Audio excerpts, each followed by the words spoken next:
Chapter 807. Beep. The exchange value is too high. For users' convenience. The system has begun to update. Wu Yan was stunned. Before he could react, the system notification rang out in his head one after another. Beep. The system has been updated. The changes are as follows. Removing the data of the summoned characters. Only the ability, equipment, and level columns are retained. The summoned characters are now independent. The ability column is now independent. The equipment column is now independent. Only the points and level columns are retained. The equipment points, item points, ability points, summoning points, and other exchange points have been changed. The exchange values have been changed. The system has been updated. Please check it yourself. Listening to the system beeps ringing in his mind, his jaw dropped. By the time the beep stopped, his jaw had already turned into an O shape. His mind went blank from the bombardment of the system, he didn't know what to make of it. System update? Wu Yan's mouth twitched. So the system can be updated? The system has its own independent judgment program. The other programs are also provided based on the user's applicability. In order for the user to check, the system will make its own judgment and update the values. If the system causes any inconvenience to the user, the system has the final right to explain. The user may inquire at any time. Since the system has the final right to explain, what's the point of asking? Wu Yan couldn't help but complain. However, he quickly remembered the system's update. He quickly opened his system list. In front of his consciousness, the system list opened up as usual. The starting list was just like what the system had said. There were some slight changes. Originally, there were 6 boxes from top to bottom: status, equipment, ability, item, summon, and instance dungeon. Now, there were only 3 boxes left.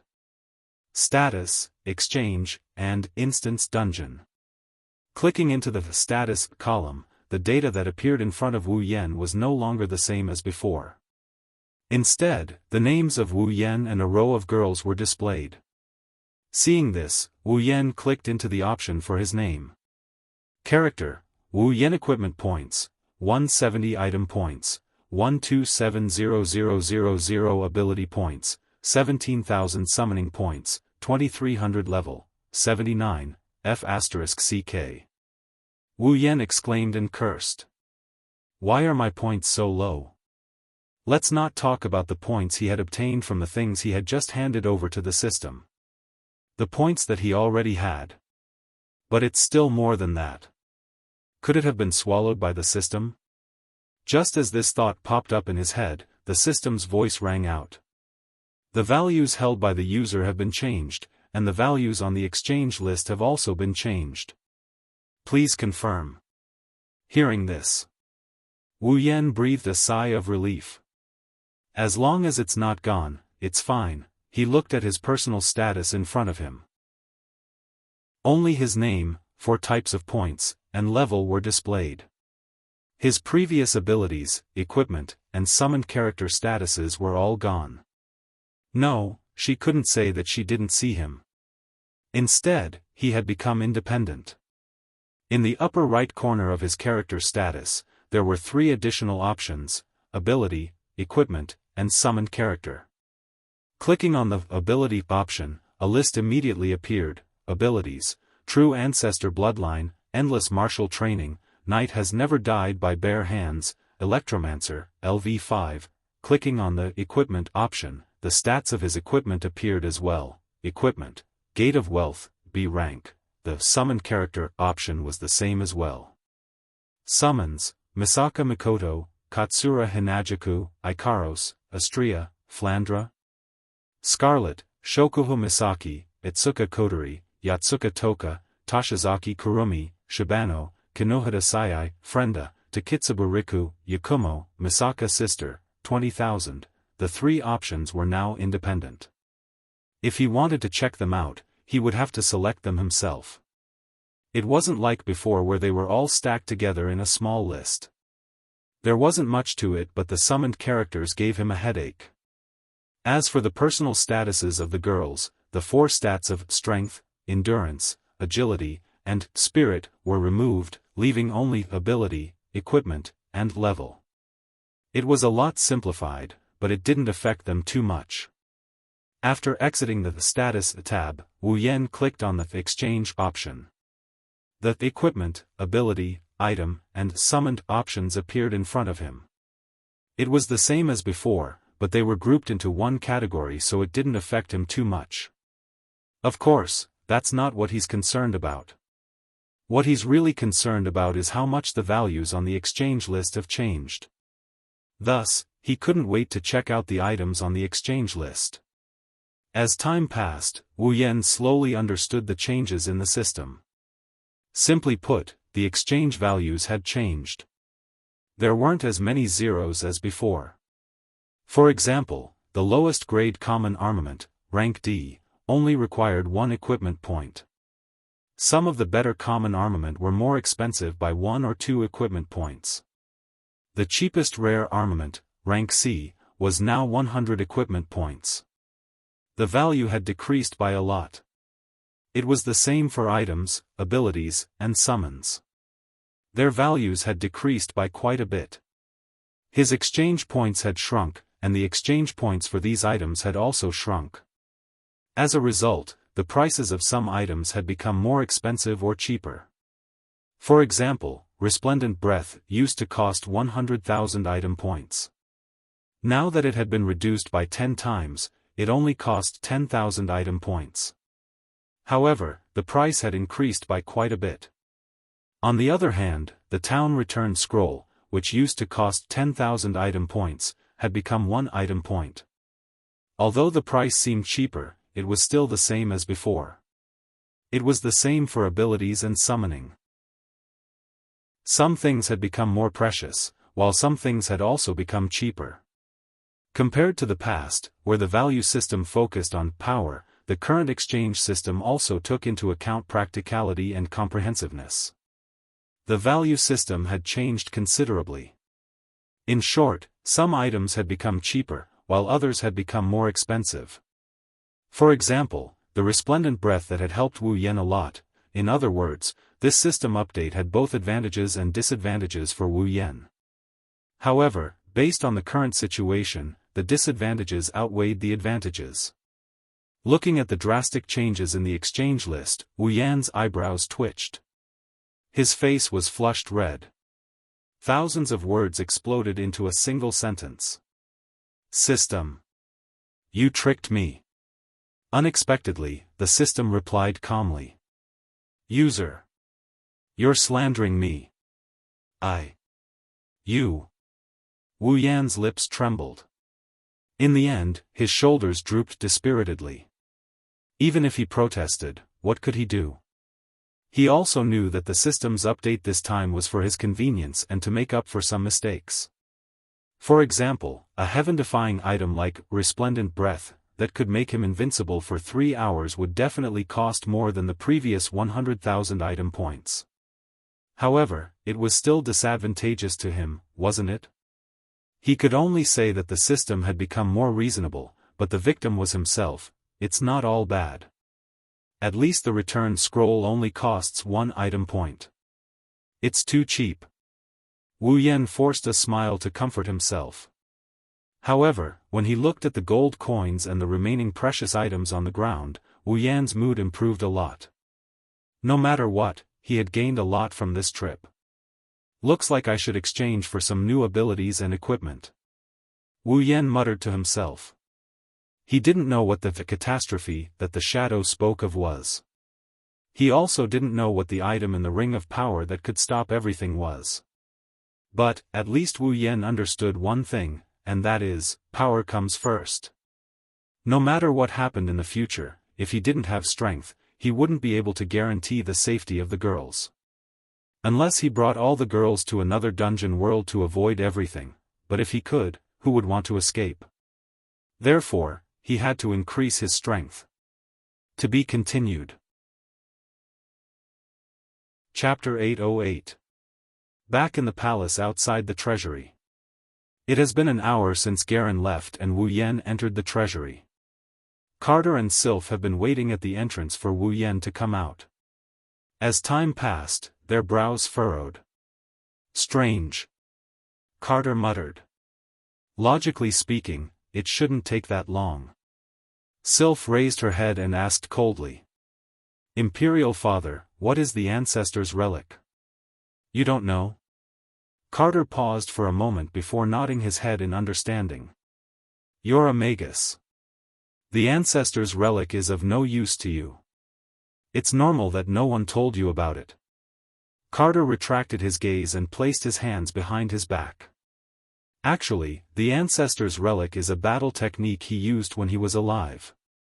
Battle technique? Sylph turned around and paused for a moment. The ancestor's battle technique? Carter nodded. Sylph hesitated for a moment. If it's a battle technique used by the ancestor, then it must be very precious. Do you really think it's a good idea to give it to an outsider? That's why you got engaged to him. Kate smiled helplessly. The ring of authority was left behind by our ancestors. As a god, even if it's just a symbol, most people won't easily let go of it. After all, it has the title of a god. In such a situation, other than the combat skill left behind by our ancestors, there's no one who can give it up easily. Is there anything else we can trade with him? Compared to controlling the entire empire, the price of a single combat skill is still worth it. Even if Wu Yan has the ring of authority, Carter won't give up the throne to him. Even if Carter is willing, who in the Ailu imperial family would be willing to give up their throne to an outsider? If Wu Yan doesn't want to give up the ring of authority, Carter can't do anything about it. Someone will use the ancestor's relic as an excuse. Carter is confident that he won't be able to get anything out of it. With his strength and status as a Tier 9 powerhouse, he won't give up the throne. However, it will be troublesome. More importantly, the next emperor might not be from his faction. That's why he has to get the ring of authority. Moreover, Wu Yan is no pushover. He has a demigod behind him and 2 Tier 9 powerhouses by his side. If he offended these people for the sake of the ring of authority, he would be in real trouble. Jaren is aware of this as well, that's why he's willing to let Wu Yan have the battle skill. Of course, what they didn't expect is that a god-tier battle skill is of little value to Wu Yan. What they didn't expect is that this time, Wu Yan didn't get a battle skill, he got a secret and a ring of gold that is as valuable as their national treasury. Shaking his head, Kate let go of the complicated thoughts in his mind. Now that Wu Yan has agreed to the deal, things are going well. Unfortunately, because of Jaren's whims, his beloved daughter got engaged to someone else. Engaged. He didn't know when regret had evolved into resentment. The thoughts in his heart had also evolved into expressions along with the resentment. As Kite muttered unwillingly, his eyes gradually became unfriendly. If Sylph finds out that the father she idolizes is actually a daughter Khan, would she still be able to maintain her cold demeanor? Maybe she already knew about it. Ta. A series of footsteps could be heard coming from the entrance of the treasury. Wu Yan finally came out of the treasury. Wu Yan raised his hand to shield his eyes. The blinding light made him feel uncomfortable. When he opened his eyes, Carter and Sylph were already in front of him. What do you think? Carter said with a smile. It's okay. Wu Yan mumbled with a stiff face. Seeing this, Carter is a bit confused, but he didn't ask any questions. It's his fortune to be able to learn it. If he can't, it's his fate. That's what Carter thought. If that's the case. Carter smirked. You should be satisfied with this deal, right? Yes. Yes. Wu Yan said in an annoyed tone. Very much so. His tone is full of annoyance, but what he meant is that he's very satisfied with the items inside the ring of gold. The only thing he's not happy about is the sudden interference of a certain damned system. Taking the ring of authority off his finger, Wu Yan raised his hand and made a throwing gesture. Shocked, Kate stepped forward and snatched the pure white ring from Wu Yan's hand. He glared at Wu Yan with eyes full of anger. No matter what, this is an item left behind by his ancestor. It's a very important item. Throwing it away like that would make Kate's heart ache. Wu Yan grinned sheepishly. Then, he recalled something and looked at Kate. By the way, Your Majesty, do you know where I can get a large number of armaments? Huh? Carter was stunned for a moment and asked in surprise, armament? A large number? Why do you need so many armaments? Well. Wu Yan scratched his head. You guys know that I have a special armament that can increase the power of normal armaments. However, it requires a lot of armaments to make up for its damage. Otherwise, it won't be able to increase its power. Carter nodded. He pondered for a moment and said, if you just need a large number of armaments and don't ask for a specific grade, it's not that hard to solve. It doesn't need to be too high grade, Wu Yan quickly said, rare armaments are enough, common armaments are fine too. He's going to exchange them for equipment points anyway. If that's the case, then it's much easier. Carter smiled and put the ring of authority on his finger. You've done me a great favor. I can help you with this for the sake of the ring of authority. Of course, it won't be for free. Don't worry. Wu Yan patted his chest generously. Money is not a problem. As long as it's reasonable. All right then. Carter replied. His eyes flashed and he had a serious expression. He coughed dryly and he continued in a nonchalant manner.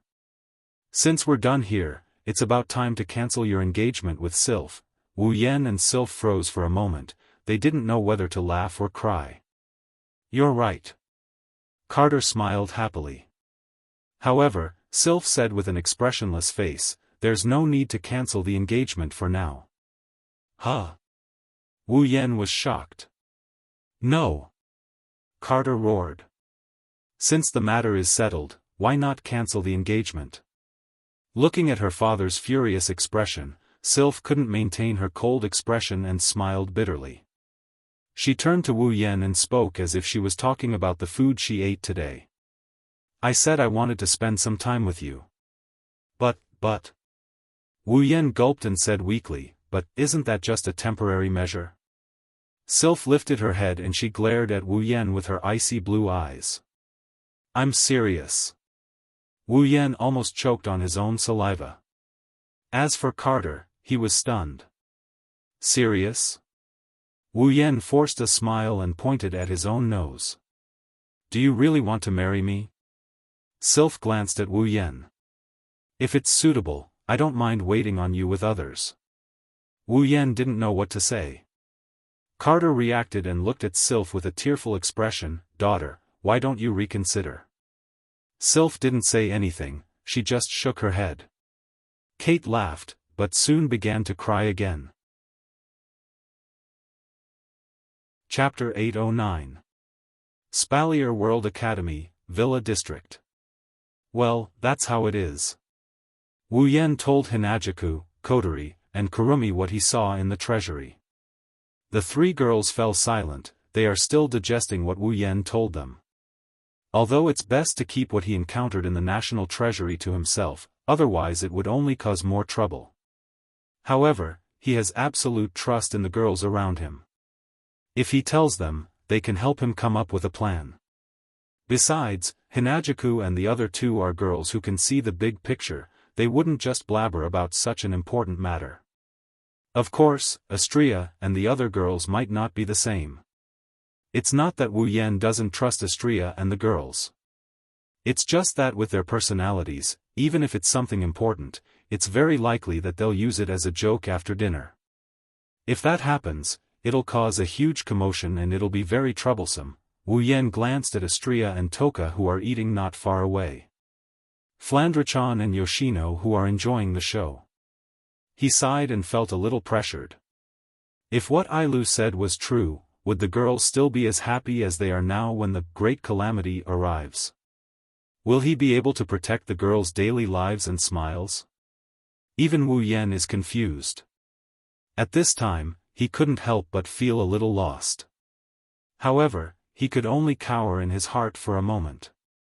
He couldn't do it for any longer. Because if even he didn't have confidence, then the girls by his side would also feel the same way. However, Chuju, Kotori, and Kurumi heard Wu Yan's sigh. They looked at each other and sighed as well. I didn't think so much would happen in just one day. So many things happened in just one day.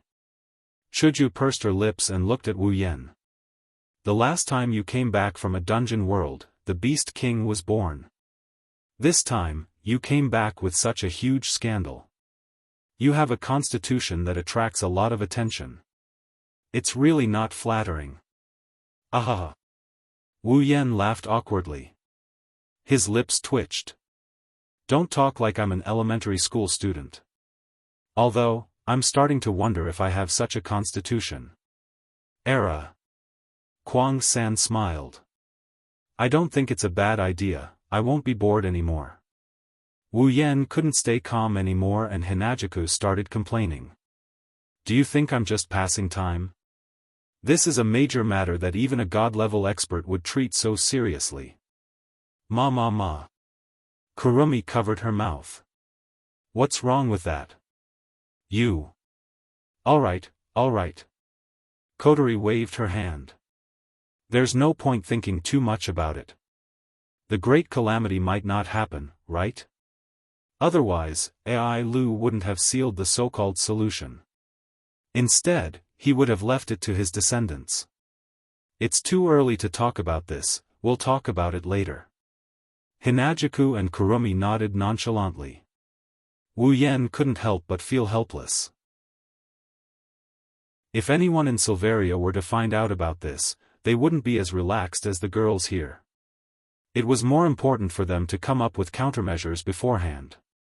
Of course, there was bound to be panic, there were pros and cons, so it wasn't easy to comment on them. In the end, the Spalier world isn't their world. Their sense of belonging isn't as heavy as the people of this world, so it's not hard to imagine how much they would take this matter to heart. If it wasn't for the fact that he's worried about the safety of the girls, Wu Yan probably wouldn't have paid much attention to this matter. But Kotori was right, this matter hasn't happened yet. There's no need for them to talk about it here, they're only making him more annoyed. It's best to just let it go. While Wu Yan was thinking, Kurumi suddenly smiled strangely. She narrowed her eyes and said to Wu Yan. By the way, Aotsu-sama, you seem to have a very close relationship with that princess, how enviable. The air froze. Wu Yan froze on the spot, he froze on the spot. Chuju and Kotori looked at him with hostility. They didn't say anything, but their attitude made Wu Yan feel like he's sitting on pins and needles. He could only fake a smile. Hinajuku and Kotori didn't feel any better when they saw the forced smile on Wu Yan's face. The atmosphere didn't ease up either. The two girls looked at Wu Yan with a "give me a reasonable explanation" look. Wu Yan felt like crying inside.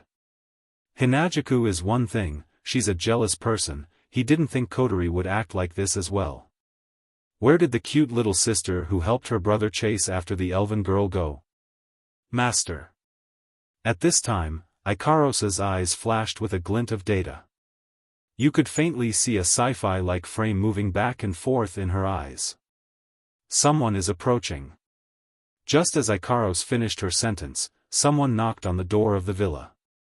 In an instant, the noise in the villa slowly subsided. Wu Yan nodded. Ikaros, open the door. Yes, master.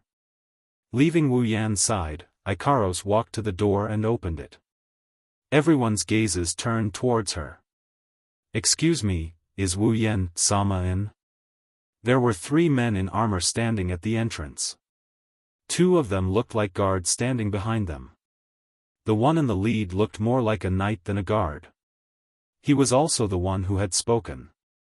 When he saw that the person who opened the door was an extremely beautiful young lady, a flash of surprise flashed across the knight's eyes. His expression also became sluggish for a moment, but he quickly reacted and hurriedly lowered his head. This one is a member of the imperial family. His Majesty ordered this one to deliver something to Wu Yen-sama. Deliver something? The girls flinched. Wu Yan's eyes lit up. He stood up and walked to the door. I am Wu Yan. My lord. The knight bowed respectfully and handed a ring to Wu Yan. This is what His Majesty ordered me to deliver to you. Wu Yan eagerly took the ring and sank his consciousness into it. A moment later, a space with a large number of weapons was imprinted in Wu Yan's mind. These are the armaments that Carter promised to help Wu Yan find. Wu Yan's eyes flashed with joy. He smiled at the knight and said, "Thank you for your hard work. This is what I should do." The knight bowed deeply. Then this one will take his leave. The knight stole a glance at Ikaros. He heard that Princess Sylph's fiancé has many beauties around him. He didn't want to believe it at first, but now, he has no choice but to believe it. The knight looked at Wu Yan with an envious gaze. He saluted Wu Yan again before leaving with his 2 guards. Flandrachan poked her head out from Wu Yan's side. Is it something fun? Big bro. Wu Yan laughed when he heard this. It's not something fun, it's something useful. Wu Yan turned around and ran up the stairs. He shouted at the girls. I'm going up first. Don't wait for me to eat. Wait. Hinajaku subconsciously urged him to stay, but before she could say anything, Wu Yan disappeared in a flurry of footsteps. Seriously? Hinajaku grumbled. We're not done yet. Kotori looked at the stairs and shook her head. Maybe even he's getting anxious. Chuju fell silent for a moment before she helplessly leaned back in her chair. I wonder how Mikoto and the others are doing. Are they doing well in the behemoth forest? If Shokuhu Misaki is here, she should be able to give us some good ideas. La. Kwang-san also revealed a devilish smile. I miss her too. Chuju felt even more helpless. Well. Kotori looked at the direction Wu Yan disappeared. I hope it won't be too troublesome. Chapter 8-10. With a bang, Wu Yan closed the door and ran to his bed. He kicked off his shoes and jumped onto the bed. He picked up the armaments that Carter sent over and began to inspect them. The amount of armaments in the space ring was very impressive, but the quality was a bit lacking. Almost 80% of them were common armaments and the rest were rare armaments. Even though he already knew this, Wu Yan still felt a bit helpless. Well, it didn't cost much anyway. A certain person who recently became rich said. Even though Carter sent over a lot of armaments, the cost wasn't even 1/10,000th of the gold coins in the ring of gold. If it wasn't for the fact that 20% of them were rare armaments, it probably wouldn't even be 1/10,000th of the gold coins. From this, it could be seen how much gold coins there were in the ring of gold. With a flip of his hand, Wu Yan handed over all the armaments in the space ring, including the ring itself, to the system. Ding! Obtained 12,000 equipment points. 12,000 equipment points? Wu Yan scratched his head. The system update made him unable to react to the amount of equipment points he received. According to the current exchange value, the cheapest D-grade common armament was 1 equipment point, the cheapest C-grade rare armament was 100 equipment points, and the cheapest B-grade gold armament was 1,000 equipment points. In other words, 12,000 equipment points could be exchanged for 12 of the cheapest gold armaments. Of course, the cheapest, it should be a lot, right? Wu Yan sighed. Even though the system update made it easier for him to check, Wu Yan still couldn't get used to it. After all, his thought process was still stuck at the time when a rare armament cost more than 100,000 equipment points. Character, Wu Yan equipment points, 12170 item points, 1270000 ability points, 17,000 summoning points, 2300 level, 79, after checking his current points. Other than summoning points which were still the same as before, the other 3 points had increased by quite a bit. Compared to the previous value, it had increased a lot. It was enough for Wu Yan to squander. At that moment, Wu Yan first clicked on the ability option in the exchange. Then, he hesitated for a moment when he saw the skills, talent, and lineage options that appeared. He clicked on the skills category. The advantage of a skill type ability was that it could be learned. It's your own. It would completely imprint the method of usage into the user's mind, becoming the user's memory. With this memory, even if Wu Yan did not have the system, he would still be able to use it. If he were to return to his previous life as an otaku, he would still be able to use this ability. Therefore, when choosing an ability, Wu Yan would first look for the skills category, then the talent category. As for the lineage category, for him who already had the true ancestor's bloodline, it became the ability option with the lowest requirement.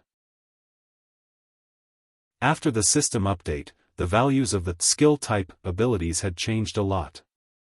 For example, the complete memory ability that used to require 10,000 ability points now only required 100 ability points. As for the infinite armory that used to require 150,000 ability points, it had depreciated to 1,500 ability points. The various values had decreased by about 100 times. In other words, the total of 17,000 ability points on Wu Yan was roughly equivalent to 1.7 million ability points from before. Realizing this, Wu Yan's spirit was also lifted. This level of ability points was enough for him to squander.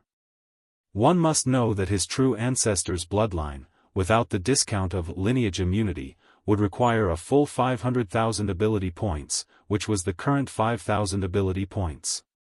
With 17,000 ability points, he could be considered to be quite wealthy. And this was the case when the 5 demigod magic crystals had not been exchanged for ability points. Licking the corner of his mouth, Wu Yan thought of the 5 demigod magic crystals in the ring of gold. His heart was slightly heated. Then he calmed his mind and began to look for an ability that would be useful to him. Wu Yan's current abilities were very complicated.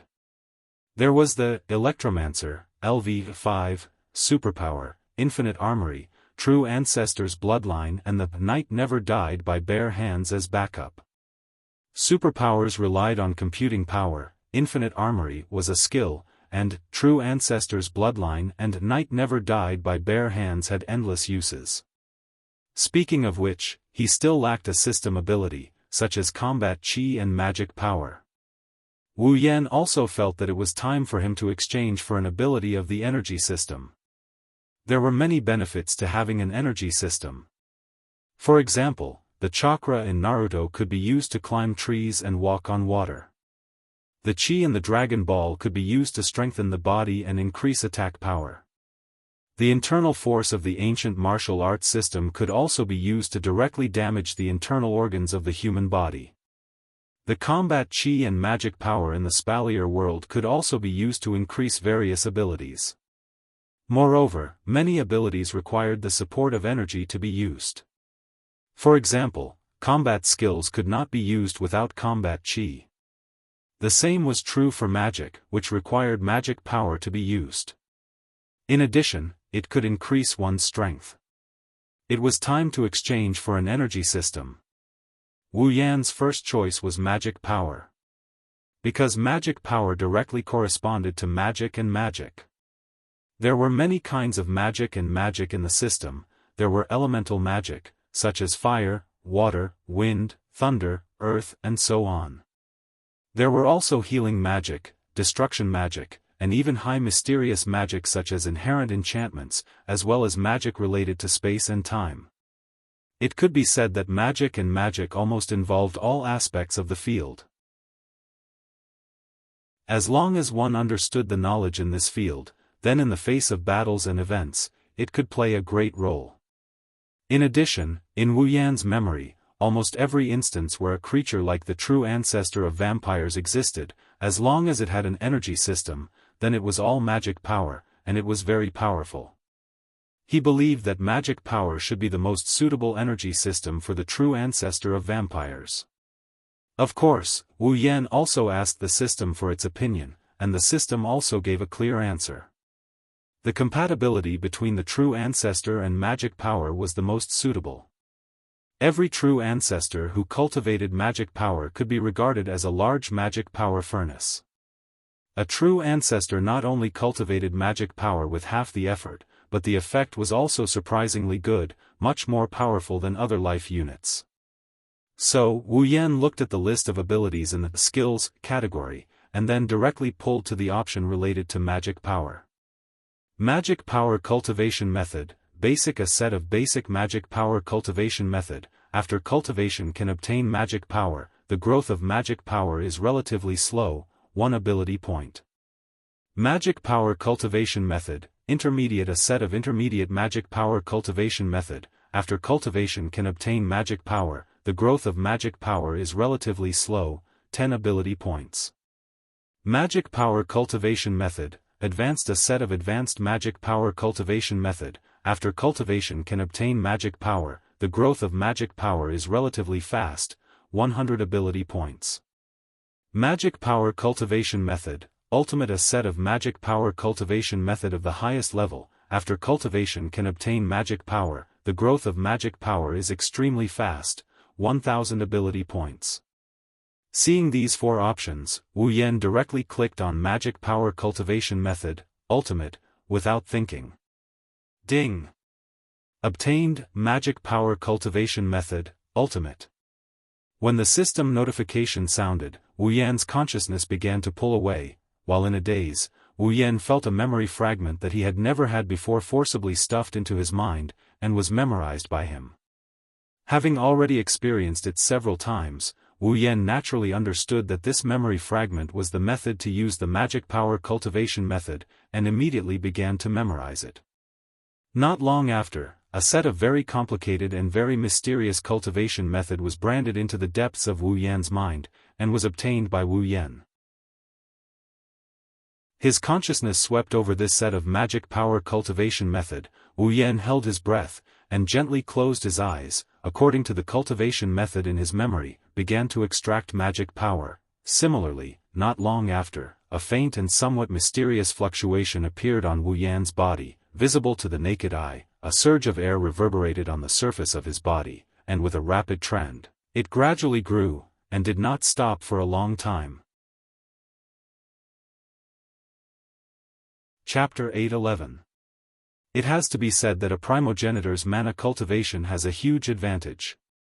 In just an hour, Wu Yan's mana surged like a tidal wave. It even spread outwards, causing the atmosphere around him to swirl slowly. The effects of true ancestors cultivating mana were exceptionally good. Compared to other lifeforms, every true ancestor's mana could be said to be very powerful.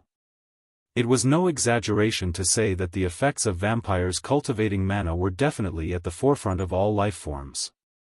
As the true ancestor of vampires, she was naturally the strongest among the vampires when it came to cultivating magic power. Additionally, Wu Yan's mana cultivation is at the highest level. In just an hour of cultivation, his mana is much greater than Sylph, Kaya and other magicians who have been cultivating for decades.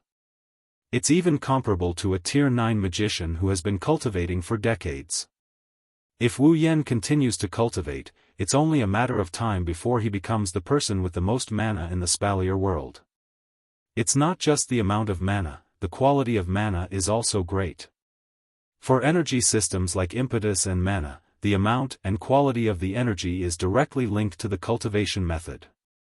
If the cultivation method is of a lower level, not only will the amount of mana increase be slow, the quality of the mana won't be good either. It requires time to refine and purify the mana. If the cultivation method is of a higher level, it will save a lot of time and there's no need to refine the quality of the mana. With the highest level of mana cultivation method, the quality of the mana extracted by Wu Yan is of the highest quality. He didn't need to divert his attention to purification, he only needed to concentrate on increasing the amount of mana. This is why the highest level of mana cultivation method requires 1000 ability points. If converted to the previous value, 1000 ability points would be equivalent to 100,000 ability points. As time passed, Wu Yan's mana grew larger and larger. A small storm started to form around the room due to the mana fluctuations. It didn't take long for the utensils in the room to be blown all over the place. It's a mess and it's getting bigger and bigger. If this continues, this room will be destroyed sooner or later. He was merely cultivating magic power, yet he could produce such a scene. Of course, it was partly because it was a magic power training method of the highest level, but more importantly, it was practiced by a true ancestor of vampires. In the entire Spalier world and even the entire Instance Dungeon worlds, there was only one person capable of such a feat. Fortunately, just as the wind was about to evolve into a tornado, the mana fluctuations on Wu Yan's body suddenly slowed down, and the flow of mana gradually shrank into Wu Yan's body. The surrounding wind and waves also weakened. By the time Wu Yan's mana was completely withdrawn into his body, the surroundings had completely calmed down, leaving behind a room as messy as a garbage dump. Utensils were scattered all over the floor, creating a very messy scene. On the bed, Wu Yan gently opened his eyes. In an instant, the pair of wine-red pupils seemed to be suffused with a golden light, accompanied by an indescribable flash of light. The flash was like an illusion. However, the luster in his eyes became even deeper. Like a ferocious beast hiding in the abyss. Wu Yan stretched lazily and exhaled in satisfaction as he sensed the tremendous amount of mana flowing through his body. As expected of the energy system most compatible with a true ancestor of vampires. If it were another energy system, I'm afraid that no matter how talented I am, it would take me a year or so to achieve the same effect. Now, Wu Yan only felt one thing, and that was fullness. It wasn't that his body was weak before, but in the past, although his body was called the body of a true ancestor, it was no different from a human's except for its undying nature. It still had a stomach, and all the internal organs were intact. There was nothing extra or missing. Now, with the addition of mana, which was something the human body didn't originally have, it could also enhance his body in various aspects, such as stamina, endurance, and so on. Wu Yan felt a sense of fullness, and it wasn't an illusion. After taking a closer look at the benefits of magic power and the novelty of it, Wu Yan diverted his attention away from it.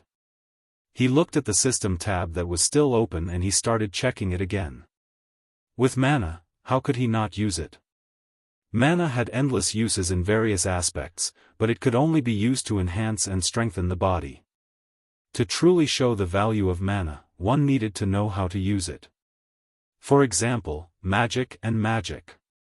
The magic in the system was different from the magic in the Spalier world. The so-called magic was to use a mysterious method not known to ordinary people to reproduce the things that could be done through human technology with the power of an individual. For example, magicians only needed to use magic to build a tall building. It could be done in just a few seconds, but human technology would take days or even years. This was the power of magic. Another example would be humans making fire. Magicians could also use magic to make fire. The difference was that humans used fire, while magicians could manipulate fire. Usually, humans could also do this. Magicians used magic to construct power, to use this mysterious method, which was called magic. In the Spalier world, the ice magic used by Sylph and Lulu, the wind magic used by Kaya, and other types of magic are all magic in the system. Magic, on the other hand, can create miracles that even magic and human technology can't do. For example, it can interfere with time, or it can bring the dead back to life. These are things that humans can't do no matter how much time and resources they have. But magic can. This is also the main difference between magic and magic in the system. To put it simply, what humans can do with technology, can be done with mana. This is magic. Something that humans couldn't achieve with their own technology, but with the use of magic, they could achieve a miracle. That was magic. Of course, there are many ways to use mana. It can't only be used for magic or magic. However, these two are the most obvious ways to use mana. That's why Wu Yan chose to use these two mysterious powers. There are so many magic tricks in the system that it's a headache. Wu Yan can't exchange them all at once. The best way is to exchange them all at once. Coincidentally, there's a very subtle ability in the skills category that can do this.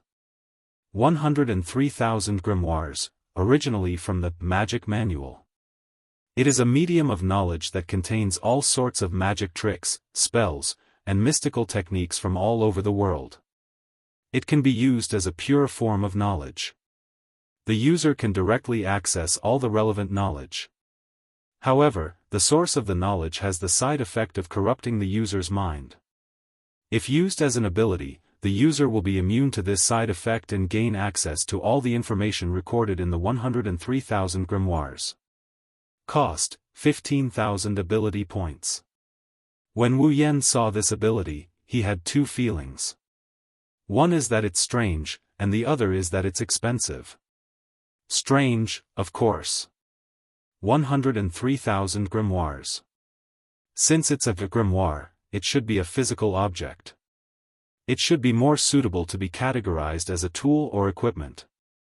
As for how expensive it was, he had reduced his remaining 16,000 ability points to 1,000 ability points. How could that not be expensive? Of course, it's expensive, but he won't have to worry about not having any magic tricks to use. 103,000 grimoires contain all the techniques recorded in the Magic Manual. It's not that Wu Yan can use it, it's just that he can't use it. The introduction also says that 103,000 grimoires are pure knowledge. It's understandable that they can be converted into memories and be used by the user. It's that 15,000 ability points that makes Wu Yan's heart throb. If it hurts, then so be it. It's worth it to be able to get the knowledge inside. Pursing his lips, Wu Yan made up his mind and clicked on the exchange. In the next moment, his mind was suddenly filled with fragments of memories. Chapter 8:12. Phew, after an unknown amount of time, Wu Yan finally opened his eyes. While digesting the memories he received, his eyes were filled with unconcealable exhaustion. It wasn't a pleasant feeling to have an imaginary memory forcibly stuffed into one's head, not to mention that it was 103,000 grimoires. Even if the side effect of polluting one's mind was eliminated because it was a skill ability, the amount of knowledge in it was enough to wrap the entire earth into a rice dumpling if one were to put every single word together. With so many memories in his head, it's already good that he didn't go insane, but exhaustion is inevitable. While he's tired, Wu Yan is also excited. His head is filled with all kinds of magic techniques, his body has magical power, and with the support of the infinite martial arts, Wu Yan doesn't even need to practice, he can just use the magic techniques recorded in the 103,000 grimoires. Other people can't learn such a huge amount of magic in their lifetime. Wu Yan can learn it all just by clicking on the system list a few times. This is the advantage of the system. Now, Wu Yan can rely on everything he learned, he doesn't need any superpowers, he doesn't need any other mystical abilities. The current him, even without the system, still has the capital to become strong. 16,000 ability points, it's worth it. Rubbing his forehead, his face tired and excited at the same time, Wu Yan's expression is very contradictory, but it's the best way to express his mood. After calming down, Wu Yan forced himself to focus, he reached out and clicked on the system list in front of him. Then, next is equipment. Wu Yan has a lot of equipment: Gate of Babylon, Meteor Shower, Fraxinus, Iron Sand, Iron Sand, Iron Sand, Gold Armaments, Iron Sand, and Gold Armaments. In terms of equipment, he doesn't lack any.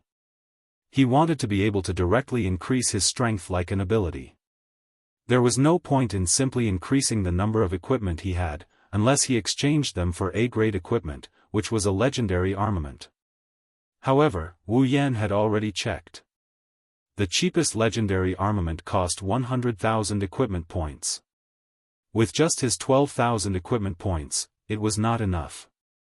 Therefore, Wu Yan needed equipment with special effects. Out of boredom, Wu Yan flipped through the entire exchange list. He removed the equipment that was worth more than the equipment he had and began to read the descriptions one by one. He didn't have much hope, but when he saw an equipment, Wu Yan's hand paused. Magic-breaking wild rose, level B, a relic from Fateful Night. The red spear can nullify the effects of mana. You don't need to release your true name to be effective. Excellent against mana defense.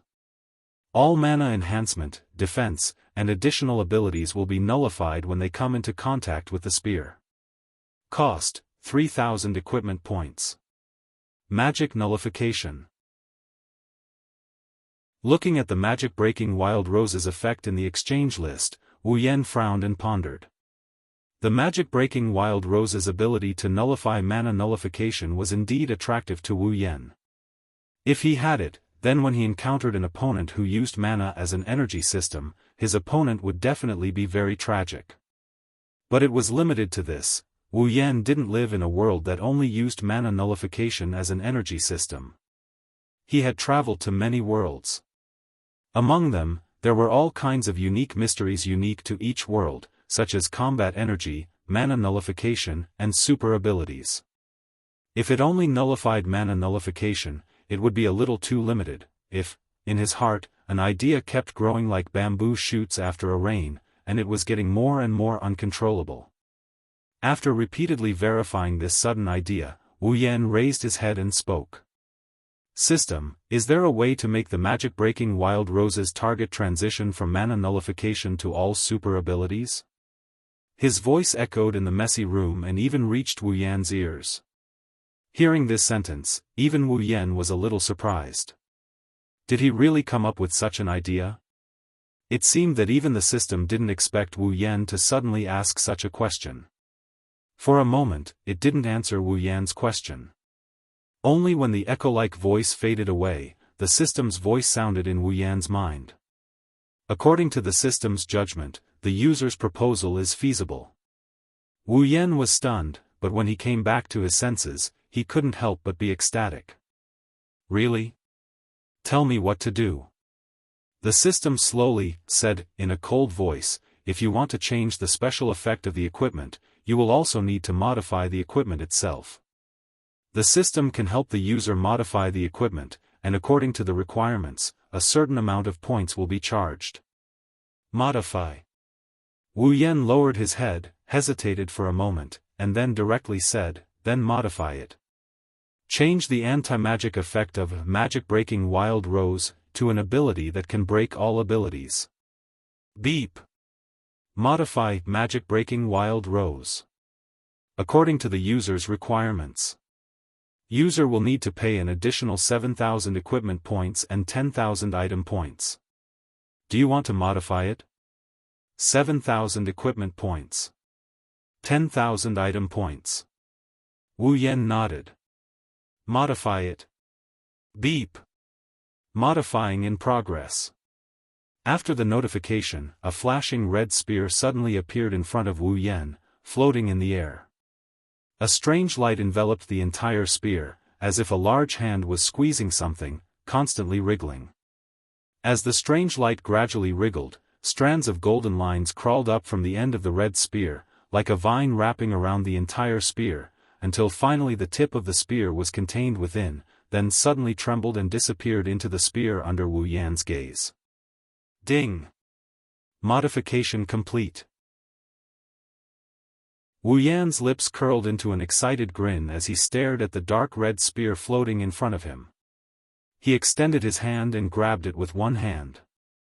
Magic-breaking wild rose, modified, B-grade, a red spear that can erase all abilities that do not exist in common sense, after special modification, cannot be exchanged. Looking at the feedback from the system, Wu Yan's smile grew wider and wider, and finally he couldn't help but laugh, perhaps because extreme joy begets sorrow. His body that was sitting steadily on the bed suddenly tilted to one side, and fell off the bed. Bang! Ouch! Wu Yan cried out in pain, but before he could recover, an unknown hard object suddenly fell from the sky, like a urinal, and smashed into his head, making him dizzy. F***ck. Wu Yan cursed, throwing away the urinal on his face. The urinal hit the wall not far away, but bounced back, and smashed into Wu Yan's face again. Wu Yan was shocked, and quickly ducked to avoid it. So unlucky. Wu Yan recalled this scene with lingering fear, looking at the red spear in his hand. Is it because of this? Wu Yan knew that Xianxia was so unlucky because he had a phantom killer that could erase all abilities, even his luck. His modification of the magic-breaking Wild Rose was also inspired by the phantom killer. Now, whoever takes you will have ease luck. Wu Yan didn't know whether to laugh or cry. Fortunately, he didn't need to throw the spear in the gate of Babylon, or else he would be in big trouble. Since you have the exact same effect, then you should be called the Phantom Killer. Character: Wu Yan. Equipment points: 2170. Item points: 12600000. Ability points: 1000. Summoning points: 2300. Level: 79. Chapter 8:13. In the villa, several young girls were laughing and playing in the living room. Their pleasant laughter spread everywhere, and it sounded very happy. Even Kurumi, who usually only likes to quietly drink black tea, was playing with Flandre-chan and Yoshino for a while. The joyful atmosphere was obvious. From time to time, the girls would cast their gem-like eyes towards the upper floors of the villa. They would stare at the door of a certain room as if they were anticipating something. They seemed to be enjoying it. It had only been less than half an hour since the girls woke up. However, in this half an hour, each of them had cast their gazes towards the door of that room no less than 10 times. However, they pretended that they didn't care. Wu Yan has been in the room for an entire day. However, Wu Yan showed no signs of coming out of his room. Astria and the others are worried. They suggested calling him out several times, but they were stopped by Chuju and Kotori. Even though they are worried, they sensed a dense wave of mana fluctuating in the room ever since Wu Yan entered the room. It's getting stronger and stronger. Hinajaku, Kotori, and Kurumi sensed Wu Yan's aura from the mana fluctuation. It's probably Wu Yan's handiwork. Based on Wu Yan's actions yesterday, they deduced that Wu Yan must have exchanged for a new ability and he's currently cultivating it. When he comes out of his room, he'll probably be dead. He will definitely improve by leaps and bounds when he comes out of the room. It's not the right time to wake him up. Kotori would have dragged Wu Yan out of the room otherwise. Since the first day she met Wu Yan, the task of waking him up has always been her younger sister's daily routine. Looks like there's no result for now. After waiting in the hall for a while, Kotori let out a sigh of relief when she saw that there were no other movements apart from the fluctuating mana waves in the upper level of the mansion. She stopped paying attention to the door and started enjoying her dessert. Of course, it's the jewel. Just as Kotori gave up on her observation, the fluctuating mana in the room suddenly expanded. It increased by several times in an instant. The entire mansion shook. Chuju, Kotori, Astria, Toka, and the others noticed the change. The girls in the living room had a change in expression. They turned their attention to the room above. Along with the spread of this fluctuation, Ikarosa's eyes quickly turned and shrunk. In an instant, they turned a deep crimson red. Behind her, a pair of pink wings flapped and she flew towards the direction of the room. The other girls came to their senses and rushed towards Wu Yan's room. Under Ikarosa's lead, they barged into the room and looked at the direction of Wu Yan's bed. Wu Yan's eyes were closed. Instead of reacting to the invasion of the girls, a surge of magical energy slowly surged in his body and continued to rise. In a very short period of time, it surpassed the previous peak level and continued to rise. They felt Wu Yan's rapidly increasing mana fluctuation. The girls are nervous because they can't tell if this is a good thing or a bad thing. They didn't dare to act rashly. They huddled together as they stared at Wu Yan's figure on the bed. Their bodies tensed up as they stared at Wu Yan's figure. If anything happens, they will rush to Wu Yan's side at the first sign of trouble. The stalemate continued. Wu Yan's mana surged for about 10 minutes. Towards the end, the rate of increase slowed down until it reached a certain peak. Another minute later, the mana stopped expanding and it shrunk back into Wu Yan's body as if it had reached its limit. The mana flow slowly receded back into his body as if it was being sucked in by a ventilator. As the mana flow receded back into his body, Wu Yan's face became redder and redder. By the time the mana flow receded back into his body, Wu Yan's face was as red as if he just soaked in a hot spring. Then, his face returned to normal. His closed eyes trembled. Finally, under the girls' joyful gazes, Wu Yan's eyes slowly opened. Phew! Exhaling, Wu Yan's face glowed red. He could feel the mana in his body growing several times stronger than before. He couldn't hide the joy on his face, he couldn't help but be overjoyed. It doesn't seem like a bad thing. Kurumi pursed her lips and smiled at Wu Yan's joyful face. At this moment, Wu Yan noticed the girls in his room. He was startled.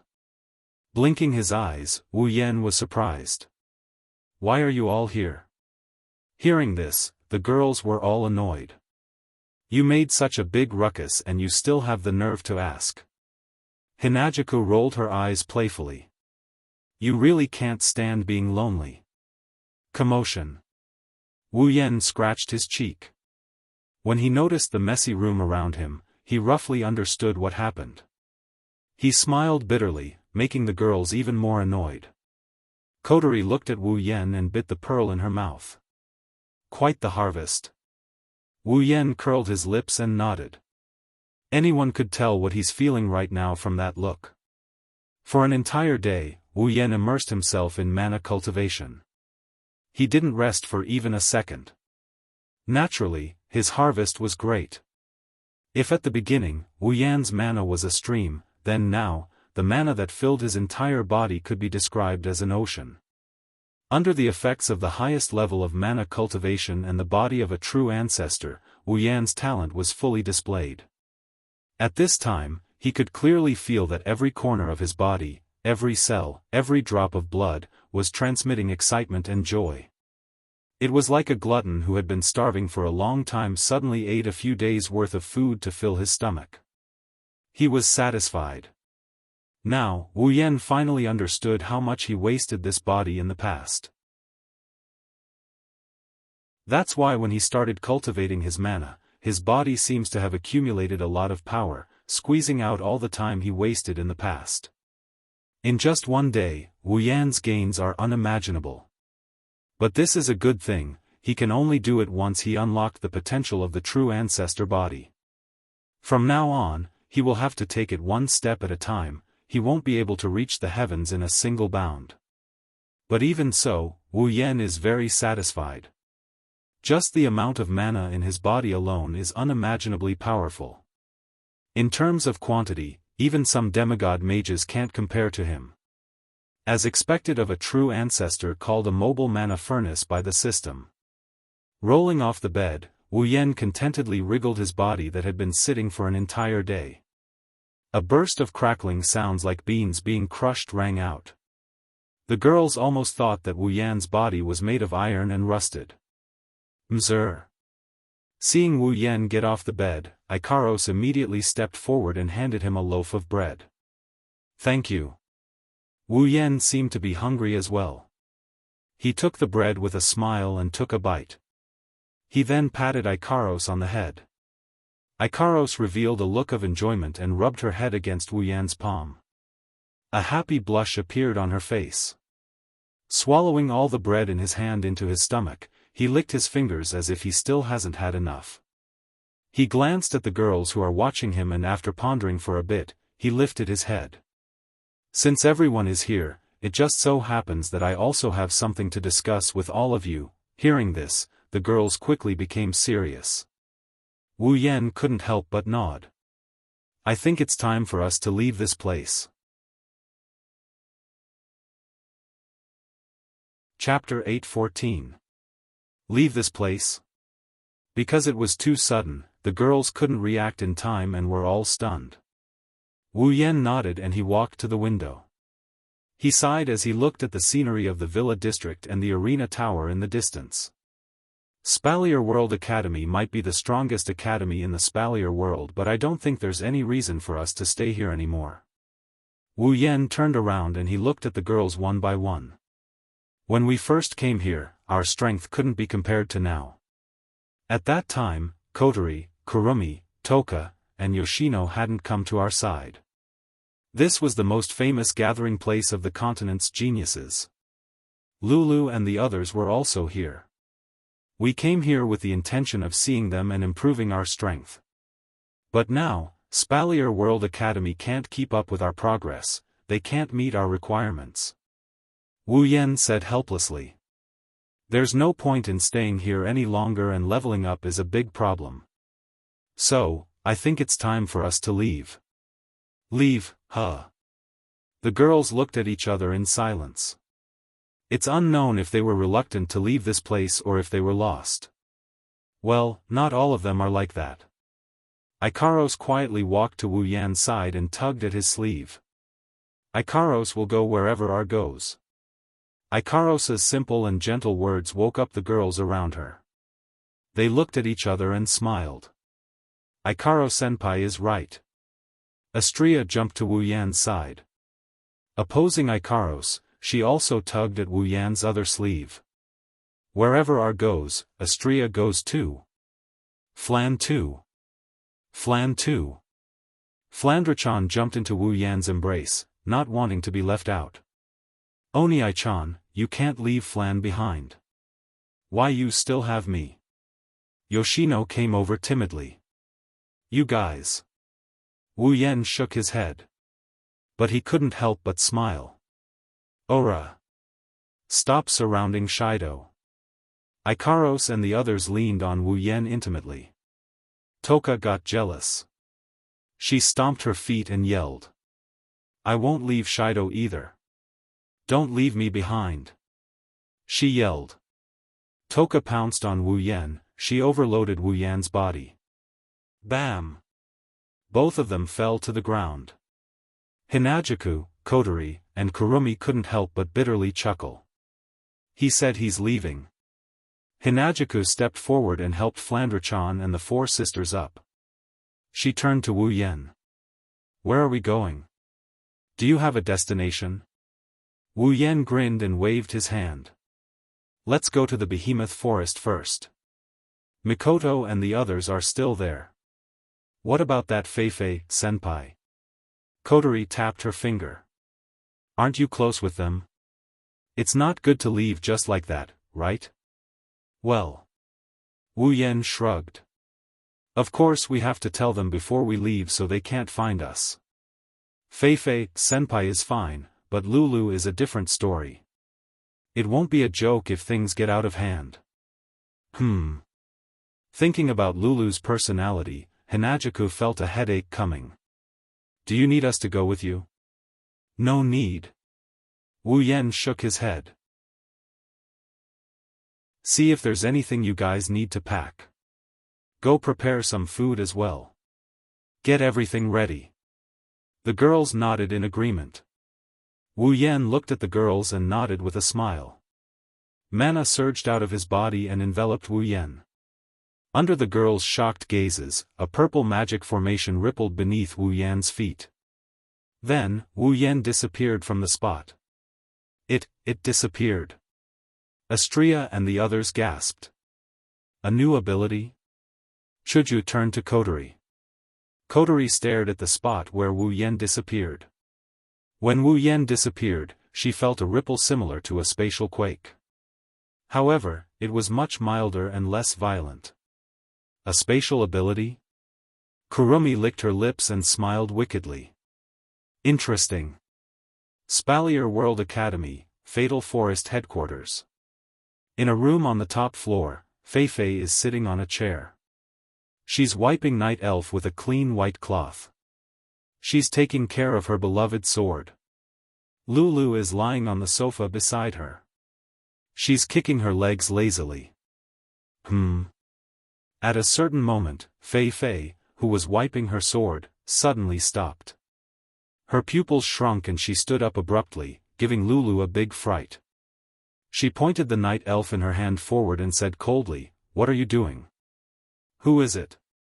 Fei Fei said. Space rippled and a figure appeared. Wu Yan appeared in front of the two girls. "Yo!" Wu Yan waved his hand at the two girls who are still in a daze. "Fei Fei, you have sharp senses." "Yan." Fei Fei put away Night Elf and stared at Wu Yan's face. She said hesitantly, "You just, that." "Oh, that." Wu Yan curled his lips. "That's spatial manipulation magic. I just learned it recently." "Spatial manipulation magic?" "Yes, it's magic." Wu Yan walked over to Lulu and sat down beside her. Lulu finally reacted to the situation and she exclaimed, "Why are you here? Why did you come all of a sudden?" Wu Yan frowned and grabbed Lulu's face. "Sorry. That's how I, suddenly, came here."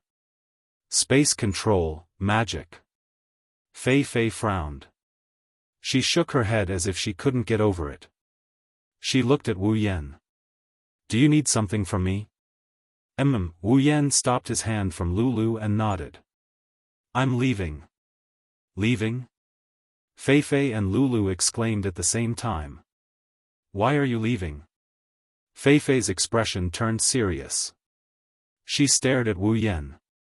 "Did something happen? Did someone bully you?" Lulu was anxious. "If someone bullies you, tell me. I'll teach them a lesson for you." "Huh." Wu Yan laughed dryly. "Thank you so much. Unfortunately, it's not." "Then why did you leave?" Lulu grabbed Wu Yan's arm and hugged him with all the strength she could muster. "Isn't it good to be here? Did I make you angry? Let me apologize." Seeing Lulu's anxious expression, Wu Yan felt pity for her and rubbed her head. "It's not like that. It's just that we can't improve much in the Spalier World Academy. That's why we want to go out and explore." Then. Lulu's eyes were filled with tears. "Then I'll go with you." "This." "All right." "Lulu." Fei Fei, who had been silent all this while, raised her head and took Lulu's hand. "You're not strong enough yet. If you go with them, you'll only be a burden." "Fei Fei." Lulu looked at Fei Fei and finally couldn't hold back her tears. She threw herself into Fei Fei's arms and sobbed. "Lulu, don't cry." Wu Yan smiled bitterly and comforted her. "It's just leaving the academy. It's not like we'll never see each other again." But. Lulu sobbed and said, "I'll miss you guys so much." Wu Yan was speechless when he heard Lulu's words. Wu Yan sighed and rubbed Lulu's head. "I'll keep in touch with you at all times. If you miss us, come and find us when you've become stronger, really?" Lulu lifted her tear-stained face from Fei Fei's arms and looked at Wu Yan. "You can't lie to me. Don't worry." Wu Yan smiled gently. "I won't lie to you." Wu Yan looked at Fei Fei. Fei Fei nodded at Wu Yan. There was no reluctance in her eyes, only understanding. "Be careful." "Okay." Wu Yan clenched his fist. "Don't worry." Chapter 8:15. A piece of news slowly spread through the Spalier World Academy. The content of the message was very simple. Although it was simple, it made every student who heard it feel extremely shocked. The strongest student right now, Wu Yan, along with a group of girls beside him, applied for graduation.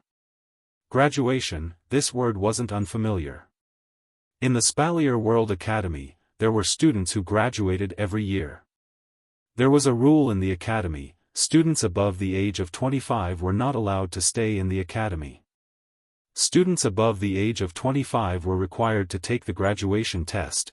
If they passed, they would graduate; if they failed, they would be expelled. Regardless of whether it was the students who participated in the graduation test before reaching the age of 25, or those who were still unable to pass the graduation test at the age of 25, these two types of people were born every year in the academy. However, there was no one who took the initiative to apply for graduation and participate in the graduation test before reaching the age of 25. This was to be expected. Silveria World Institute was the only institute in the world.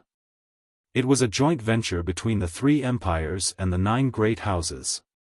Here, resources from all over the world could be found. There was nothing you couldn't think of, but nothing you couldn't find. With the support of these resources, the students of Silveria World Institute would grow much faster than if they were training in other places. It's not wrong to call the institute the cradle of the strong. Many students covet the rare resources here. Even if they're strong enough, they would still choose to stay here. That's because this is where growth is the fastest. Never graduate before the age of 25. In the academy, this was already an unspoken rule. And now, Wu Yan and the others had silently broken this rule before anyone knew about it. Countless students looked at each other. They couldn't help but speculate in their hearts. This group of people. He's really doing something that surprises people all the time, huh? As for the final result of the graduation test, there was no need to look at it. In the academy, according to the level of the students, the difficulty of the graduation test also varied, but the difficulty was relatively fixed. Ordinary students, as long as they had the strength of the 6th rank, passing the graduation test wasn't a problem. Elite students.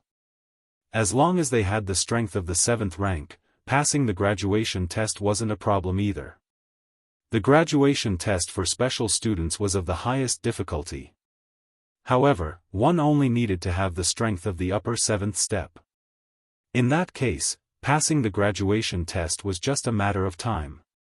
In Wu Yan's group, everyone's strength was at least at the 8th level, and the 2 of them would usually only run around the academy. He hadn't seen how they cultivated, but the strength of these beautiful little girls had once shocked all the students. With that level of strength, it shouldn't be a problem for them to participate in the graduation test. Of course, the leaders of the factions who already knew Flandrachon's true strength were an exception. They could only grumble in their hearts. I hope the examiners who helped Flandrachon don't get scared out of their wits. The final result was just as everyone had expected. Wu Yan's group of 9 had all passed the graduation test. For the past few months, Silveria World Institute has been in chaos. Today, the student who broke the rules officially announced his graduation. Countless students heaved a sigh of relief, but at the same time, they also felt an indescribable sense of emptiness. This was because they knew that without this group of people, the excitement in the academy would be reduced by a lot. They would also return to a few months ago, their normal daily life in the academy.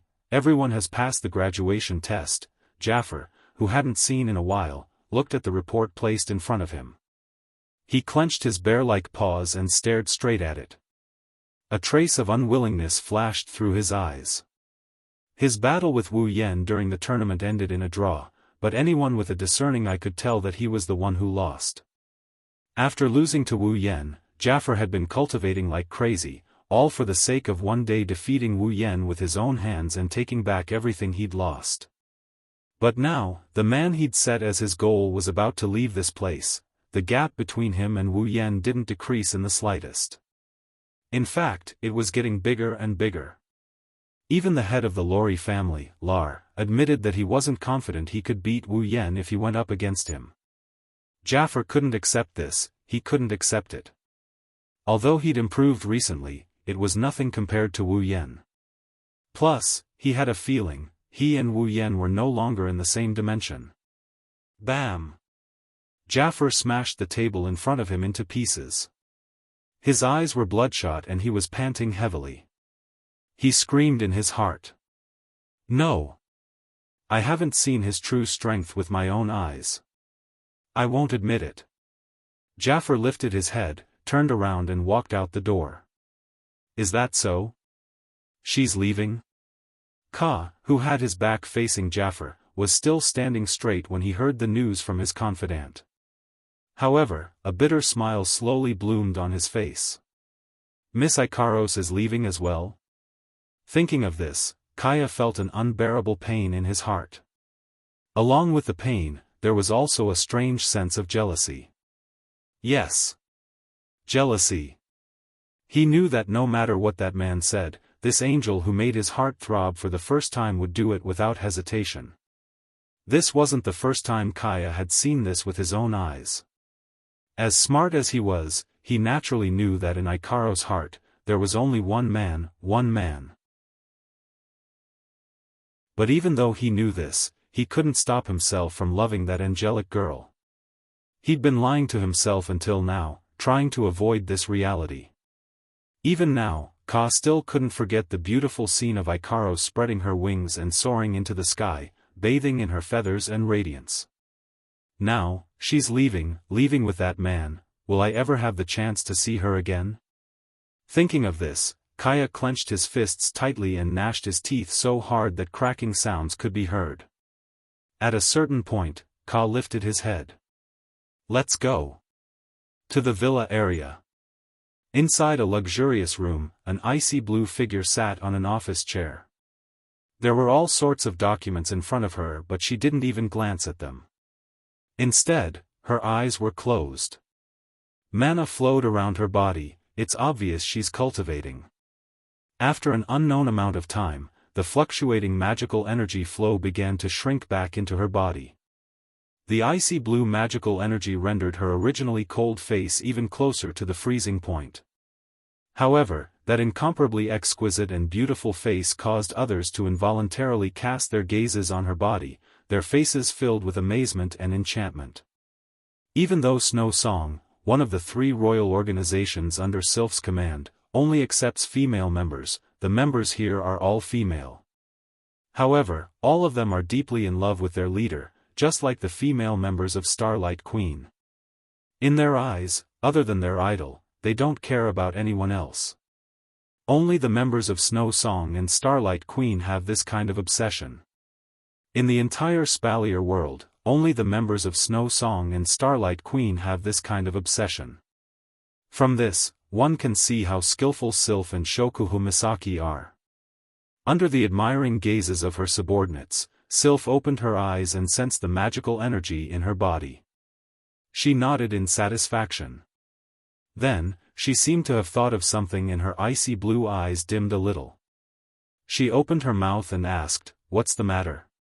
Has he left?" The people around her looked at each other. They knew who Sylph was referring to. Their eyes flashed with anger, but they still stepped forward.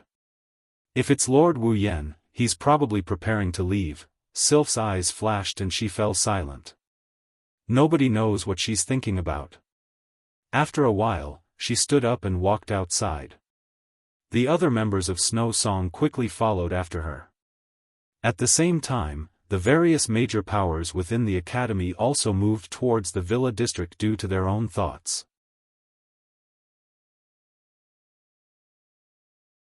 Chapter 8:16. Wu Yan and a group of girls stood in front of a mansion. Feifei and Lulu were standing opposite them. They were here to send them off. You. Lulu wiped her snot and tears off her face. Big drops of tears flowed down her face like they were worthless. She has been in this state for half an hour.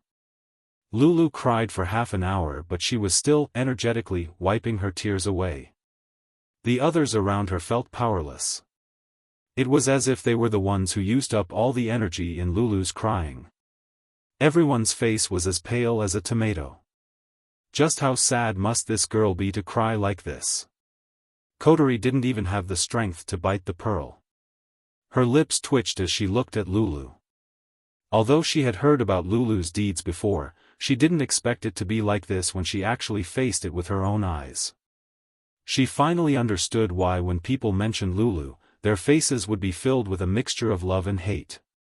I don't hate this type. Kurumi touched her chin with her finger and added another sentence. But, isn't she crying a little too long? Yeah. She's right, Lulu kept crying so they had to stay here and comfort her. If they couldn't comfort her, they wouldn't be able to leave. That's not the most important thing, the most important thing is. You. Astria and Toka hugged Lulu and cried their hearts out. Everyone felt their energy dissipating faster. Astria-chan, Taika-chan. Chuju's eyebrows twitched. She forced a smile and said, "Why are you crying so hard?" Huh? Astria and Toka looked at Hinajuku in confusion. There were still 2 streaks of tears on her face. While sobbing, she pouted and said an answer that made people fall head first to the ground. I don't know. No. I don't know. Kotori said calmly. You don't even know why you're crying, why are you crying so hard? Ugh. Ugh. Astria and Toka bit on a handkerchief. She wiped her cheeks and looked at Lulu in front of her. We don't know why, but we feel like crying when we see Lulu crying. Lulu nodded in agreement with tears on her face. The 3 girls looked at each other and burst into tears again. Wah! They hugged each other tightly. It felt like they would be best friends for life. Wu Yan, Fei Fei, and the other girls didn't know what to say. They could only shrug their shoulders dryly. Looking at the 3 girls who looked like they were going to cry for another half an hour, they didn't even have the energy to retort. I say. Hinajuku raised her hand tiredly. Are they going to keep crying? Don't say something like that. Kotori shuddered. She abruptly pushed Wu Yan, who had an awkward expression on his face, away. Don't just stand there, help me think of something. I don't want to stand here and watch them cry. Being pushed in a hurry, Wu Yan didn't have time to react and stumbled a couple of times. He almost fell into the arms of the 3 girls. He quickly steadied himself and used the momentum to get in front of the 3 girls. He smiled awkwardly. Shouldn't we stop? If this continues, it will be dark by the time we reach the behemoth forest. The 3 girls' cries quieted down a bit. They turned their teary faces towards Wu Yan. They looked at him like he's some kind of scum that's lost a lot of people. Wu Yan's scalp went numb. That's enough. Fei Fei couldn't stand it anymore. She walked up and pulled Lulu away from Astria and Toka. They're just going out for an adventure, they're not going to die. Don't you think it's bad luck if you cry like that? Fei Fei's words were obviously effective. Lulu shut her mouth. Her shoulders were still twitching, but she didn't dare to cry anymore. She was afraid that something bad might happen if she cries. Astria and Toka also pouted. She didn't dare to cry, but she couldn't stop her tears from flowing down her cheeks. She looked like a typical crying cow, and everyone couldn't help but laugh when they saw her crying. It's about time. Wu Yan looked up at the sky. He looked at Fei Fei and Lulu with a gentle smile. Well, I'm sure we'll meet again. You have to work hard, don't let us shake you off. Of course not. Lulu pouted her lips in dissatisfaction. Fei Fei's lips also curled into a smile. I know you guys are improving at an alarming rate. I don't dare to say I can surpass you, but it won't be that easy to shake me off. Hearing this, everyone smiled. That's the real Fei Fei. Wu Yan praised. He scratched his cheek and walked up to Lulu. He hugged her. Lulu's eyes widened, and a strong masculine scent wafted from the tip of her nose, making her little face blush instantly. You're not young anymore. Don't give Fei Fei trouble. Wu Yan patted Lulu's head and smiled. Of course not. Lulu said the same thing, but this time, her tone was very soft. Wu Yan shook his head and laughed. He let go of Lulu and looked at Feifei. He opened his arms and smiled. Feifei, don't you want to give me a goodbye hug too? Feifei blushed. She pursed her lips and said helplessly, you. Despite her helpless words, Feifei hesitated for a bit before she walked up to Wu Yan with a blushing face. She hugged him lightly. Wu Yan giggled and the girls behind him curled their lips in annoyance. Then, Wu Yan let go of Feifei and stepped in front of the girls. See you next time. Okay. Feifei and Lulu nodded. Just as Wu Yan was about to summon Fraxinus, a voice rang out and stopped him. Wait.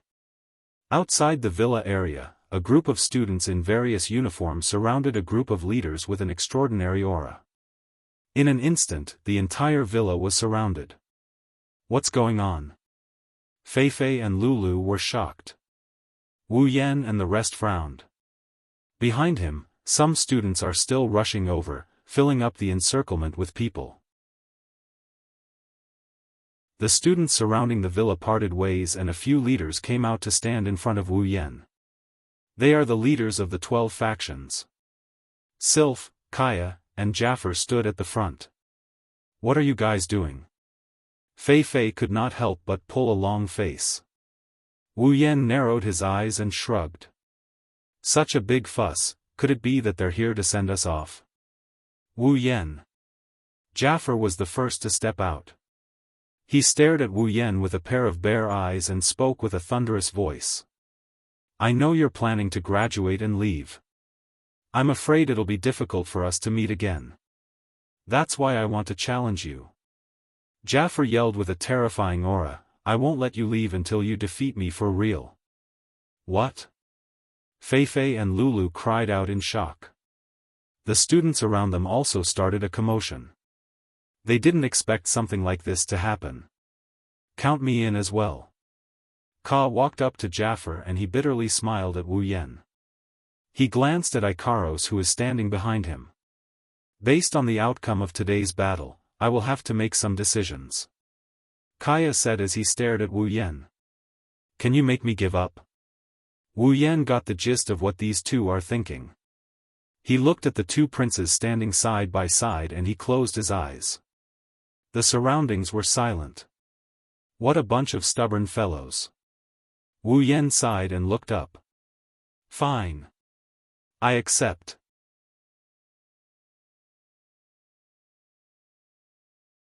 Chapter 8:17. Spalier World Academy, first floor of the Arena Tower. Normally, only the lowest-ranked students would be here. Today, however, it's filled with a sea of people. As far as the eye could see, the normal and elite students had practically filled the entire spacious floor. At the very front of the circle was a group of special students dressed in gold-trimmed white uniforms. All the students let out shouts, cheers, and clamors. Their eyes were filled with fanaticism as they looked at the arena surrounded by them. They were like star chasers as they shouted crazily, causing the entire first floor of the Tower of Tournament to tremble with their loud voices. No, it's not just students. Above the walls of the first floor, there's a circle of buildings that look like observation towers. It's built specifically for the Academy's higher-ups to observe the students' performance in the arena tower. At this moment, there's a group of faint figures moving around in the observation towers. If you look closely, you'll see that it's also filled with people. Those figures are all the Academy's teachers and higher-ups. Even the teachers and higher-ups are here to watch the upcoming battle. It's easy to imagine how high the level of this battle is going to be. At the side of the central stage, Ka and Jaffer tapped the ground in front of everyone. Their bodies flashed and appeared on the stage. They turned their heads and looked down at Wu Yan, who's surrounded by girls. Their eyes are filled with battle intent. As the two went up on stage, the students below the stage became even more fanatical.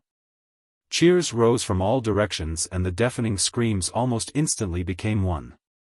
Below the stage, Wu Yan couldn't help but wrinkle his nose when he saw the situation. He felt very helpless. He feels like he's been living under a lot of people's gazes lately. The girls next to him are all looking at Wu Yan. It's very obvious. They only care about what Wu Yan will do next. The people around them were completely ignored by them. Wu Yan calmed himself down and disappeared.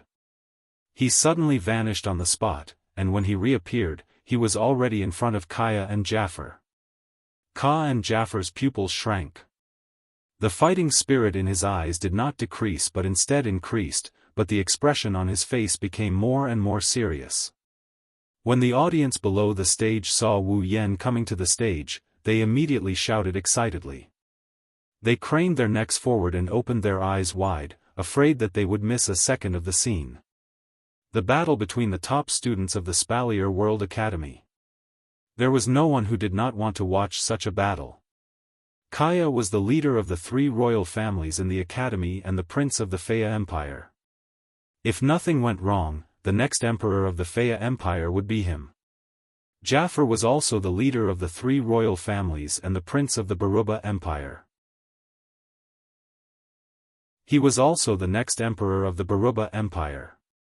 Both of them who had many identities were challenging a common man without any identity or background. Just this title alone was enough to arouse the interest of most people.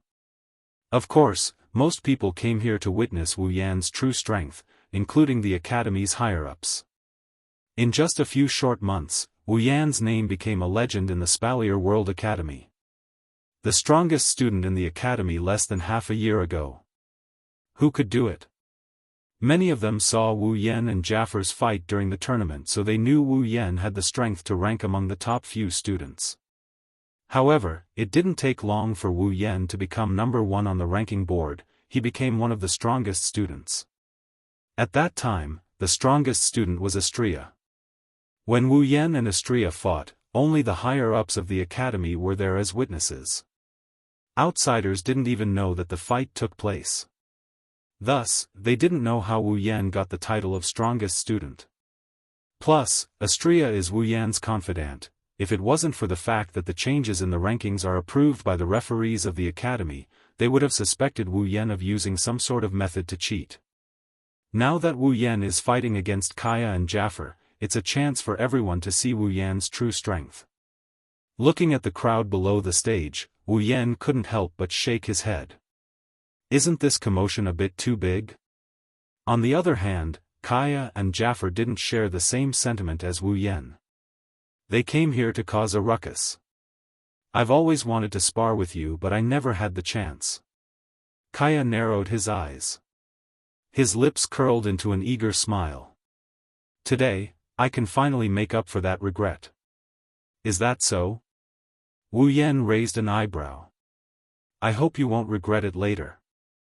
Losing in front of so many people will damage your reputation. Kaya smiled bitterly. Your reputation is much greater than mine. It'll damage your reputation if you lose. After saying that, Kaya turned to Jafar. I'll go first. No. Jafar puffed out his chest. I'll go first. Let me go first. It was rare for Kaya to show his aggressive side, contrary to his usual modesty. I have a personal grudge with him that needs to be resolved. Jafar looked straight at Ka and said in a deep voice, I have a personal grudge with him. I want to fight him in his best condition, so I have to go first. So I'm here to take advantage of him? It won't matter anyway. You should go first. You're the one who should go first. No. It's you. You've already fought him once. That's 2 different things. Don't talk about it like that. Are you going to go first or not? No way. The crowd's voices gradually died down. The crowd was speechless. Kaya and Jafar were bickering like children on the stage. Everyone's jaws dropped to the floor. They're fighting over the right to go first. Are they still the humble and polite Prince Kaya and the domineering Prince Jafar? Huh. Hinajaku couldn't help but laugh. These 2 people are surprisingly cute, the girls nodded in unison. Even Fei Fei and Lulu had the same look in their eyes. Wu Yan couldn't stay calm either. It looks like the two of them are going to start a fight before fighting him. He rubbed his forehead and reached out his hand. Stop fighting. Let's fight together. The air froze. Kaya and Jafar narrowed their eyes. Their gazes toward Wu Yan turned hostile. Wu Yan shrugged helplessly. Don't look at me like that. I'm not looking down on you. Wu Yan crossed his arms and sighed. I'm sure you know better than anyone else that you don't stand much of a chance against me in a one-on-one fight. I don't think you want to lose too soon, right? In order to achieve the fundamental purpose of this battle in your hearts, don't you think that joining hands is the best way? Kaya and Jafar were stunned by Wu Yan's words. They fell silent. No matter how unwilling they are, they have to admit that it's the best way to go. The two looked at each other and saw the strange look in each other's eyes. They turned to look at Wu Yan and said something in a low voice. Don't regret it, regret? Wu Yan grinned, he grinned so hard his eyes squinted. He lifted his leg and stomped on the ground. Ding! A clear and melodious bell rang. A red magic formation spun out from under Wu Yan's feet. In the blink of an eye, it enveloped Wu Yan's body. At the same time, a thick flame rose from the void. It slowly rose like a wall of fire. It covered the entire space behind Wu Yan. It floated there, emitting a terrifying heat and pressure. Under everyone's shocked gazes, Wu Yan's eyes flashed with a bright light. I hope you don't regret it.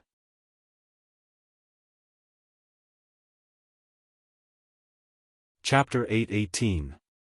Magic. Kaya and Jafar cried out in surprise. They stared at Wu Yan, who was standing on top of the magic formation and bathed in the sea of fire. Gradually, they lost their composure. Impossible. Many people stared at Wu Yan in disbelief. When they confirmed that Wu Yan was emitting waves of magic, they were dumbfounded. Even the higher-ups on the observation deck couldn't help but cry out in disbelief. There was a very basic law of cultivation in the spalier world. Even ordinary people who didn't cultivate knew about it. Once a person cultivates Do Qi, then they will never be able to cultivate mana for the rest of their life. Conversely, a person who cultivates mana will never be able to cultivate Do Qi. In other words, in a person's body, there is no way to accommodate two types of energy at the same time. But now, what did they see? They saw that Wu Yan, who had always been fighting like a warrior, was now using magic. There were clear waves of magic on his body. How was this possible? Countless people looked at each other in dismay. They couldn't believe what they were seeing. From what they knew, Wu Yan had always fought like a warrior. Lightning was a special effect of aura and fire was a special ability of armament. He had always been a warrior. With such preconceived notions, they couldn't accept the fact that Wu Yan is using magic. Wu Yan had once defeated Jafar, who was at the peak of the 7th rank. Although this was shocking, it wasn't to the point of being horrifying. Challenging someone of a higher rank was difficult, but it wasn't impossible either. Cultivating both aura and mana at the same time was something that was publicly acknowledged to be absolutely impossible. Could it be? The most basic law of cultivation in the spalier world was about to be broken? When they realized this, everyone felt dizzy. Their worldview was severely damaged. Seeing this, Wu Yan shook his head. He pursed his lips at the two dumbfounded people in front of him. His voice traveled to the silent crowd. Don't be so surprised. He just used some dirty tricks. Wu Yan could only explain. Otherwise, he would have a headache later. Dirty tricks? Everyone reacted one after another. They tilted their heads in confusion as if they were trying to figure out what the so-called shameful means was. That's why it was so effective. Kaya and Jafar took a deep breath and they accepted it. Wu Yan's methods are strange to begin with, it wouldn't be a surprise if he had one or two more. As long as he doesn't break the law of Duqi and mana, it's fine as long as he doesn't break the law. Now, the most important thing. How should they deal with this battle? Kaya glanced at Jafar. Jafar seemed to have sensed something and nodded.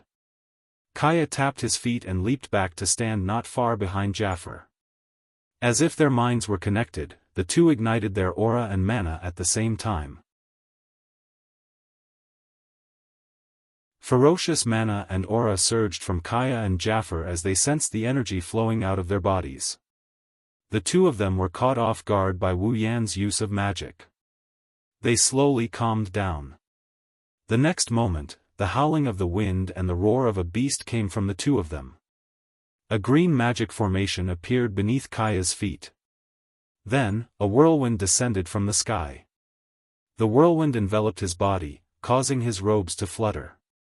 It formed two tornadoes that circled around him. The ground cracked inch by inch. With a flip of his hand, a golden staff with a green crystal ball at the tip appeared in his hand. On the other side, Jafar silently took out his armament. It was a pair of sharp claws. Jafar put it on and flexed his claws. Clang! Clang! Following a bestial roar, the image of a beast appeared behind Jafar. Its blood-red eyes were fixed on Wu Yan. The moment they made their move, the two of them brought out all of their abilities. Kaya and Jafar's aura surged. They didn't dare hold back at all. If they held back, they would lose for sure. Jafar. Wu Yan smiled wickedly. His wine-red eyes shone with a deadly red light. Let's begin. As soon as he spoke, boom! The extremely condensed sea of fire suddenly trembled and completely erupted. It was like the sky had collapsed. The huge sea of fire was like a huge palm. It fiercely fell down and slapped towards the two figures on the opposite side. The sea of flames that descended from the sky almost covered the entire arena. Looking at this scene, Kaya and Jafar's expressions became extremely grave. In the back, Kaya stared at the curtain of fire and took a deep breath. Then, with a sudden roar, cyan mana surged out, wrapping around his body and flowing towards the staff in his hand. The armament in Kaya's hand was a rare armament, but with the support of a large amount of mana, its power was infinitely close to a gold armament. It suddenly flashed, and its entire body shook. The crystal ball at the top actually emitted a woo-woo sound, as if it was calling for something. Then, a small tornado flew out from the staff's body. Boom! With a loud explosion, the small tornado suddenly expanded. Like a whirlpool, it quickly engulfed Ka and Jafar's figures. The sea of fire smashed towards the two motionless people and collided with the tornado that enveloped them. Just as the sea of fire collided with the tornado rotated and a powerful storm erupted, blasting towards the sea of fire that was releasing a blazing temperature. Suddenly, the entire sea of fire was blown away in an instant, scattering into sparks that filled the sky. On the other side, Wu Yan was startled. It's here. Below the stage, Feifei's eyes narrowed. Prince Kaya's signature spell, Wind of Disintegration, it can dissolve all energy attacks. Only the direct descendants of the Feiya imperial family can learn this legacy spell. Kaya smiled at the surprised Wu Yan. Don't be surprised. Jafar has a beast battle technique. If I don't have a trump card, how can I surpass him in the rankings? With a wave of his magic staff, the violent winds that filled the sky twisted strangely and intertwined with each other, forming a cyan energy. Then, with another spin, it condensed into a cyan spear that shone with a cold light and was wrapped in a whirlwind. And it can be used like this. Kaya's smile disappeared and he shook his staff. A green wind spear shot out like a bolt of lightning, tearing through the air with a sharp gust of wind. The sparks in its path dissipated like they didn't exist in the first place. Then, the wind spear shot towards Wu Yan like it didn't exist in the first place. Wu Yan also realized what was going on. His eyes narrowed. If it was as Feifei said, that wind of disintegration could dissolve all energy attacks, then he couldn't use magic to block it. He raised his hand, clenched it into a fist, and swung it forward. Instantly, the air in front of him was compressed into an invisible air cannon. It covered Wu Yan's fist and collided with the green spear of wind. Boom! There was a deep explosion. Shockwaves spread rapidly, causing space to tremble slightly. Jafar lifted his head. His body trembled slightly, and he flew toward Wu Yan. He clenched his fists, and the shadow beast behind him roared. A terrifying wave of battle aura flashed on his claws, and he swiped at Wu Yan's chest. Wu Yan, who was in a stalemate with the wind spear, cursed when he saw Jafar charging toward him. He stomped his foot, and a magic formation appeared beneath him. Then, 3 stone snakes as thick as an arm shot out from the ground. They opened their mouths and lunged at Jafar's face. The rock snake instantly shot forward and arrived in front of Sa-Fa. Sa-Fa's expression became a little grave when he sensed the sinister cold glint in the former's mouth. However, he did not choose to withdraw. Instead, he slowly extended his sharp claws and roared at the rock snake that was shooting over.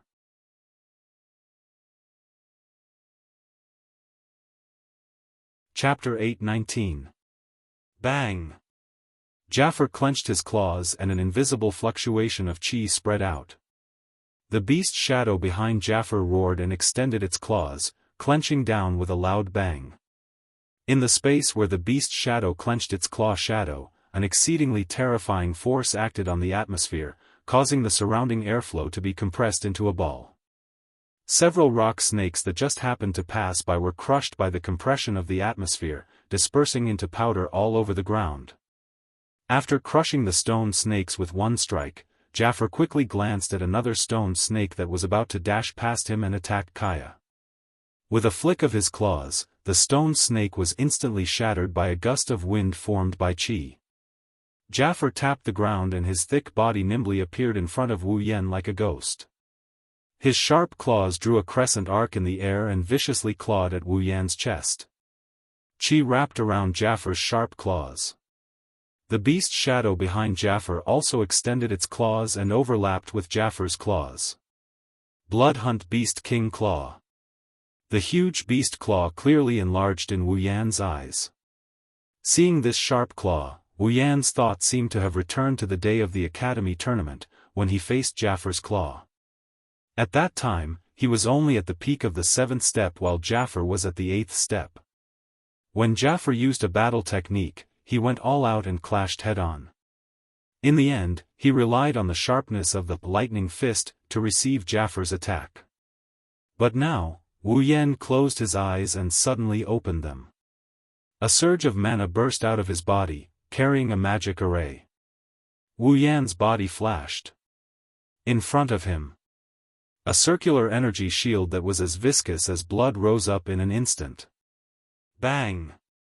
In the next moment, the Bloodhunt Beast King Claw ruthlessly smashed into the energy barrier. A muffled explosion sounded, and the energy barrier rippled rapidly. It was forced into an arc by Jafar's terrifying battle technique and kept getting closer to Wu Yan's face. Once the energy barrier broke, the Bloodhunt Beast King Claw would land on Wu Yan's face without any distance. However, when the claw was only a few centimeters away from Wu Yan's face, the energy barrier fiercely rebounded with a bang. The rebounding force directly affected Jafar. Jafar grunted and clenched his teeth. Borrowing the rebounding force, his body flashed to the side of Wu Yan. His arms quickly shook, and a series of claw shadows appeared. The claw shadows carried countless chi winds and smashed into Wu Yan's energy barrier. Clang! Clang! Clang! The claw shadows slammed into the dark, blood-red energy barrier. A series of crisp clangs that resembled the clashing of weapons immediately rang out. The energy barrier's defensive capabilities were extremely high. It merely trembled a little under Jafar's storm-like attacks, but it did not shatter. Back then, Wu Yan had to use all his strength to withstand the attack, but now, it was as easy as lifting a hand. He casually received dozens of attacks. Clang! Another Bloodhunt Beast King Claw smashed into the energy barrier. The energy barrier finally reached its limit and completely burst open. Even so, Wu Yan is still satisfied. A magic barrier that he casually set up has this level of defensive power. It's enough to let Wu Yan understand the power of the spells in the 103,000 grimoires. It was absolutely worth it to exchange almost all his ability points for it. Ha ha ha. Wu Yan laughed loudly. A surge of dense magic power burst out of his body, and Jafar was forced to take a few steps back. Before he could react, Jafar's heart skipped a beat when he heard a crisp, ding sound. In the sky, a violent wind suddenly blew, as if a natural disaster was swirling around. Jafar abruptly raised his head and looked up. Then, his expression changed. Not far above his head, a 2-meter-wide fireball was floating. It was pitch black like the sun during an eclipse. When Jafar raised his head, the fireball came crashing down on him.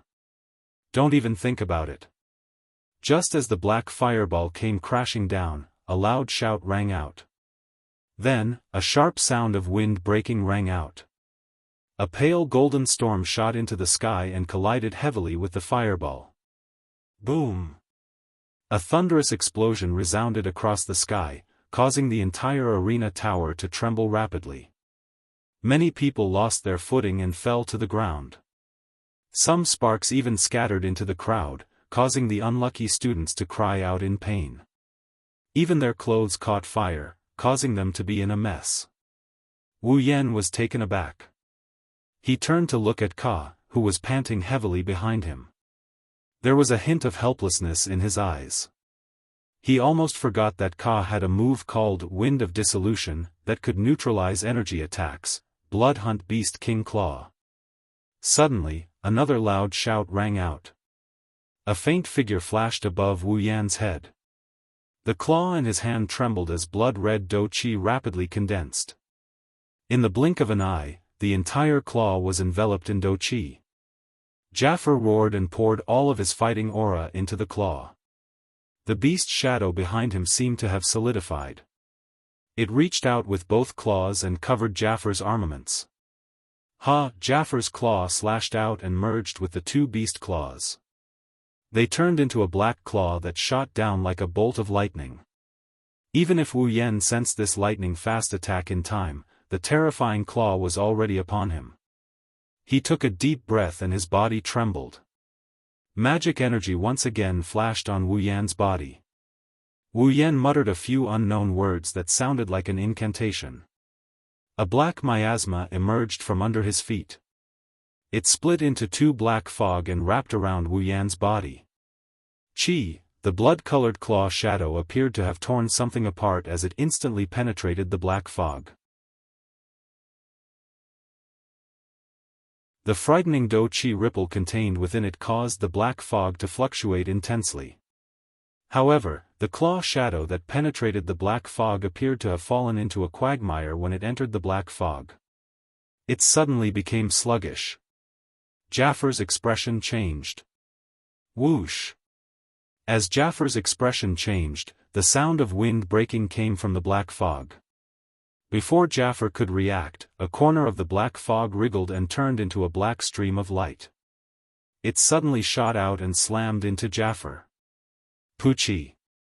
The black mist hit Jafar's body like a heavy hammer. Jafar spat out a mouthful of blood, and his body fell down in an instant. Jafar!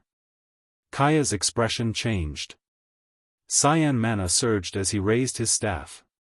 Countless arrows condensed from wind appeared behind him, and with a wave of Kaya's hand, they rapidly pierced forward. The fierce wind arrows pierced through the black fog, turning it into a beehive. However, there was nothing within the black fog. All the pores on Kaya's body tightened. His pupils shrunk to the size of a needle tip. He stomped on the ground. A gentle wind wrapped around Kaya's body, carrying him as he gently floated backwards. At the same time, a black shadow suddenly appeared behind Kaya as if it had teleported, under the shocked gazes of the audience below the stage. Ka's hair stood on end. Behind Ka, Wu Yan smiled faintly and reached out a hand to grab Ka's neck. Wind net. At this critical moment, Ka displayed extraordinary combat experience and mental fortitude. He suppressed the trembling in his heart and waved his staff. The magic energy around him rapidly fluctuated and formed wind blades. They quickly condensed into a large net of wind blades, protecting Ka within. However, Wu Yan's hand didn't pause in the slightest in the face of this net of wind blades. He directly reached for Ka. Magic energy surged in his hand and a black flame ignited. The sharp wind blades hit the burning arm but didn't cause any damage. Instead, they burned into nothingness like paper. Wu Yan's hand passed through the net of wind blades and rested on Ka's neck. The entire arena was silent.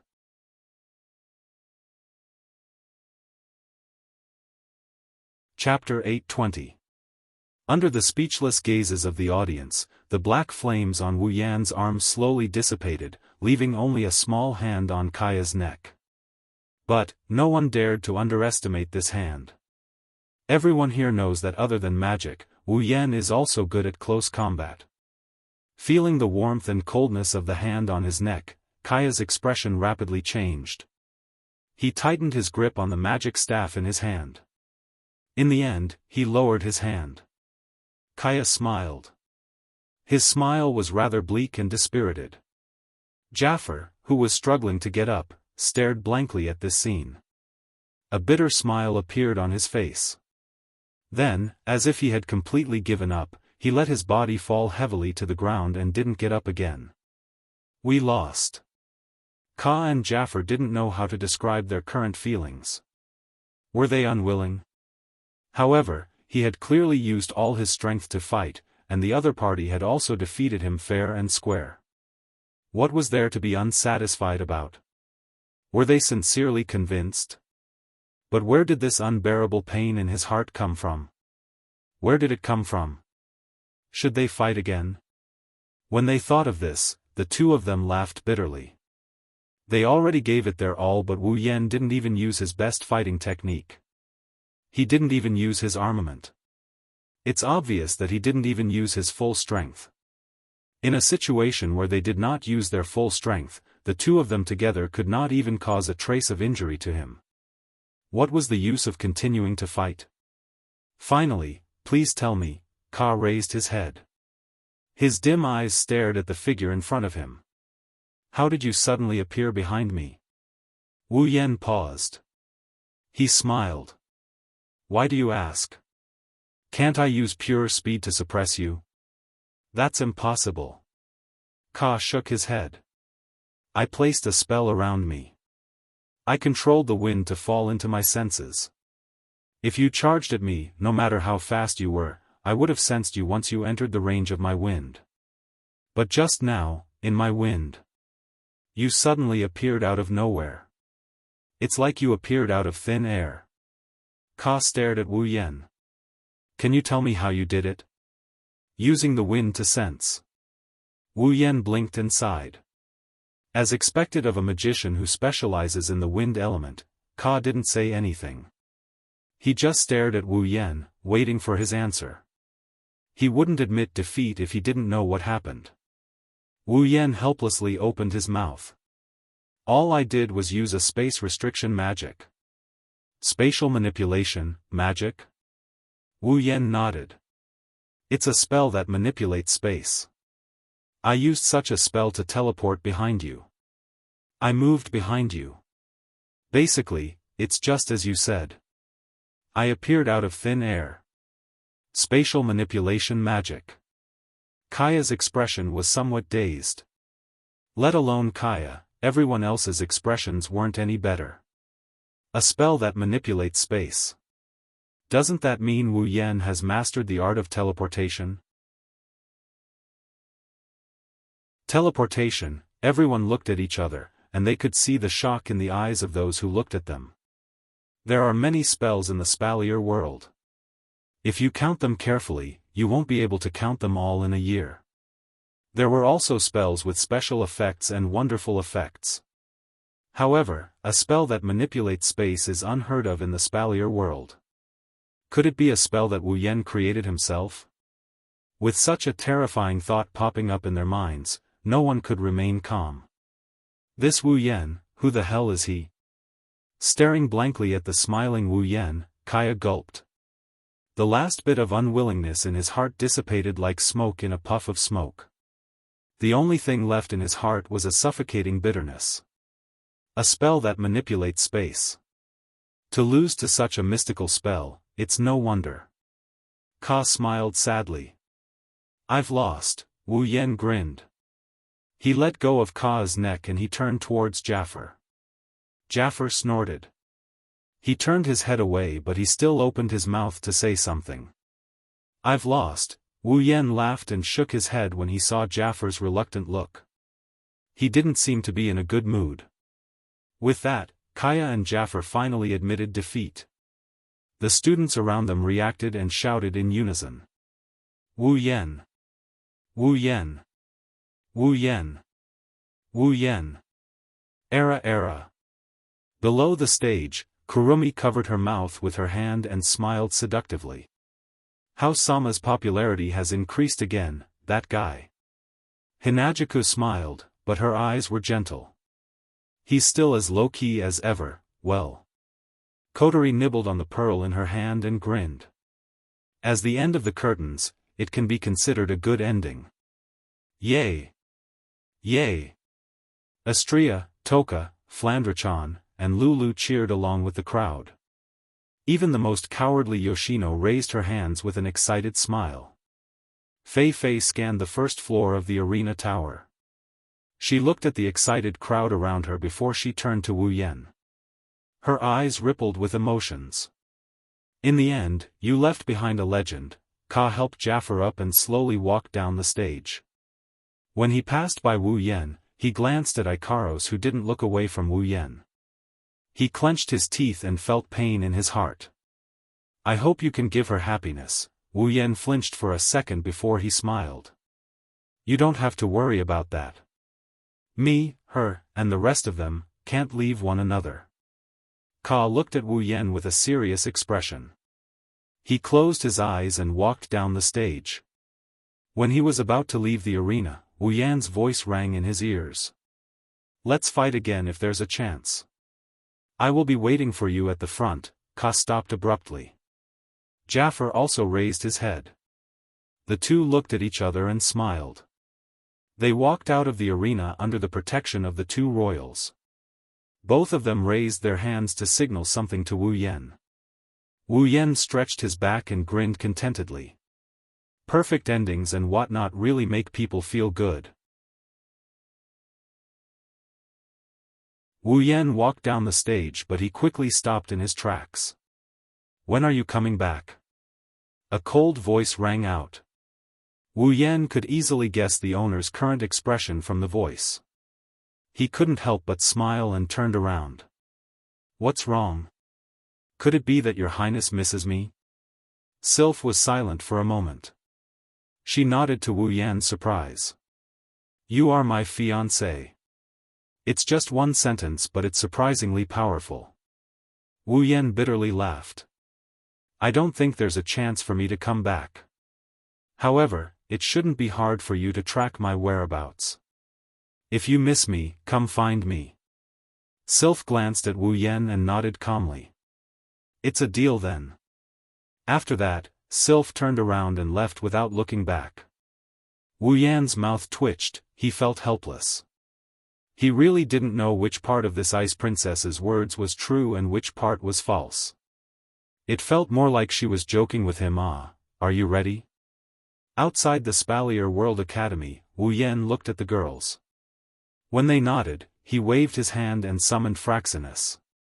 Take care. Fei Fei shouted as she looked at the huge airship. You must miss me. Lulu waved her hands.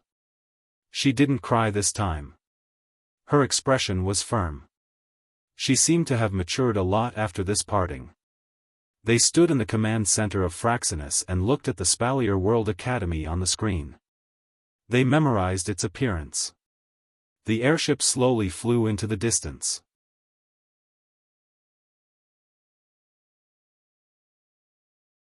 Chapter 821. Behemoth Forest. The current Behemoth Forest is very different from before. It's not that its shape has changed or the terrain has changed. It's just that no one dared to treat the Behemoth Forest as a hunting ground anymore. The incident with the Behemoth King has come to an end. There have been no more demonic beast attacks. However, the Behemoth King is still alive.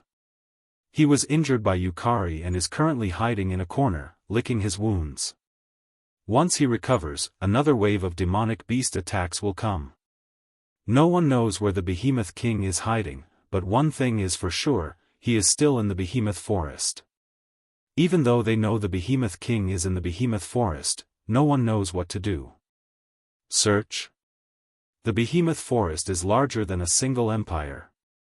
Add to that the complex terrain and tens of thousands of demonic beasts, who would dare to search for the Behemoth King? What about a secret search? It's not that it's impossible, but the number of people needed to search for the Behemoth King is limited. It's going to take a lot of luck to find the Behemoth King. What was certain was that the giant beast's forest wasn't suitable for other people to go in and hunt. After the Behemoth King went into hiding, the Ailu Empire, Baruba Empire, and Fea Empire set up a camp between their supply towns and the Behemoth Forest.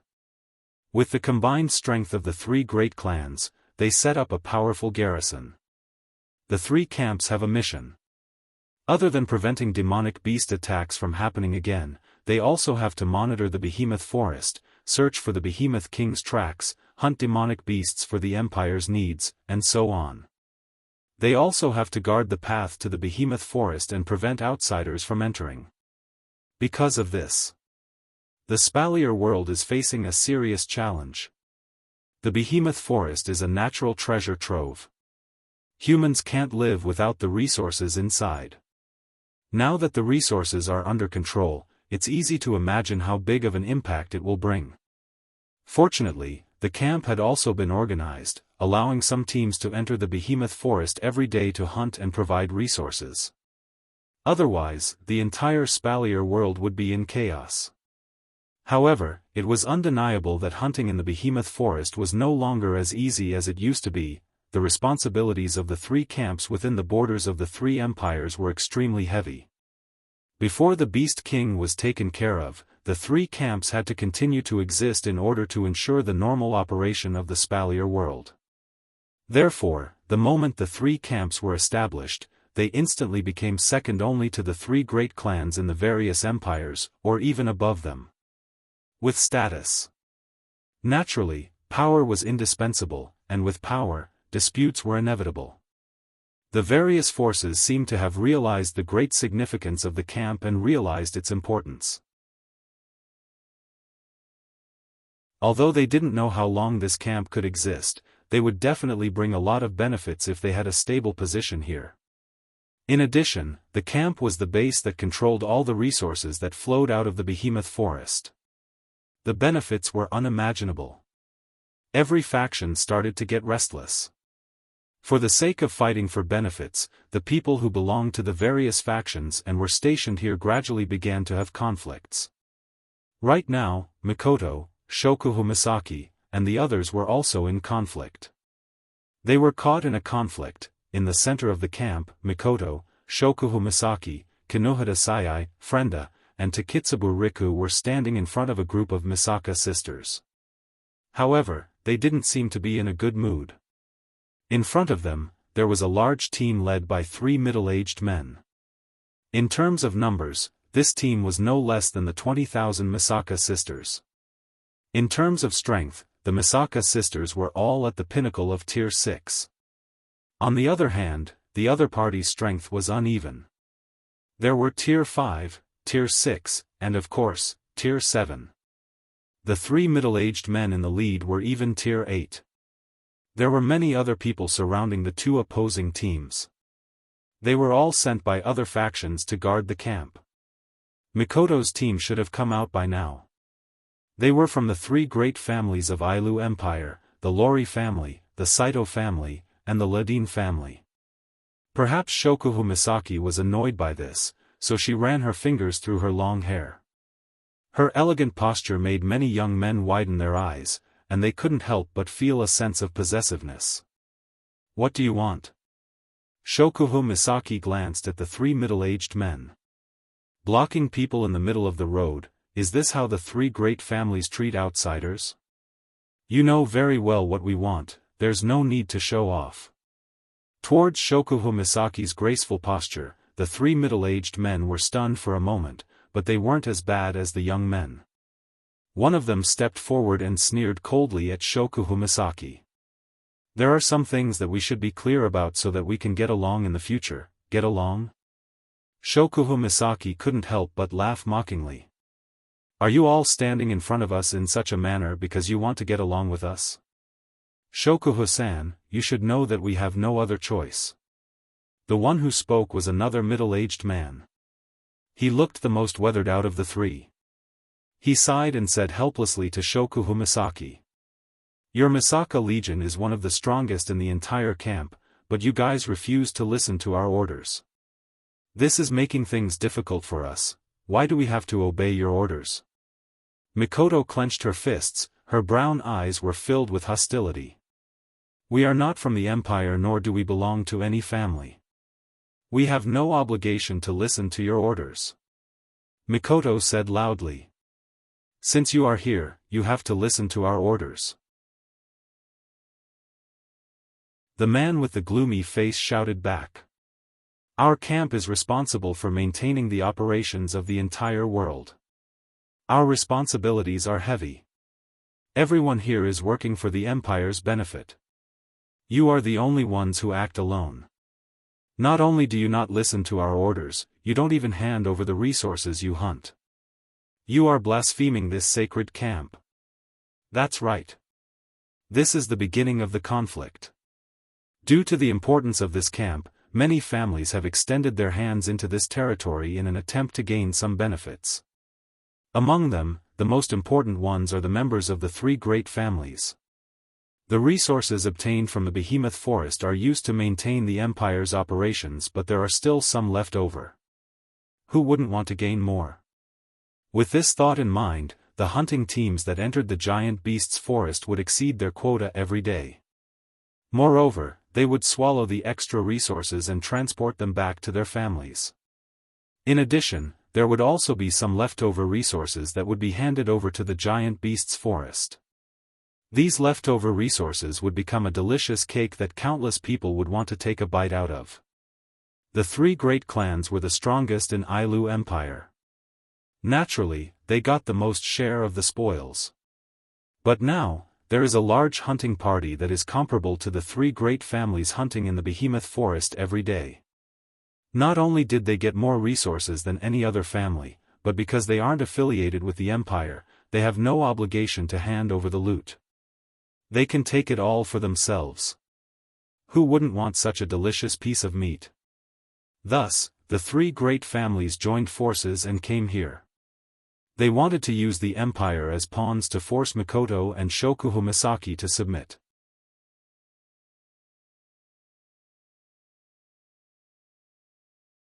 Chapter 822. As the saying goes, a person's jealousy is a scary thing. She had to work herself to death and fight every day to earn resources that she had to hand over to the Empire to support the Empire's operations. Yet, other people were allowed to keep her gains for themselves.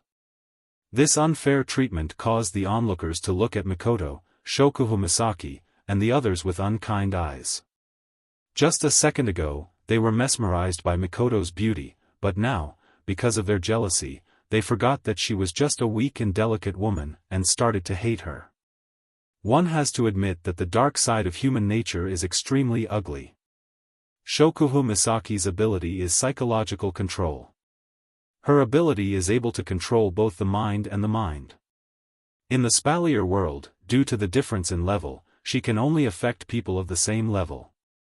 However, Shokuhu Misaki is already a Tier 8 combatant. There are not many people who are stronger than her.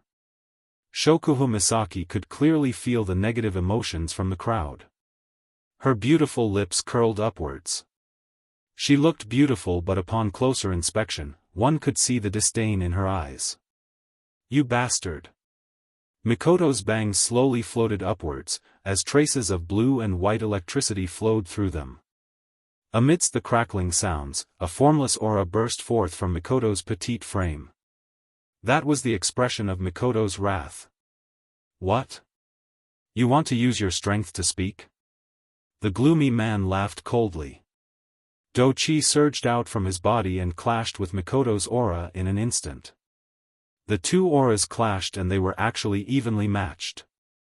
Mikoto had already reached the peak of Tier 8. She was just one step away from reaching Tier 9. Under such circumstances, even though the gloomy man's aura was on par with Mikoto's, it was clear that his true strength was not much weaker than Mikoto's.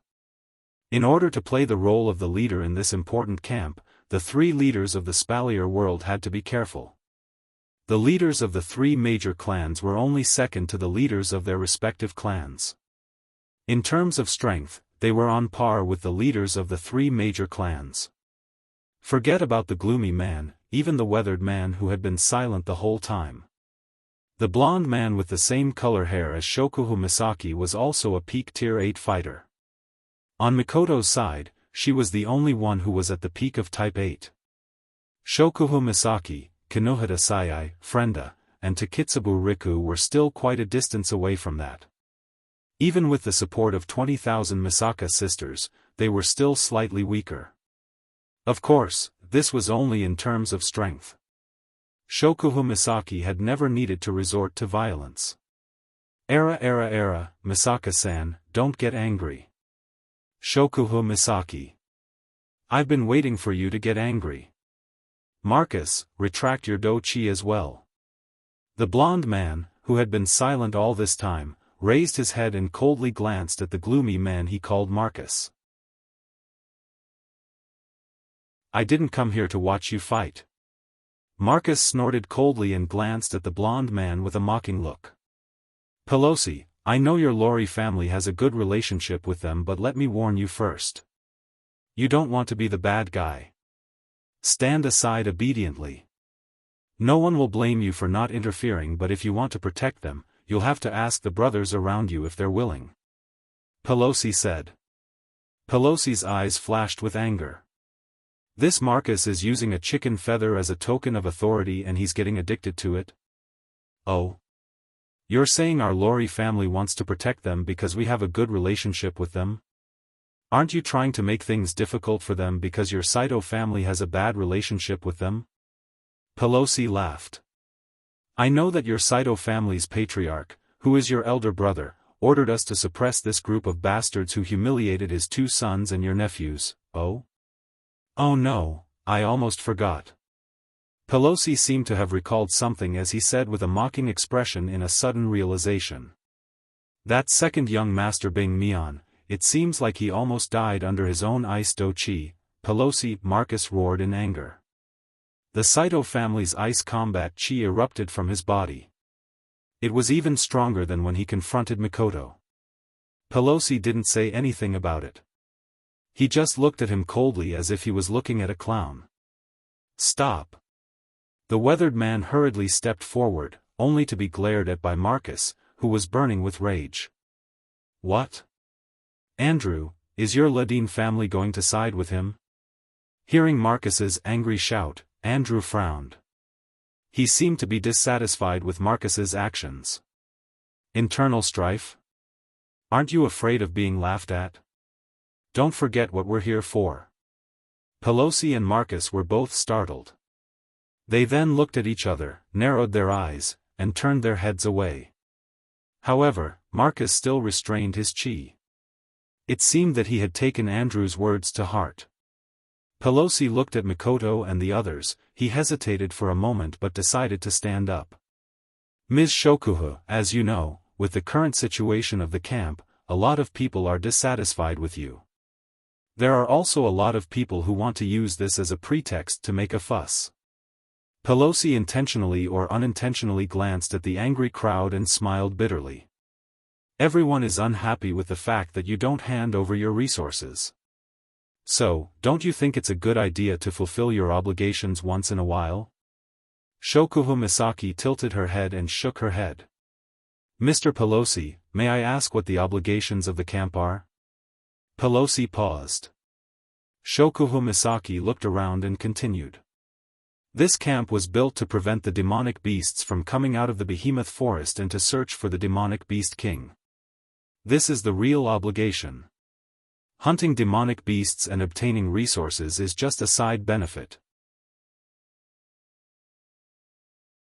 Shokuho Misaki's lips curled into a smile. She slowly walked in front of Marcus. Marcus looked at her coldly. Indeed, everyone in this camp hunts demonic beasts in the behemoth forest every day. They exchange their lives for resources and hand it over to the Empire to maintain the Empire's normal operations. I admire your sense of responsibility. Shokuho Misaki looked at Marcus with a half-smile. But since Mr. Marcus says we have blasphemed this sacred encampment, then Mr. Marcus, can you say that everything you've done is for the sake of the Ailu Empire? Marcus' pupils constricted and he sneered. Of course I. Mr. Marcus, please don't speak too quickly. Shokuho Misaki interrupted Marcus with a smile, but her eyes flashed with a cold glint. I will do as you say. Don't forget, my ability is to control people's minds. Shokuho Misaki rested her chin on her hand and said with a smile. Although I can't control the few of you, I believe that the people around you who work for you shouldn't be able to resist my ability. I think, in that kind of situation, they would be very willing to publicize your usual actions to everyone. When the time comes, it will be time for the world to evaluate your obligations. The expressions of Pelosi, Marcus, and Andrew changed on the spot. Shokuho Misaki glanced at them, turned around and walked to Mikoto's side. Gentlemen, we all have our own goals. We are not in charge of you, so it's best if you don't stick your nose in our business. Otherwise, the ones who will suffer. Shokuho Misaki smiled. Definitely not us.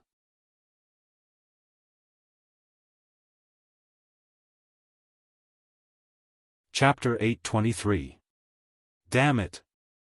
I'm so pissed off. Kinohita Sai kicked a rock aside and glared at Shokuho Misaki. I say, why don't you just let me take care of that guy? But don't you dare do anything stupid. Frenda was shocked. That guy is a tier 8 pinnacle, you won't be able to win if you fight him. Who says I can't kill him just because my level is lower than his? Kinohita Sai retorted. It's not like I haven't killed someone stronger than me when I was in the Black Ops. If I can't kill him in a direct confrontation, I'll just super-assassinate him. Frenda couldn't stay calm anymore, she clutched her beret nervously. You're not really planning to do that, right? Alright. Mikoto sighed. That guy is annoying, but it's not to the point where I have to kill him, huh? Kinohita Sai looked at Mikoto in disbelief and sighed as well. You're still as kind as ever. This has nothing to do with being kind or not, right? That's not it. Most people would only want to kill that guy if they saw him. Would a normal person directly kill the person they hate? Of course I'm super good at it. Yeah. Seeing Mikoto and Kinohita Sai quarreling for no reason, Frenda felt like she was looking at two kids who never grew up. She completely forgot that she was the one with the smallest stature in the room. She then turned to Shokuho Misaki. Luckily Shokuho was here, otherwise we would have to fight them. I made the right decision when I asked you to stay. Well, in a base like this, it's only a matter of time before something like this happens. Shokuho Misaki tucked her hair behind her ear. She narrowed her eyes. I just didn't expect it to happen so soon. Mikoto and Kinohita Sai seemed to be tired of arguing. They glared at each other and turned their heads away. Mikoto happened to be on Shokuho Misaki's side. Hearing this, she put one hand on her waist. We should have completely fallen out with them now, right? I don't think so. Kinohita Sai extended her hand. He clenched his fist, and on top of it, there was a mass of air that was invisible to the naked eye that was constantly compressing and rotating. At least with Shokuhu here, those guys won't be able to do anything to us, although I'm not afraid, they won't give up. Shokuhu Misaki said calmly, as long as we are here, they will not give up. After all, the Misaka sisters are very efficient at hunting. They won't let go of the chance to get their hands on these 20,000 men. Shokuhu Misaki was smart enough to know that Marcus's real target wasn't the loot in their hands, but the entire Misaka sisters squad. Even though they had accumulated quite a lot of resources during this period of hunting, it was only a small amount. What Marcus and the rest really wanted was a Misaka army that did not have to carry out their so-called obligations and could hunt efficiently. Otherwise, Marcus's first sentence after blocking them in the open space wouldn't be to ask them to submit their resources. From this point of view, Pelosi from the Lori family gave them a good way out. He didn't let them follow his orders, instead, he let them carry out their duties. It seems like he cared about the relationship between them and the Lori family. Then what should we do next? Mikoto said irritatedly, the longer we don't submit our resources, the more dissatisfied the people in the base will be with us. I'm afraid we'll get into a lot of unnecessary trouble. Of course there will be trouble. Shokuhu Misaki pursed her lips and said bitterly, it's because we've been hunting monsters for that bastard. Those resources should be able to give him a lot of points. Mikoto, Kinohita Sai, and Frenda stopped in their tracks. Even Takitsubu Riku, who looked like she was about to fall asleep, lifted her head. Obviously, the bastard that Shokuhu Misaki mentioned just now was the one she was talking about. Their mental state was shaken. The footsteps of the 5 girls were no longer as normal as before. Instead, they were somewhat slow. Although the expression on their faces was still as thoughtful as before, this time, they were no longer thinking about the matters in the camp. Instead, they were thinking about the detestable fellow they spoke of. Hey, that bastard seems to have returned. Mikoto pretended to be nonchalant and asked casually. Shokuhu Misaki couldn't help but snicker. Misaka-san, you should know better than I do, right? Every time I talk to Chuju and the others, they always ask about you. I was just doing it in passing, Mikoto's voice got softer and softer as her face got redder and redder, attracting the giggling gazes of Kinohita Sai and Frenda. Just like that bastard said, Misaka-san is at Tsundere. And now he's Tsundere. He's Tsundere. Don't talk about Tsundere all the time. Mikoto yelled in exasperation. I'm not Tsundere. Takitsubu Riku glanced at the 3 girls and gave up on asking. She walked up to Shokuhu Misaki and asked in a soft voice, is he in the academy now? Shokuhu Misaki shook her head helplessly and looked up at the sky. 2 days ago, when I contacted Hinajaku, I heard that he seemed to have obtained a new ability and is currently cultivating it. He should be almost done with it by now. The next time I contact him, I should be able to see his face through the crystal ball.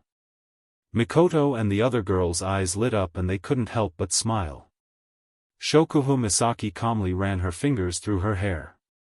This is a good opportunity to hear from him about the princess fiancé incident. The air instantly froze, and the temperature suddenly dropped. The expressions of the girls also turned cold. The Misaka girl who was closest to the girls raised her head and said, according to Misaka's observation, Oni-sama seems to have cheated on her again. Misaka 10032 came to the conclusion. Oni-sama is a heartless man. Misaka 10031 came to the conclusion as well. Misaka 9982 seconded. Misaka 10777 seconded. Misaka 19090 seconded. In the end, all of the Misaka sisters agreed to the proposal. Hearing the girls whispering behind them, Mikoto, Shokuhu Misaki, Kinohita Sai, Frenda, and Takitsubo Riku looked at each other and couldn't help but burst out laughing. However, it didn't take long before Mikoto and Takitsubo Riku's laughter came to an abrupt halt. The laughter on their faces slowly turned into surprise. This feeling is, Mikoto's forehead flashed with electricity. Takitsubo Riku's pupils constricted and she started trembling. What's wrong?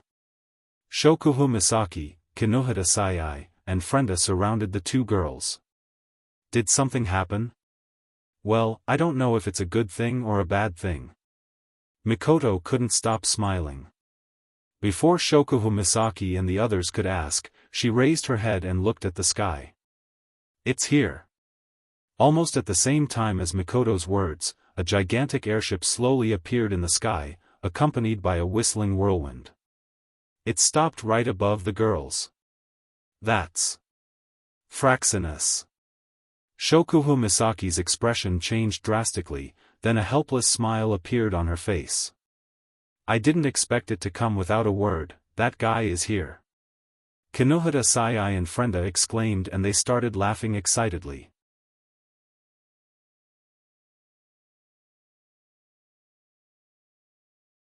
Chapter 824. Looking at the figures appearing in the teleportation light, Mikoto and the rest could not help but feel excited. Even Shokuhu Misaki had a look of joy in her eyes. From the time Wu Yen brought Chuju and the others out of the behemoth forest to when Yukari returned to Gensokyo, to when Wu Yen completed the compulsory mission, it was about 2 weeks in the Spalier world. That's about 10 days. Although they hadn't seen each other for more than 10 days, Mikoto and the others felt as if a long time had passed. Even though they kept in touch with each other every day, they were still excited to see each other in person. Especially the figure standing at the head of the table, it attracted the gazes of the 5 of them, they couldn't move their eyes away. If Mikoto and the others were like that, then why wouldn't Chuju and the others be like that as well? Frenda Ne-san. Flandre-chan was the first one to cheer.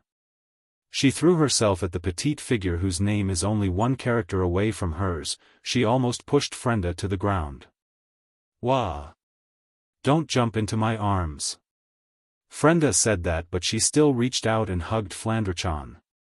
Her blue eyes were filled with love and helplessness. She believed that no one would hate Flandre-chan, except for those who are afraid of her strength. Mikoto. Chuju. Shokuhu Ne-san. Everyone. The girls hugged each other and enjoyed the joy of reunion even though they were just summoned. Kotori, Toka, and Yoshino who didn't know each other for long also did the same. The small space was filled with laughter. It seems that while Wu Yen wasn't around, they were separated from each other but their relationship seemed to be developing well. Of course. There are exceptions. Tokazaki-san, long time no see. Shokuhu Misaki covered her mouth and smiled at Kurumi. Seeing that you're doing well, Shokuhu is relieved. I was worried that you wouldn't be comfortable in the academy, I'm the one who's fine. Kurumi tilted her head cutely. Her eyes turned into crescents. It's great that Shokuhu-san is so energetic, just from their conversation alone, the two of them were like aristocratic relatives who had not seen each other for a long time. They were elegantly greeting each other, but the air around the two of them emitted a chill that was enough to penetrate one's heart, causing the delicate bodies of the young girls to tremble. With a leap, he distanced himself from them. Just like when they met for the first time, these two young ladies who thought of each other as strong rivals immediately became hostile towards each other. Wu Yen, who was watching from the side, felt extremely conflicted. You bastard, you finally showed up. It was unknown when Mikoto and Chuju had arrived beside Wu Yen, hand in hand. Her pair of tea-colored eyes were filled with serious dissatisfaction. Not counting the time when he was carrying out compulsory missions. However, it had been a few days since Wu Yen returned to the Spalier world from the Instance dungeon. In the end, he hadn't contacted them even once. Of course, Mikoto would be dissatisfied. However, the prideful Mikoto wouldn't say it out loud. Sorry. Wu Yan tactfully admitted his mistake. He clasped his hands and made an apologetic gesture. It's because too many things have happened in the past 2 days, I can't sort them all out. Shokuhu Misaki, who was in the middle of a confrontation with Kurumi, turned around and walked to Wu Yan's side. She also heard from Chuju about their encounter in the Imperial Palace, but she only got the gist of it. Using a crystal ball to communicate, even though it's not like Academy City or the modern world, it's still possible to be monitored. That's why Chuju couldn't tell them the secret Wu Yan obtained in the Imperial Palace. She only gave them a vague explanation to let Shokuhu Misaki and the others know the severity of the situation. What's wrong? Is it hard to solve? Wu Yan sighed when he heard this. It's not a problem, it's a problem of how to deal with it. Wu Yan shook his head when he saw Shokuhu Misaki's puzzled expression. Let's talk about the details later. Shokuhu Misaki nodded, and her serious face changed into a half-smile. Since it's not convenient to talk about it here, Yen-chan, don't you think you should explain your private matters to us? For example, your engagement with a certain princess, or you're such a playboy. Which pretty bee did you piss off in this dungeon? When Shokuhu Misaki said that, Wu Yan knew he was in trouble. As expected, as soon as she said that, several cold gazes and 20,000 disdainful gazes landed on him. Wu Yan's back was drenched in sweat. Feeling the pressure, Wu Yan stiffened and looked at Shokuhu Misaki, who was still smiling. He tried to speak weakly. Josama, I don't think it's appropriate to talk about private matters here, Era, is that so? Shokuhu Misaki smiled seductively. She reached out and stroked Wu Yan's chest. She then moved her lips closer to Wu Yan's ear. Then, let's talk about it in private. Dear love, gulp. Hearing Shokuhu Misaki's seductive voice, Wu Yan felt a chill down his spine. He gulped and the girls around him snickered at him. Wu Yan could only sigh in despair. It seems like he'll have a lot of work to do in the coming days if he wants to appease these jealous girls. How nice would it be if pushing her down could comfort the girl? Behemoth Forest Camp, inside a large tent. What? You guys graduated? Mikoto exclaimed. Yeah. Chuju smiled at Mikoto. Apparently, staying at Spalier World Academy no longer has much meaning for us, so we applied to graduate. Then why didn't you guys tell us? Kinohata Sai, who was sitting on the other side of Mikoto, was dissatisfied. Don't tell me you don't plan to care about us anymore. Haha, it's just that we didn't have time to inform you. Chuju smiled bitterly. After all, we almost couldn't get out, isn't that a pity? Shokuhu Misaki looked at Kurumi with raised eyebrows. You just entered the academy and you're applying to graduate? You must be tired, Era, I don't mind. Kurumi placed a finger on her lips and said to herself. As long as Aotsusama is here, it's fine. On the other hand, Shokuhu-san, I heard you spent a lot of effort to raise Starlight Queen. How can you just abandon her like that? Don't worry about it, it's fine. Shokuhu Misaki waved her hand. Sometimes, power is more practical than people. All you need to do is say a word or two. Tokazaki-san, you don't have to worry too much, that's a pity. Kurumi and Shokuhu Misaki looked at each other. Both of them had a noble smile on their faces. However, the way they looked at each other made the onlookers feel dizzy. They couldn't wait to teach these two girls a lesson. Wu Yan slapped his forehead and looked at Shokuhu Misaki helplessly. The academy isn't a big problem since you're just students in name. Whenever you get in touch with Grandpa Lei, he'll just let you graduate. Wu Yan turned serious after he said that. Masaki-san, what do you think I should do with the information I got from the Ailu Empire's treasury? You don't have to do anything with that information. Wu Yan, Hinajaku, and the others were baffled by Shokuhu Misaki's words. She didn't even hesitate to call them worthless. Everyone was stunned. Shokuhu Misaki blinked and smiled as she looked at the stunned crowd. They have already arranged a way to deal with it. What are we still worried about? Hearing Shokuhu Misaki's words, everyone looked at each other and laughed. As expected of Shokuhu Misaki, she hit the nail on the head.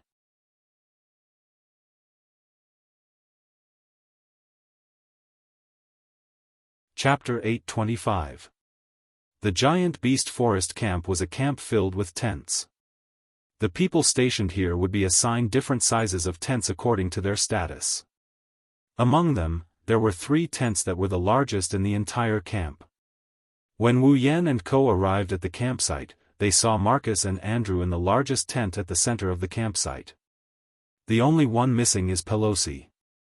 You said Wu Yan also came to the camp? Marcus furrowed his brows tightly when he heard the news brought by Andrew. Is this news accurate? It's 100% true. Andrew nodded and gritted his teeth. His airship is special and it can conceal itself. It's impossible for anyone to mistake it for someone else. Humph, I didn't expect this. He actually came at this juncture. Marcus' face was gloomy, his fists were clenched tightly. Andrew couldn't help but say when he saw Marcus' expression. Will there be any problems? Andrew asked worriedly. Wu Yan's sudden appearance, will he discover our secret? Andrew asked. Marcus' complexion changed, and his face became ferocious. Damn it, why did he have to come at this time? Andrew's face was also filled with uncertainty. He hesitated on the spot for a long time before he suddenly raised his head. His originally handsome face was now filled with murderous intent. Let's do it. Let's just. Although he didn't finish his sentence, the meaning he wanted to express was very clear. No. But Marcus shook his head without even thinking about it. That Wu Yan may be young, but he's someone that even Lei Wang, that old geezer, thinks highly of. He's not that simple, you know that.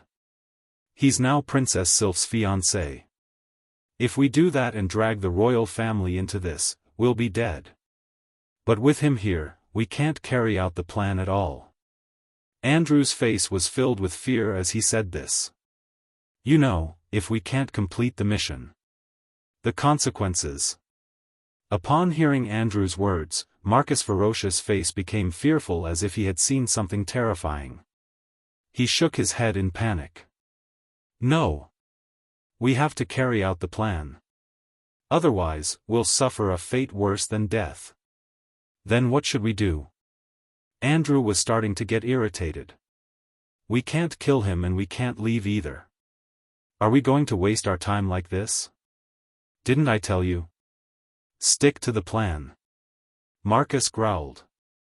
That Wu Yan may be strong, but he's just a small fry. Misaka Mikoto isn't any weaker than him, and yet she failed to discover our plan. That cunning Shokuhu Misaki was also kept in the dark. I don't believe he can discover anything. That's true. Andrew's expression seemed to have improved a little. A glimmer of hope appeared in his eyes. That's right, he's just a small fry. No matter how strong he is, we should be fine as long as we're careful. Let's hope nothing bad happens. Marcus sighed. I hope so. Marcus replied in a low voice. Glancing at Marcus, he hesitantly called out, Marcus, Looking at his accomplice beside him, the malevolent look on Marcus' face slowly receded. Instead of the previous malevolence, he smiled bitterly. Andrew, if you have something to say, just say it. Although I'm from the Saito family and you're from the Ladin family, we're in the same boat now. If we don't live together, we'll die together. Is there anything that you can't say? Andrew took a deep breath and bit his lips. Marcus, what we're doing right now is equivalent to betraying the Ailu Empire. We're betraying all of humanity. If we're discovered, there won't be a place for us in Silveria. Is it really worth it? What's the point of saying this now? Marcus's face was filled with dejection. His eyes dimmed. Now, it's either someone else's death or ours. Do you want to die? You. Andrew was silent, a trace of sadness appeared in his eyes. Seeing this, Marcus laughed at himself, then his face turned fierce and he stood up abruptly. There is no turning back. I don't want to die. If I can't die, then I can only make others die. I believe that the spirits of those ants in the heavens know that using their lowly lives in exchange for the survival of 2 peak-stage 8th order powerhouses is enough for them to feel honored. Too bad we couldn't drag Pelosi down with us. Otherwise, with the 3 of us in the camp, we wouldn't have to cower around like cowards. Marcus grumbled. And that Shokuhu Misaki, she's as cunning as a fox. If it wasn't for her bringing a bunch of wild brats around the camp, that's why we forced Pelosi to come with us. We wanted to control them, right? Andrew said helplessly. If Shokuhu Misaki heard this, she would be shocked. After all, she always thought that Marcus and the others wanted to control them because of their hunting ability. Alright, you don't have to worry too much. Marcus waved his hand and looked at the ceiling of the tent. He muttered to himself. We only need to do this for ourselves. Right, for ourselves. Sigh. Andrew sighed and looked at Marcus. Then, let's continue with the plan. Amicham. Marcus nodded, then pondered for a moment and added.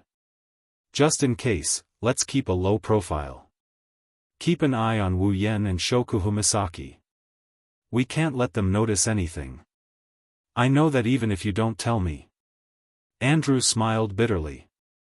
He continued worriedly. I just hope they haven't noticed what's happening in the camp. Otherwise, things will get troublesome.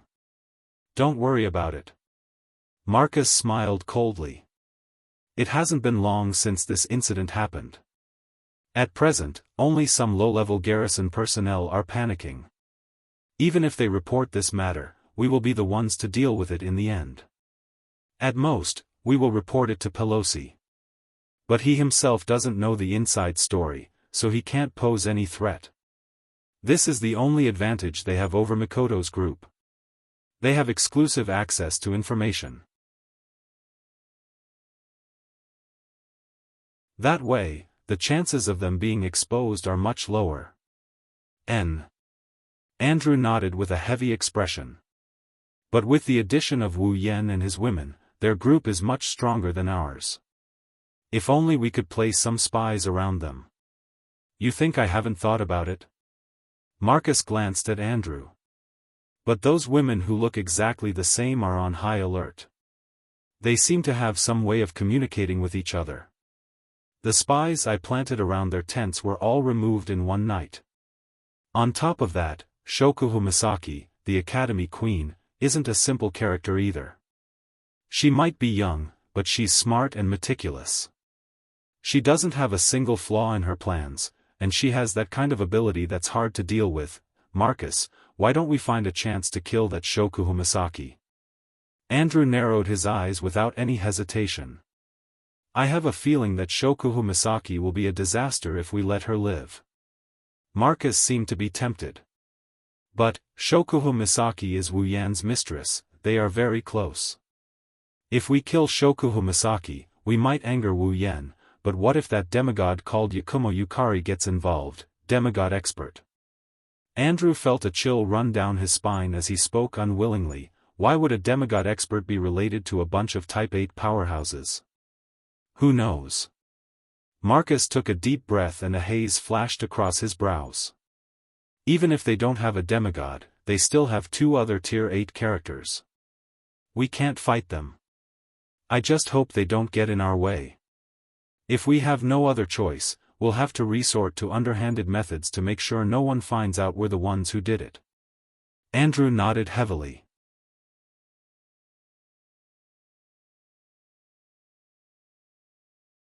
Chapter 826. While Marcus and Andrew were vexed, Wu Yan was also vexed. He wanted to bring Mikoto, Shokuhu Misaki, Kinohata Sayai, Frenda, and Takitsubu Riku with him when he arrived at the Behemoth Forest Camp. However, when he arrived at the Behemoth Forest Camp, Wu Yan discovered a serious problem. What about the sisters? The Beast King is still hiding in the behemoth forest and the mutated monsters haven't been completely eradicated. The entire behemoth forest is like a ticking time bomb that could explode at any moment. If he brings all the girls with him and leaves this place, the sisters' safety could be threatened at any moment. Under such circumstances, Wu Yan can't bring all the girls with him. Conservatively speaking, he'll have to leave them behind for a while unless all the sisters reach tier 7 or 8. Otherwise, they won't be able to leave this place without worry. Forget about Wu Yan, Mikoto won't leave her 20,000 sisters behind. Maintain the status quo. However, Wu Yan's group has already left the Spalier World Academy. They'll have to travel across the entire Spalier world. If they maintain the status quo, he'll have to be separated from the girls and won't be able to see them for a while. Wu Yan spent more than 3 years in the Sword and Blade MT world. That's quite a long time to be away from the girls. However, that's only if the time here is shorter. Wu Yan can endure being away from the girls for 3 years, but that doesn't mean the girls can do the same. They'll stay by his side without any complaints. They'll go through thick and thin with him, their lives are intertwined with his. It's fine when he entered this world since the time here is shorter compared to the Spalier world. He can't bear to let the girls experience the pain of being separated from him. Maybe he can bring 20,000 sisters with him? But that's 20,000 people, it's not a war. How can he bring an army like that around the Spalier world? Could it be that he would place his sisters in the biological containment device like before? This was also a good idea. Only if it was possible. Wu Yan really didn't want to do that. His sisters were finally able to live a normal life in the Spalier world. If he placed them in the biocontainment device, how would he be any different from Alistair? Of course, using his brain had always been Wu Yan's weakness. It's not that he's an idiot, it's just that by the time he comes up with a solution, Shokuhu Misaki would already be sitting on the sofa drinking tea. Therefore, Wu Yan could only entrust this troublesome problem to Her Majesty the Queen. This caused Her Majesty the Queen to be in a bad mood for a while, and she said, "Give me some time." After that, Her Majesty the Queen walked out of Wu Yan's tent and went somewhere unknown. Wu Yan couldn't leave the Behemoth Forest camp for the time being, so he didn't dwell on it. He spent his days either fooling around with the girls or running the Behemoth Forest Instance Dungeon, hunting, with his sisters. Whenever he had free time, he would cultivate his mana. His days were quite comfortable. Wu Yan originally thought that a lazy person like him wouldn't be interested in cultivation, but he was actually a little addicted to it. Although cultivating mana can be boring, Wu Yan could feel himself getting stronger every day. His mana was also increasing, giving him an indescribable sense of fullness. With these two factors added together, even though it's not to the extent where he's so focused on training that he forgets to eat and sleep, it's still enough for him to spend his free time on training his mana. He's not that hardworking, but he's definitely not lazy. Such a result also gave others the impression that Wu Yan, a super genius who graduated from the Spalier World Academy, was a hardworking person. This caused many people to change their view of Wu Yan. Some of them even faintly began to look forward to him. This caused Wu Yan to blush with shame and caused the girls to despise him. Only the girls knew that Wu Yan usually cultivated during the day, and only when he had free time would he cultivate. As for the time at night, it was naturally his happiest time of the day. Because at this time, Wu Yan can just grab 1 or 2 of the girls who are about to go to sleep.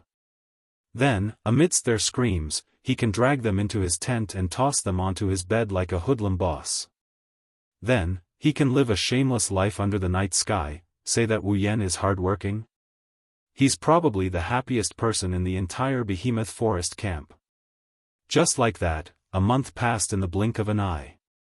Shokuhu Misaki was sitting inside a tent, drinking black tea while tidying up her beautiful blonde hair.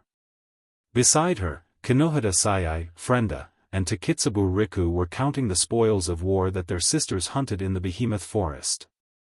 After spending quite a bit of time together, the three girls who came from Academy City's Umbu got along quite well with Shokuhu Misaki.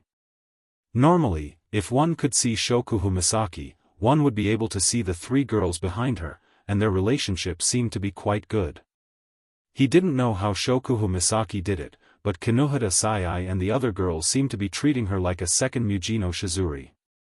They only followed Shokuhu Misaki's orders. Even if Mikoto, Hanajaku, and the others came looking for them, Wu Yan didn't use the word order to get them to do anything. Just like now, Kinohara Sayai, Frenda, and Takitsubu Riku were not only counting the spoils of war they hunted today, they were also organizing the information that their sisters gathered from the camp. There was one thing that Marcus guessed correctly: the sisters have a way to communicate with each other, the Misaka network. But what he didn't know is that strictly speaking, the Misaka network isn't a way for the sisters to communicate with each other. That's because the Misaka network exists to connect the sisters' minds and allow them to share information. Marcus thought that their camp's information wouldn't be leaked to the Misaka core, but reality slapped him hard in the face. With the Misaka network, the sisters' strength is to gather information. In the camp, some information that even Marcus didn't know about would be sent to Shokuhu Misaki every day.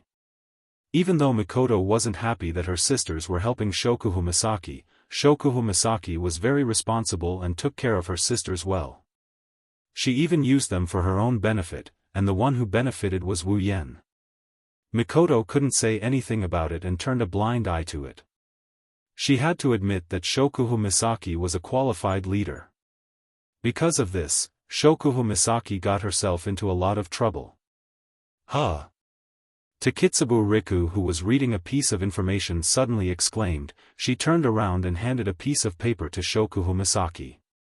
"Shokuhu, take a look at this, Shokuhu Misaki looked at Takitsubu Riku suspiciously. She took the paper from Takitsubu Riku and looked at it. She frowned in surprise. Guards went missing without reason? Kinohara Sayai and Frenda both stopped what they were doing and turned to look at the report in Shokuhu Misaki's hand. When they saw what was written, they frowned. Low-level guards went missing? There's a panic outside the camp? The higher-ups didn't send anyone to deal with it? Frenda was surprised. What are those higher-ups doing?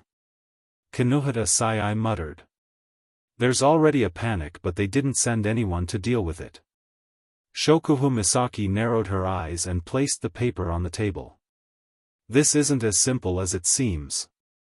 Shokuhu Misaki's sharp senses picked up on something and she looked at Takitsubu Riku. Takitsubu, have the sisters investigate this. Takitsubu Riku nodded.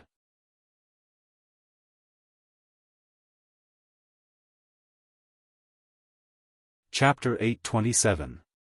In the center of the giant beast forest camp, inside a large tent, Pelosi, Marcus, and Andrew are sitting opposite each other.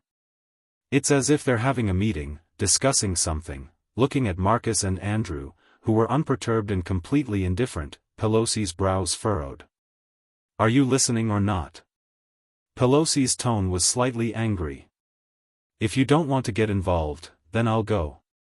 Why are you stopping me from sending people to investigate the missing persons case? Stop. Pelosi, you're making a fuss out of nothing. Marcus glanced at Pelosi indifferently. It's just a few low-level people going missing. How many? Pelosi laughed out of anger.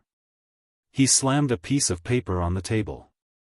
Look at the number of missing people reported by the higher-ups. How many of them are there? How many a day? And in the past month, more than 100 low-level personnel have been declared missing. Hearing this, Marcus narrowed his eyes slightly and exchanged a glance with Andrew. Andrew immediately understood and said to Pelosi, is this information accurate? It could also be a smokescreen set up by those who were ready to make a move. Yes. That's right. Marcus nodded, then he sneered and said, don't forget, those guys have been trying to take a bite out of us. They've been eyeing our position all this time, that's why we need to investigate, right? Pelosi's face tensed up and he looked rather unsightly. Right now, the low-level outskirts of the camp have already caused a very serious panic. There are also rumors that it's some kind of plague or the revenge of some unknown magical beast. It's making people uneasy. Even hunting in Behemoth Forest has decreased a lot. Pelosi glanced at Marcus and Andrew with a serious gaze. We can't let this drag on any longer. We need to control the situation when it's still light and find out the cause. When the influence spreads, I'm afraid that the entire operation of the camp will be paralyzed or even abandoned. Marcus. Andrew. Pelosi stood up and looked down at the two people opposite him. He said in a low voice, "If you don't want to interfere, then don't stop me from interfering.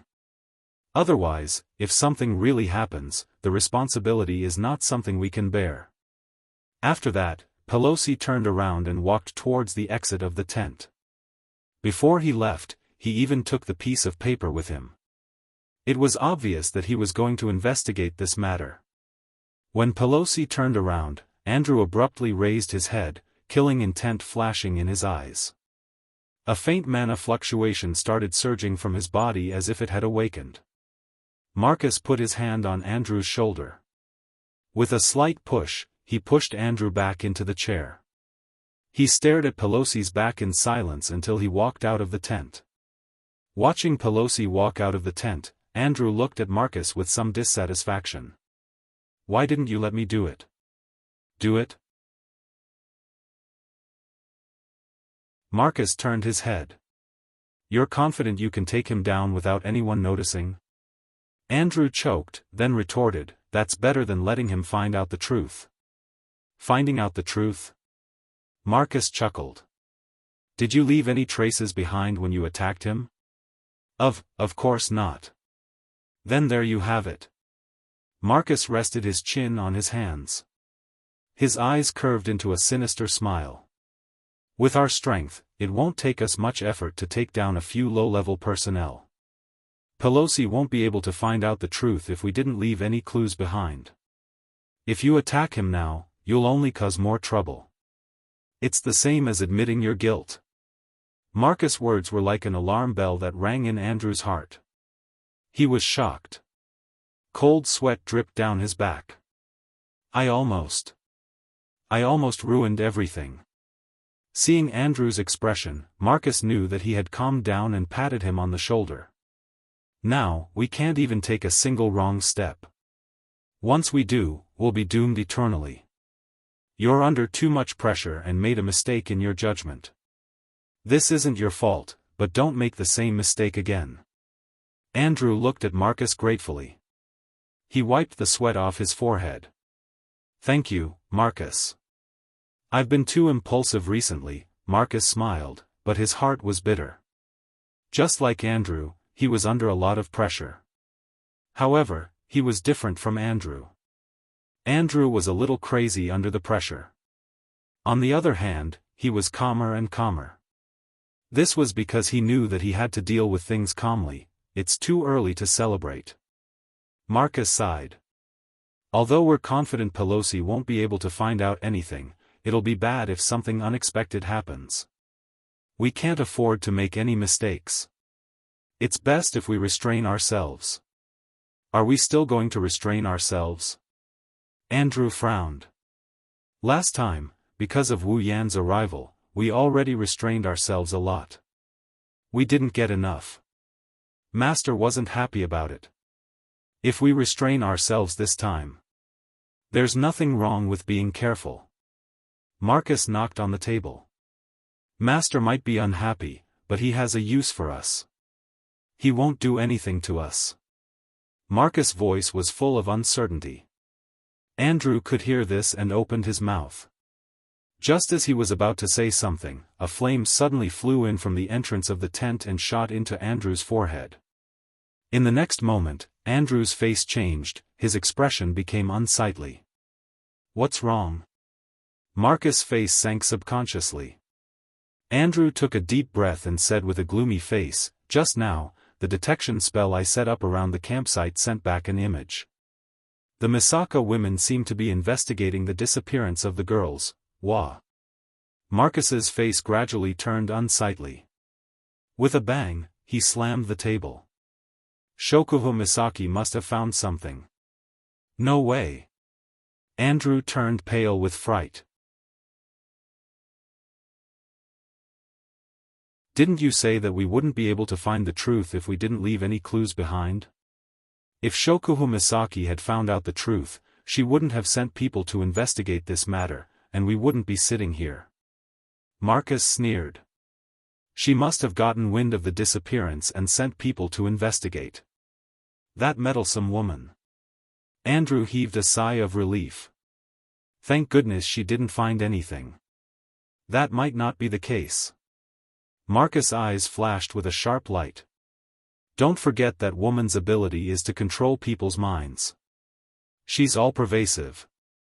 If she continues to investigate, she might really discover something. Then, what should we do? Andrew had completely lost his sense of propriety, which made Marcus despise him. After all, he was the second most powerful person in the Ladin family, other than the patriarch. Marcus did not expect him to behave like this when something happened. Although he was disappointed, Marcus still said with a grin on his face.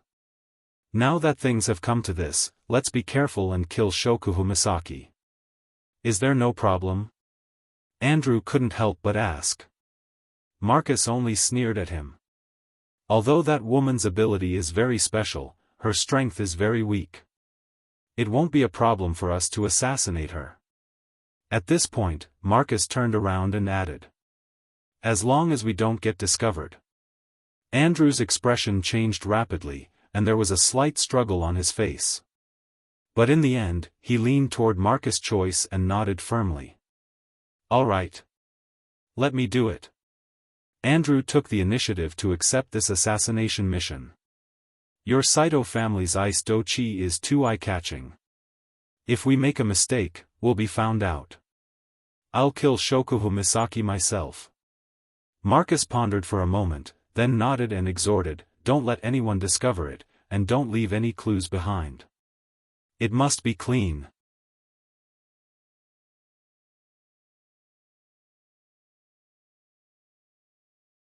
Chapter 828. No one knows when, but the news of the missing guard started to spread out slowly. Originally, for this kind of incident that could easily lead to panic, the higher-ups should think of ways to hide it so that the garrison in the camp would not panic and affect the strategy of the giant beast's forest. However, Pelosi did the opposite. Not only did he not suppress the spread of this matter, he even wantonly publicized it. The consequences of this were, of course, as expected, causing panic. But the panic was only temporary. After the matter was exaggerated and spread, Pelosi immediately said that he would definitely investigate this matter to the bottom. Perhaps it was because of Pelosi's reputation, or perhaps it was because he had achieved an abnormal result by doing the opposite, but after a short period of panic, the garrisons actually calmed down and began to support Pelosi. In an instant, Pelosi's reputation in the entire camp reached a commanding height. And all of this seemed to be within Pelosi's expectations. With everyone's support, after announcing the declaration of the investigation, Pelosi immediately gave another strict order. Because the garrison personnel went to bed in the middle of the night and were found missing the next day, Pelosi asked the low-level personnel not to go out at night. Even if they went out, they had to gather with others. The patrol team at night was strengthened in size and vigilance. Once they found something wrong, they can report to him directly if something goes wrong. After such a big movement, the initial signs of uneasiness were suppressed by Pelosi. The garrisons also seemed to feel a sense of security and once again followed the arrangements of the camp in an orderly manner. Only Pelosi knew that this peaceful situation was only temporary. At least, before the real cause of the incident was investigated, or before the next missing person appeared, the situation would be broken. However, the night patrols have increased in numbers. The level of vigilance is also increasing. Around the tents where everyone is staying, the number of people in the tents increased at night, making the camp very lively. Unfortunately, no one could say for sure how useful it was. Including Pelosi, in the night. The tents near the edge of the camp are much quieter than the other tents. One can still hear the faint chirping of insects. In one of the tents, Shokuhu Misaki, who has been busy the whole day, wiped her long blonde hair that is wet from her shower. She breathed a sigh of relief. Her starry eyes twinkled in the darkness where there wasn't enough light. Coupled with her extremely beautiful face, she was breathtakingly beautiful. Shokuhu Misaki is complaining. I have to go to a lake in a specific area to take a shower. There is no hot water or skincare products. I really want to go back to Tokuwadai or the academy, at least there is hot water. Shokuhu Misaki complained, but she didn't really care about this. If she did, she could just go to Wu Yan and ask for his help. With the magical items in the system and Wu Yan's equipment points, it would only take a few minutes for Shokuhu Misaki to solve this problem. That's why Shokuhu Misaki only complained a little. After drying her hair, she shook her head and looked at her golden hair flowing in the air. She couldn't help but smile. Shokuhu Misaki is very satisfied with her appearance. She looked at herself in the mirror and smiled seductively. No wonder that bastard likes me so much, I was afraid I wouldn't be able to charm you to death. After saying that, Shokuhu Misaki walked to the magic lamp and turned it off. She yawned and walked towards her bed. Silence reigned in the tent once again, however, before Shokuhu Misaki could even get to her bed, a psychic wave suddenly entered her senses. She couldn't even sense it. Shokuhu Misaki's yawn froze when she felt the psyche wave, her eyes widened. Shokuhu Misaki's ability can sense psyche waves, but she can't determine the person's identity based on the psyche wave. However, judging from the erratic trajectory of the psyche wave, the possibility of it being someone she knows is close to zero. Shokuhu Misaki is certain that the person is not friendly. Shokuhu Misaki's sleepiness disappeared in an instant. She turned around and looked at the entrance of the tent. She clenched her fist and her face tensed up. It's here. At the same time, a mass of black gas suddenly drilled into the tent from the outside, and instantly gathered into a black cloud. Shokuhu Misaki took a step back without hesitation. Whoosh! As soon as Shokuhu Misaki retreated, the dark clouds swirled and a gust of cold wind swept towards Shokuhu Misaki like a shadow, wrapping around her. Bang! Shokuhu Misaki's body suddenly glowed and turned into a ripple. When the black cloud hit the ripple, it was bounced back. Huh! Within the dark clouds, a surprised voice rang out, as if surprised by the changes in Shokuhu Misaki's body, followed by a series of angry growls. Shokuhu Misaki heaved a sigh of relief. A transparent dragon-shaped armor appeared around her, protecting her. That was the real identity of Ma-Ri-E. Mental dragon armor. Since it was useless against Wu Yan, who has the body of a true ancestor, the armor he placed on Shokuhu Misaki saved her life. Of course, it's still too early to feel relieved. The dark cloud circled around the entrance of the tent and turned into the shape of a wolf. It had a long tail and fangs in its mouth. It looked like a black wolf wrapped in clouds. Shokuhu Misaki sucked in a cold breath.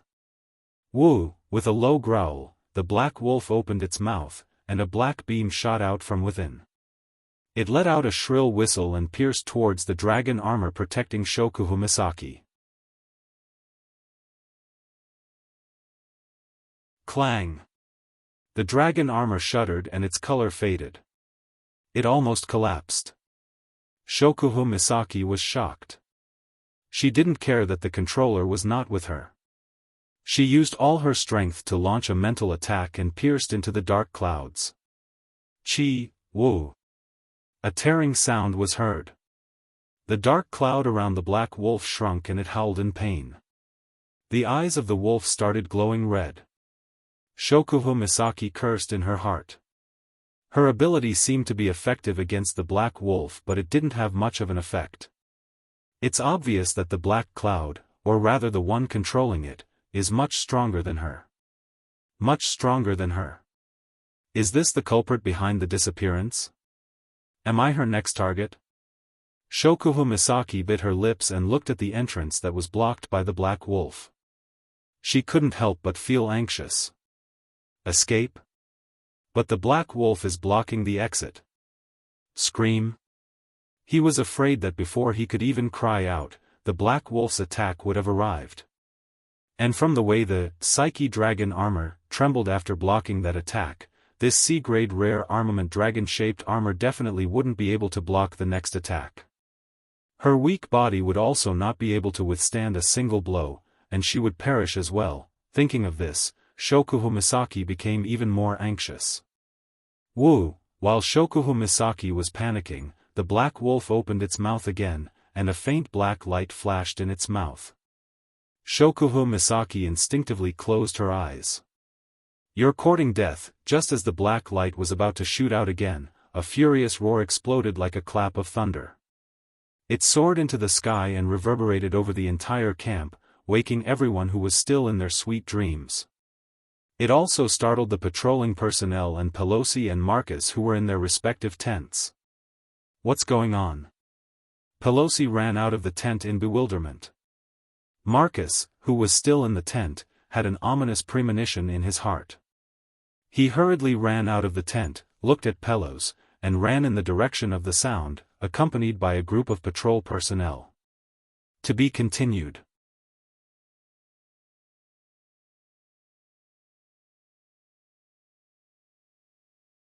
Chapter 829. Using his secret magic to hide his tracks, he snuck into Shokuhu Misaki's tent as fast as he could, assassinated her, and escaped with her body, pretending that she had gone missing. This was the entirety of Andrew's plan, a simple and clear one. Unfortunately, he'd miscalculated. He'd miscalculated from the very beginning. Andrew thought that Shokuhu Misaki's ability was to control people's minds, but that was only a small part of her ability. He did not expect her to be able to detect his presence through mental waves. That was how she discovered him from the start. Fortunately, Shokuhu Misaki may be able to detect other people's mental waves, but she can't use them to identify the person. As long as Andrew kills Shokuhu Misaki as fast as he can, his plan will still work. No matter what, he was still a Type 8 Divine Warrior, while Shokuhu Misaki was only in the lower middle of the Type 8 Divine Warriors. Her ability was a godly skill against those weaker than her, but against those stronger than her, even if it wasn't useless, it wouldn't have much of an effect. However, Andrew had miscalculated again. The existence of the dragon armor bought Shokuhu Misaki a little bit of time, and that little bit of time was enough to push Andrew to the brink of death. Bang! The black wolf formed by the dark clouds was sent flying as if it had been hit by a heavy hammer. It smashed into the top of the tent, which had been reinforced by magic and was harder than the walls. Soon after, it fell down and heavily smashed into the ground. A suppressed howl of pain was emitted from the black wolf's body, proving just how heavy the blow was. What is going on? Andrew, who was hiding in the black wolf, was hit so hard that his brain short-circuited. He couldn't react in time. By the time he reacted and controlled the black wolf to spring up from the ground, he finally realized it. Originally, there was only him and Shokuhu Misaki in the tent, but now, there was an additional figure. Impossible. That was the first thought that came to Andrew's mind when he saw the figure. The exit was clearly blocked behind him, but this person in front of him. How did this person appear beside Shokuhu Misaki? Of course, not long after this thought arose, a gaze that was infinitely close to freezing point enveloped him, causing Andrew's heart to tremble violently. A fatal chill emerged from the bottom of his spine, instantly covering his entire back. He looked up. In front of him, the figure was holding Shokuhu Misaki in his arms. A pair of wine-red eyes stared at Andrew. Inside those eyes, there was a murderous aura that was like a volcano erupting. Andrew couldn't help but take a step back because of that murderous aura. Little Yen. She felt the familiar embrace. Shokuhu Misaki let out a sigh of relief. Her tense nerves finally calmed down. Her face paled as she clutched Wu Yan's shirt tightly. She didn't want to let go of his shirt. Little Chi. Seeing Shokuhu Misaki's pale face, Wu Yan was enraged. Even though he gave the dragon armor to Shokuhu Misaki, it was still his noble phantasm. If something happened to his noble phantasm, Wu Yan would be able to sense it. What's more, Wu Yan set up a telepathic spell on the girls. If the girls are in danger, Wu Yan would be able to sense it at the first instance. When Wu Yan sensed that Shokuhu Misaki was in danger, he used a teleportation spell to get here. The Black Wolf was about to deal the final blow to Shokuhu Misaki. If he came half a second later. Wu Yan's pupils started trembling when he thought of this. He couldn't suppress the fear that rose from the bottom of his heart. Along with it came a towering rage that could shake the heavens and earth. Misaki-chan. Wu Yan lowered his head, his demonic voice came from the depths of hell. Wu Yan couldn't see his expression. Take a step back. Shokuhu Misaki didn't feel any fear when she heard his demonic voice. Instead, she felt sweet inside. She nodded obediently and retreated to the back. Her starry eyes stared at Wu Yan with a mesmerized look in them. Contrary to Shokuhu Misaki, Andrew was so frightened by the terrifying voice that he took a step back. In his heart, he felt a sense of danger, urging him to leave. Sensing that sense of crisis, Andrew could not help but shout out in his heart, "Impossible. That brat is so young, it's already a miracle that he could reach the Type 8 realm at such a young age. How could he, a peak Type 8 warrior, feel threatened?" However, the next moment, Wu Yan raised his head. When Andrew saw his face, he sucked in a breath of cold air. In the other party's eyes, the pair of wine-red eyes had turned golden. Carrying an extremely cold gaze, he stared at him closely, like a ferocious beast staring at its prey. Today. Wu Yan's voice was the coldest it had ever been in his life. If I let you escape from my eyes, then I, Wu Yan, will never step into the Spalier world again. The moment his words fell, a terrifying aura burst out from Wu Yan's body. The aura contained within had already far surpassed Andrew's peak. Boom! Outside Shokuhu Misaki's tent, Pelosi, Marcus, and the rest of the camp's guards had just arrived when the tent in front of them exploded. A powerful shockwave blasted out from the tent and swept across the entire area. Careful! Pelosi and Marcus were shocked. They hurriedly raised their hands to block in front of them, resisting the oncoming wind. But even so, they were still blown back a few steps. If even the two peak Tier 8 combatants were in such a state, the rest of the guards were even worse off. Those who were slightly stronger were only pushed back by the shockwave. However, those who weren't strong enough weren't as lucky. They didn't even have time to circulate their do-chi or mana before they were blown away by the shockwave. In an instant, it was as if the entire camp had been swept by a tornado. The sky was filled with broken pieces of rubble from the ground. Some figures were even blown into the sky by the strong wind and then smashed onto the ground. Wails of pain rang out everywhere. Not long after, the entire camp was filled with the wails of the garrison members. What a powerful force! What the hell is going on? Pelosi and Marcus looked in front of them in horror. The shockwave from the explosion of the tent had passed, but the place was covered in smoke and dust. Faint traces of fire could be seen flashing through it. A corner of the smoke suddenly protruded outwards, and a figure shot out from there. Under the gaze of everyone present, the figure landed hard on the ground, bounced a few times, and fell in front of Pelosi and Marcus, who were at the forefront, with smoke and dust all over his body. Pucci. A mouthful of dark red blood sprayed out from the other party's mouth, dyeing his clothes and lips red, revealing a pale face filled with fear. Seeing this face, Pelosi's and Marcus' complexion changed rapidly. Andrew. Hearing the two people's shouts, Lu Sun quickly turned his head.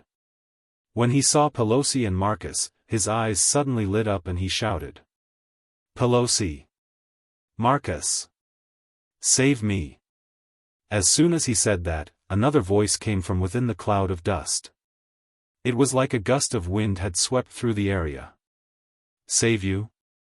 The sound of footsteps followed the sound and fell into the ears of everyone present.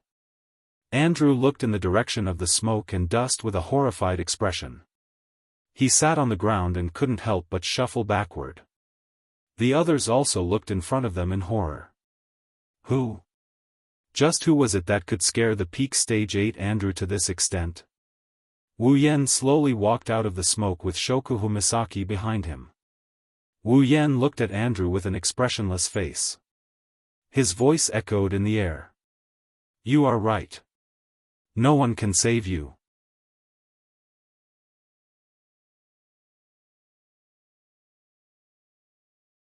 Chapter 8:30. Looking at the figure that walked out of the smoke and dust and stepped on the collapsed ground, Pelosi and Marcus' pupils slowly shrank. Wu Yan. The entire place was silent. The word Wu Yan reverberated in the ears of all the guards present. Their expressions turned sluggish as they stared at the figure in front of them with their mouths agape. Could it be that the person who scared the peak tier 8 Andrew to the point where he coughed up blood is the same Wu Yan who just graduated from Silveria World Institute? Silence ensued, no one dared to make even the slightest sound. Only Wu Yan's footsteps could be heard in this space. His footsteps were rhythmic and gave off an illusory feeling.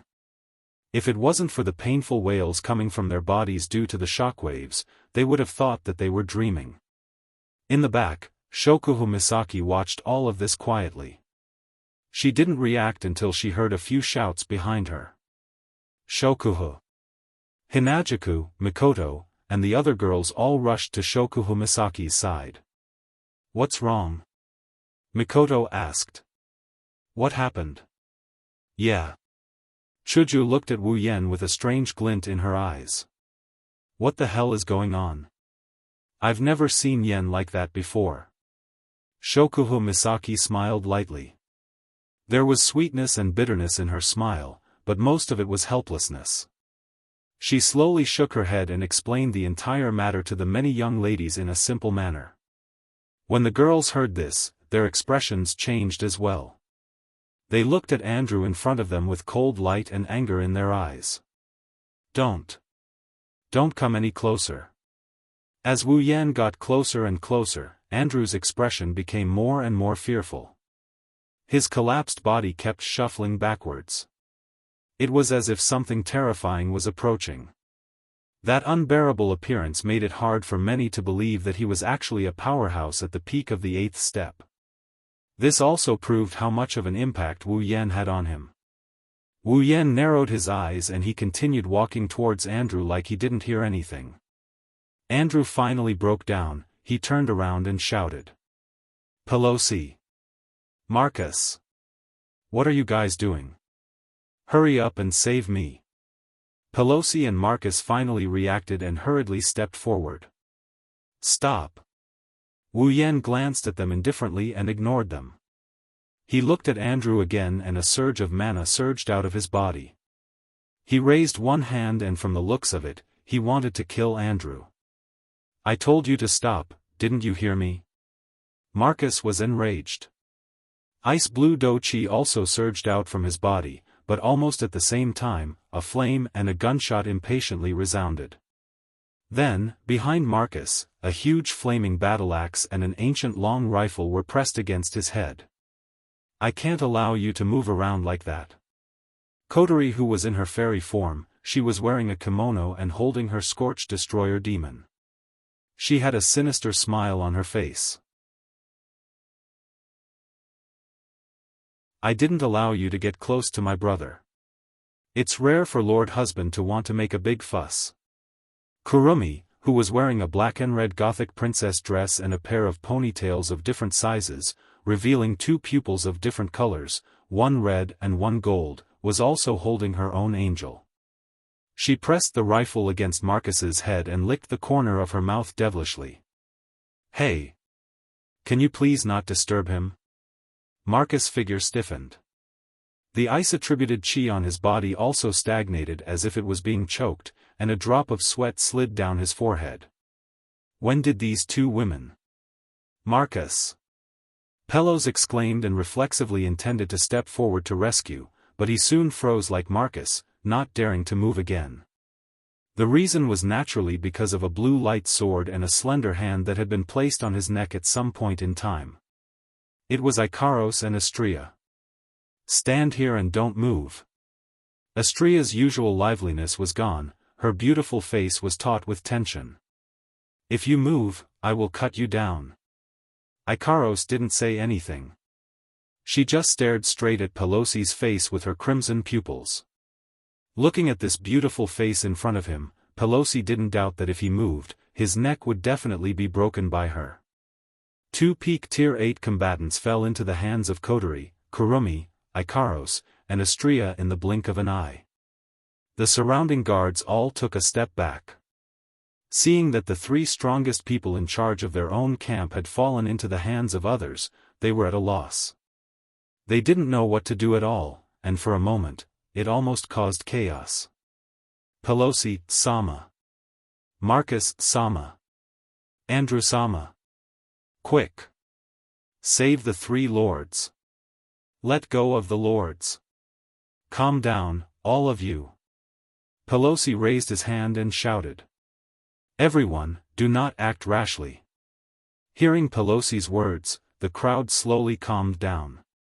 In the end, it didn't cause any real chaos.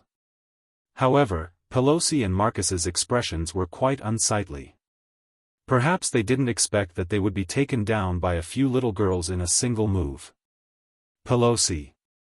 Marcus. Andrew's expression changed drastically when he saw this. It was also at this moment that a foot kicked him in the chest. Boom.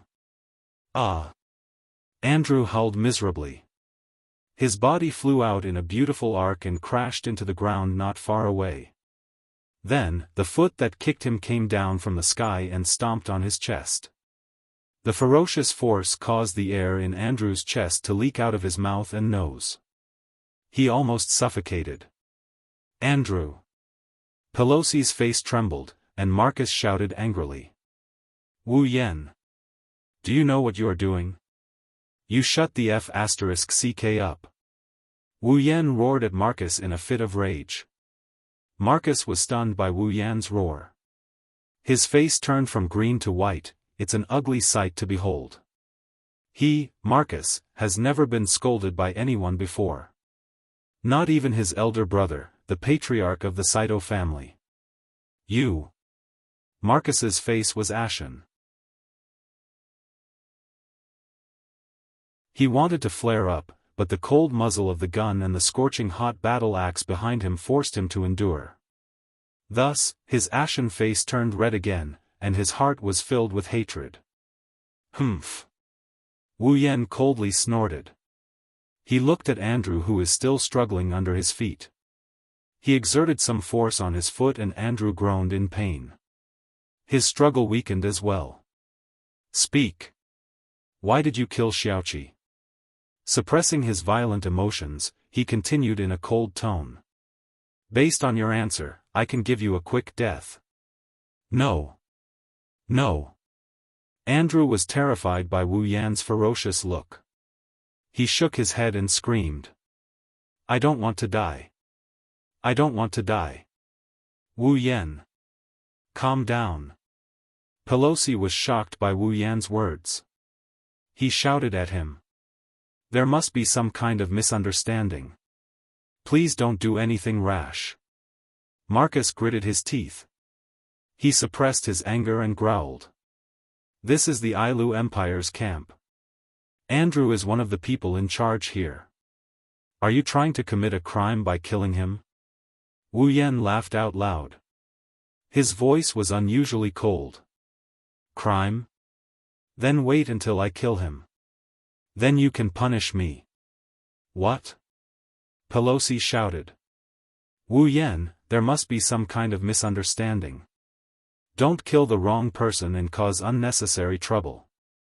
Misunderstanding? Wu Yan looked at Andrew coldly. Fine. Tell me, why did you appear in Xiaoqi's tent and try to kill her?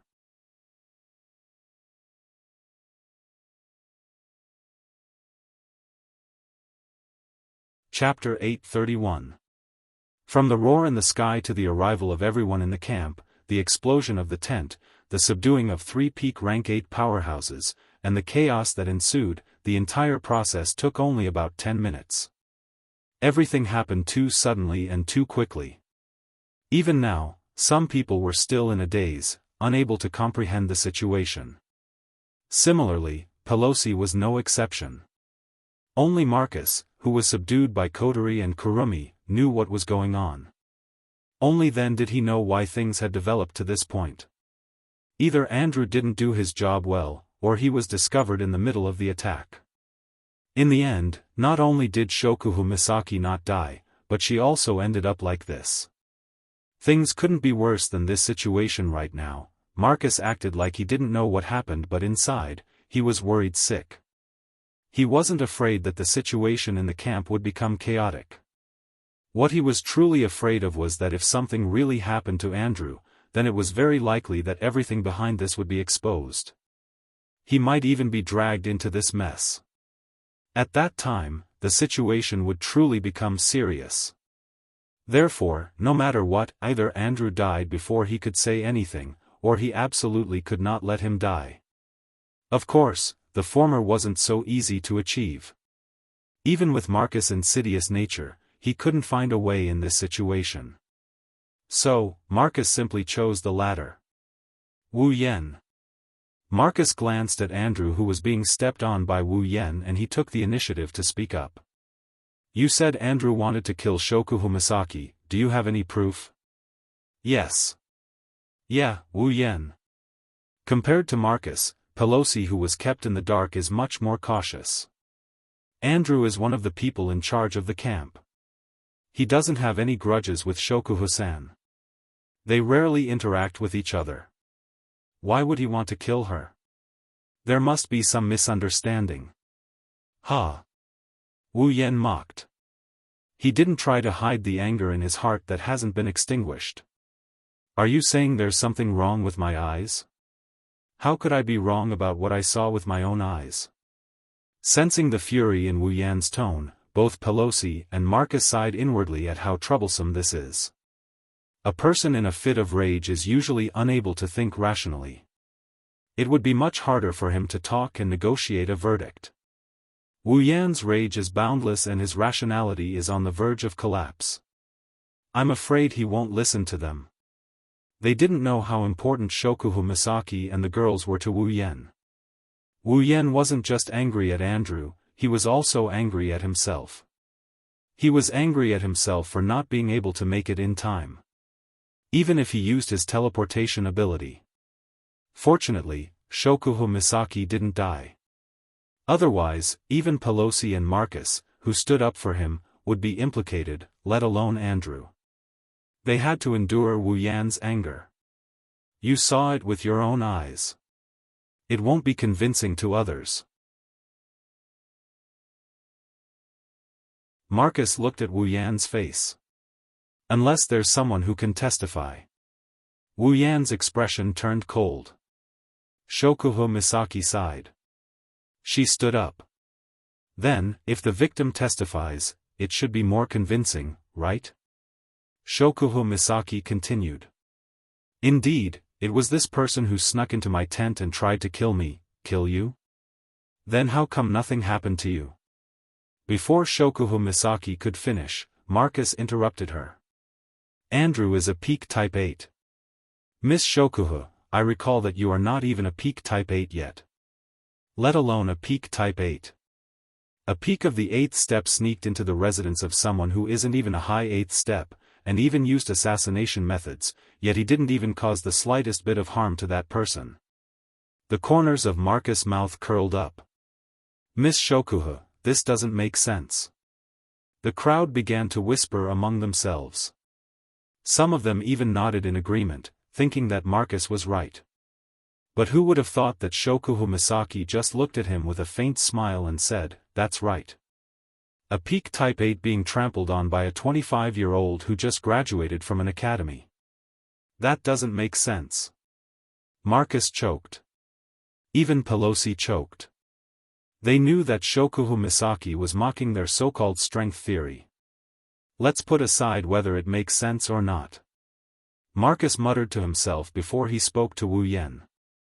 You should at least let Andrew explain himself. That's right. Hearing Marcus' words, Andrew seemed to have regained his senses. He pushed against Wu Yan's foot and shouted. I didn't kill Shokuhu Misaki. I heard her roar and rushed over to check on the situation. The moment I entered the tent, you kicked me out. I don't know what happened. The crowd suddenly burst into an uproar. Marcus grinned and unconsciously puffed out his chest. Wu Yan, based on the current situation, it seems like you were the one who indiscriminately attacked him. Wu Yan laughed. He was happy but angry at the same time. There's no evidence for what we said, and it's not persuasive at all. Instead, what he said became the situation that you mentioned. Believing the suspect's words instead of the victim's words? This is the first time I've heard of this. Is this the law of the Ailu Empire? That's really strange. Marcus pursed his lips and said, You don't have any evidence to prove that what you said is true, do you? Proof?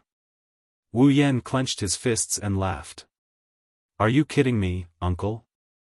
I can take his life any time I want. Do I need proof? Marcus took a deep breath, he was speechless. Pelosi stepped forward and tried to persuade him. How about this, Wu Yan, let go of Andrew. We will investigate this matter. Before that, we will keep an eye on him. Not only did Wu Yan laugh, Shokuhu Misaki, Kotori, and the others laughed as well. It was a very sarcastic laugh. You guys are here to investigate? Wu Yan snickered at Pelosi and Marcus.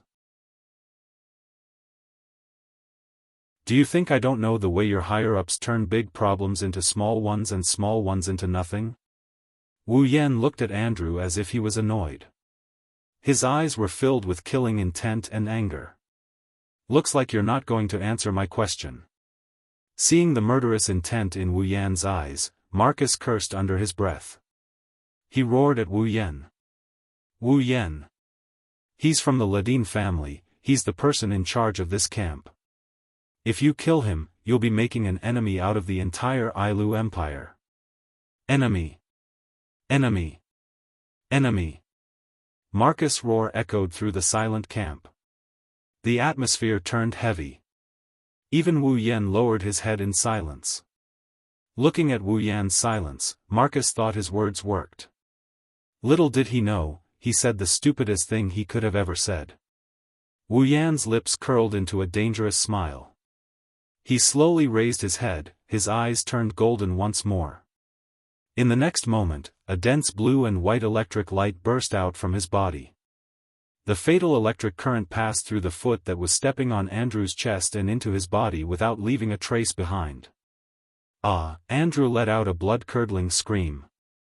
After a short while, his entire body turned into charcoal under the electric current. Wisps of smoke rose from his charred body. Andrew's aura disappeared without a trace. There was nothing left to hold him back. Time stopped at this moment. You. Pelosi and Marcus stared at Wu Yan in disbelief. Wu Yan's golden eyes reverted back to their burgundy color. He tilted his body and looked at Marcus, who is still in a daze. I'm the one who killed him. Don't get it wrong. Wu Yan waved his robe and he walked away. The girls followed after him, leaving the rest of the crowd behind. They stared at Andrew's charred body in silence. They didn't say anything for a long time.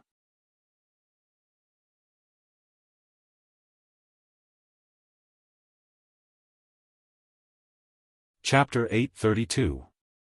Bastard. Bang.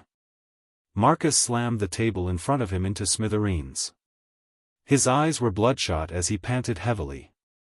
The hatred in his heart didn't lessen at all. He wanted to destroy everything in his tent. Those who know Marcus know that he has a bad temper, a very bad one. Once his temper flared up, even a mosquito flying in front of him would become the source of his anger. Usually, at this time, the servants in charge of taking care of Marcus' daily life would suffer because they would become Marcus punching bags and might even lose their lives. If it wasn't for the fact that Marcus was the second in command of the Saito family, and if it wasn't for the fact that he was a peak stage 8th Order warrior, he would have offended a lot of people already. But no matter how bad Marcus's temper was, the number of times he lost his temper was second only to the number of times he lost his temper during mealtimes. Originally, Marcus was already pissed off when Mikoto and Shokuhu Misaki brought the entire Misaka Corps to this camp. But now, not only was his secret activities investigated by Pelosi, Shokuhu Misaki even came and tried to assassinate Mikoto but failed in the end. This was not the most important thing. The most important thing was that he was being threatened by 2 little girls with weapons against his head in front of so many people. He wanted to save Andrew's life, but in the end, Andrew was killed right in front of his eyes because of his words. Andrew's death was one thing. Although both of them were in the same boat and were partners in the same plan, their relationship wasn't that good. The one Marcus couldn't stand was Wu Yan. Not only did he not listen to his last words, he even killed Andrew on the spot. Marcus's face was completely destroyed. There were even rumors in the camp that Wu Yan didn't show any mercy because Marcus's threat to become the enemy of the entire Ailu Empire angered him. That was why Andrew was killed. How could the proud and arrogant Marcus endure this? Wu Yan. The hatred in his heart didn't decrease but increased instead. Marcus' mind was filled with that contemptuous and sneering face. Moreover, it was becoming clearer and clearer. It was so clear that Marcus wanted to smash his head on the spot. Ah! Marcus bellowed, and his ice-attributed chi burst out in an explosive manner. Like a ripple, it swept through the entire tent. Anything that came into contact with the icy blue do chi wave would be frozen into ice within a breath's time. Then, with a crack sound, it would be crushed into powder. By the time the chi ripples on Marcus' body subsided, apart from an empty tent, the bed, table, chair, tools, and so on had all disappeared from the huge space. Marcus's teeth were still grinding but his mind had calmed down. He clenched his fists. Now that things have come to this. Andrew is dead. There's no way to bring him back. What he should do now is think about what to do next. This time, Andrew is dead. Luckily, he didn't expose himself. The inside story wasn't discovered. The disappearance wasn't solved bit by bit. The plan is still in progress. Wu Yan's attack was too sudden. Andrew didn't even have time to react. He didn't even get a chance to say a word before he died. Andrew was aggrieved but it wasn't a bad thing for Marcus. The only downside is that Andrew is dead. I can only carry out the rest of the plan. If I rely on myself, the harvest will definitely decrease. When that happens, the master will not be happy. I'm afraid I'll have a hard time. Marcus hated Wu Yan for killing Andrew and causing him to fall to this extent. If he could, he would kill Wu Yan right here and now. Unfortunately, Marcus didn't have much confidence in facing Wu Yan. Andrew was also at the peak of the 8th rank like him. Even if he had Ice Do Chi and Andrew was weaker than him, he didn't dare to say that he could kill Andrew without any injuries. But Wu Yan did it. Then, he can be sure that Wu Yan's strength is above his. To be able to kill a peak of the 8th rank without any injuries, could it be that Wu Yan has already reached the 9th rank? No. That's impossible. Marcus subconsciously avoided this guess. It's not that he knows Wu Yan's true strength. It's just that he doesn't want to admit that the person he hates has already climbed to the peak of the 9th rank. With this thought in mind, Marcus thought of 3 possibilities. First, before the tent exploded, the one who injured Andrew wasn't Wu Yan but the 2 other 9th rank powerhouses. But this possibility can be ruled out. Ignoring the fact that the 2 9th rank powerhouses didn't arrive until later, if it was someone else, then Andrew wouldn't be so afraid of Wu Yan. The only explanation is that he did it himself. Second, Wu Yan must have teamed up with Shokuhu Misaki to defeat Andrew. But that doesn't make sense either. If he teamed up with Shokuhu Misaki, then even if Andrew was defeated, he wouldn't be afraid, even if his life was in danger. No matter what, he's still a peak of the 8th rank. The last possibility is that Wu Yan did it alone. Only if he did it alone and defeated Andrew without any injuries could he have caused Andrew to be in such a state.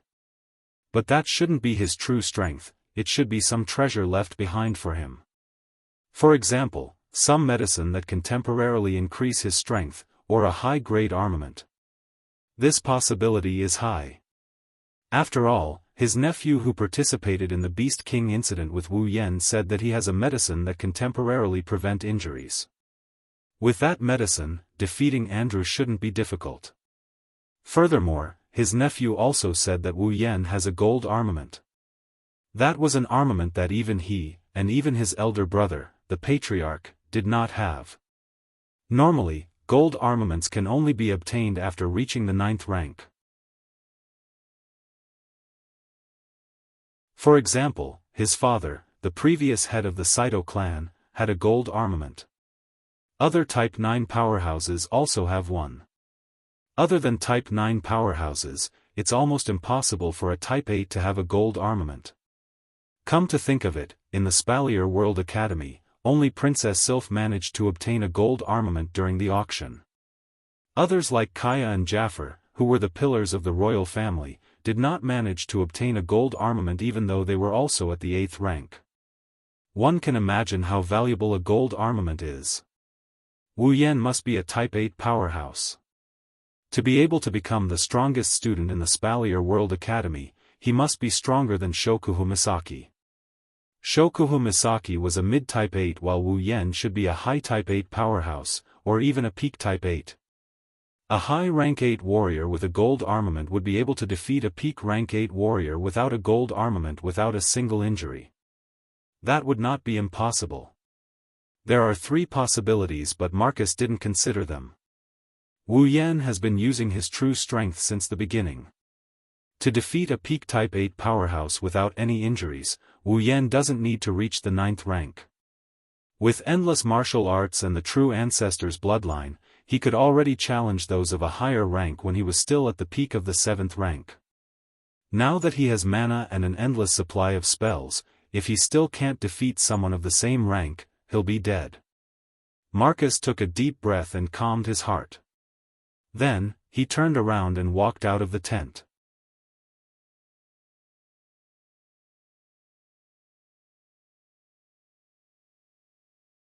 Chapter 833. Today's Behemoth Forest camp is much more orderly than usual, it's a little more oppressive than usual. Every guard couldn't help but recall what happened last night.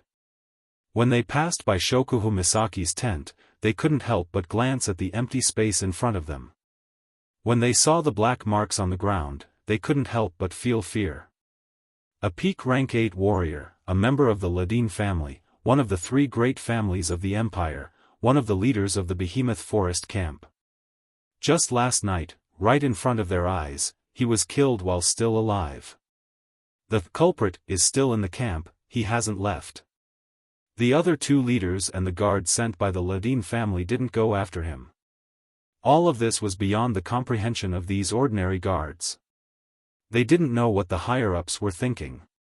Why would they allow a murderer who killed the person in charge of the camp to continue staying in the camp? Why would no one bother him? But they had a feeling that a storm was coming. Coupled with the horrifying disappearance of the low-level garrison, although the camp was still operating normally, an oppressive atmosphere lingered around the entire camp, causing everyone's heart to feel heavy. If this continued, it was likely that after a certain period of time, the pressure would accumulate to the point where their nerves could not bear it. In that case, it wouldn't be strange for the guards to go crazy. Noticing the situation in the camp, Pelosi started contacting the Ailu Empire's royal family, leaving aside Marcus' actions for the time being.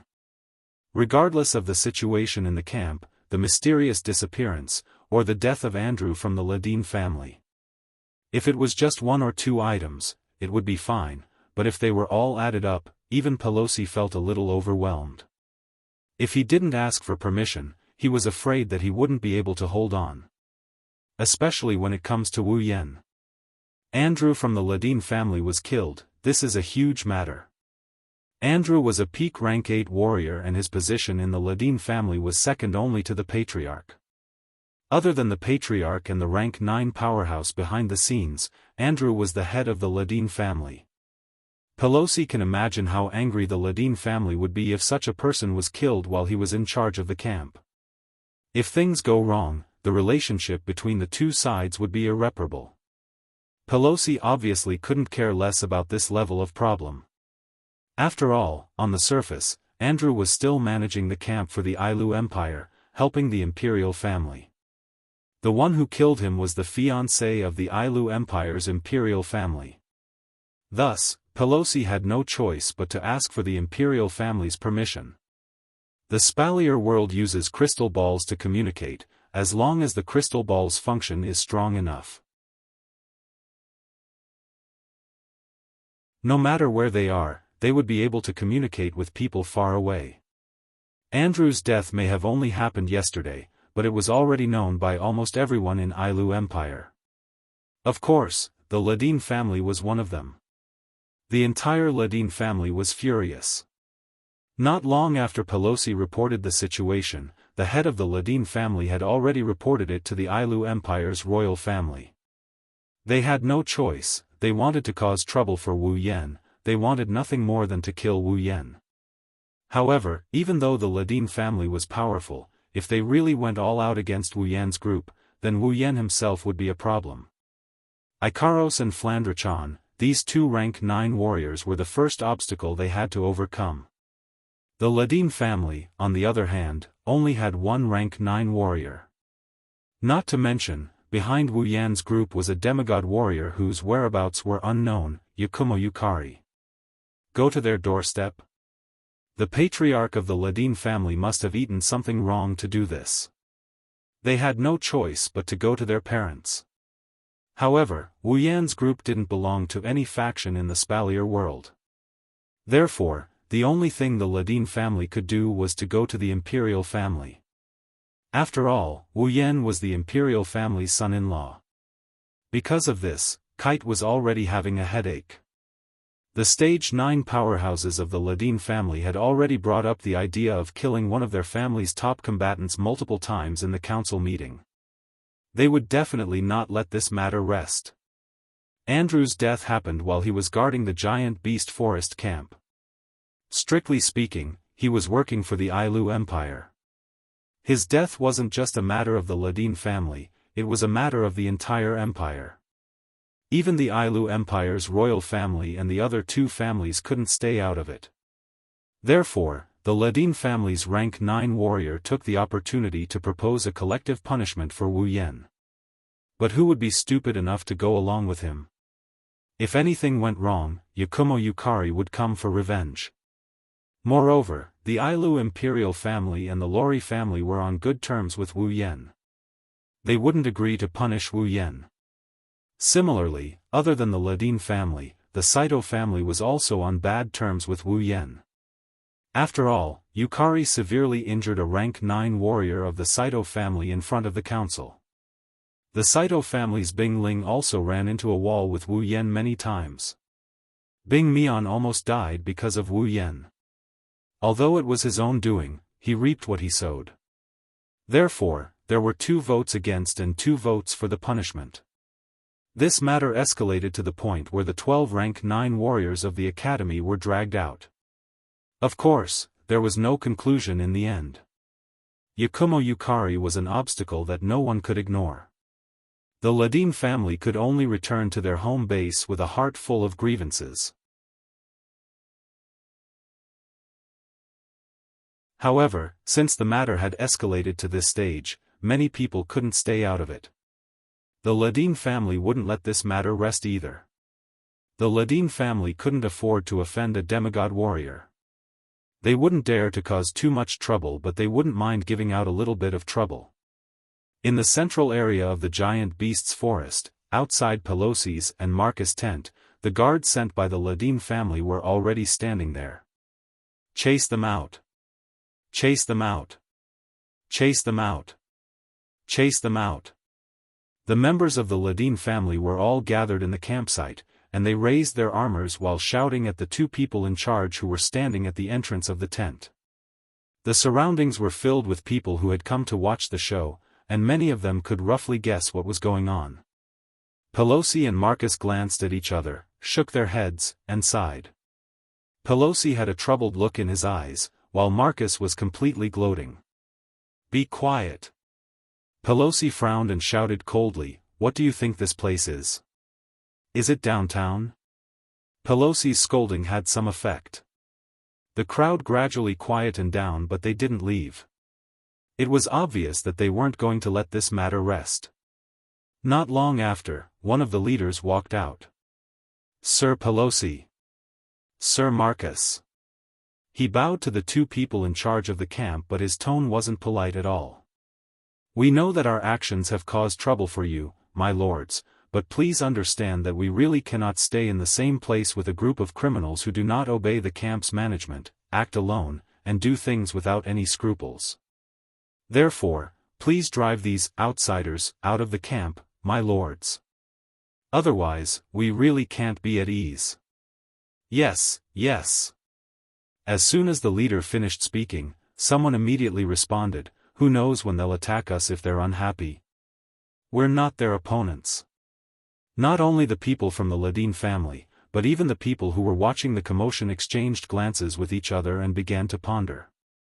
Some of them also responded, and it seemed that they had the same concerns as Linley. As time went by, more and more people responded. At this point, there were so many voices that they couldn't be separated. If this continued, everyone in the camp would participate in this matter. Things were getting serious.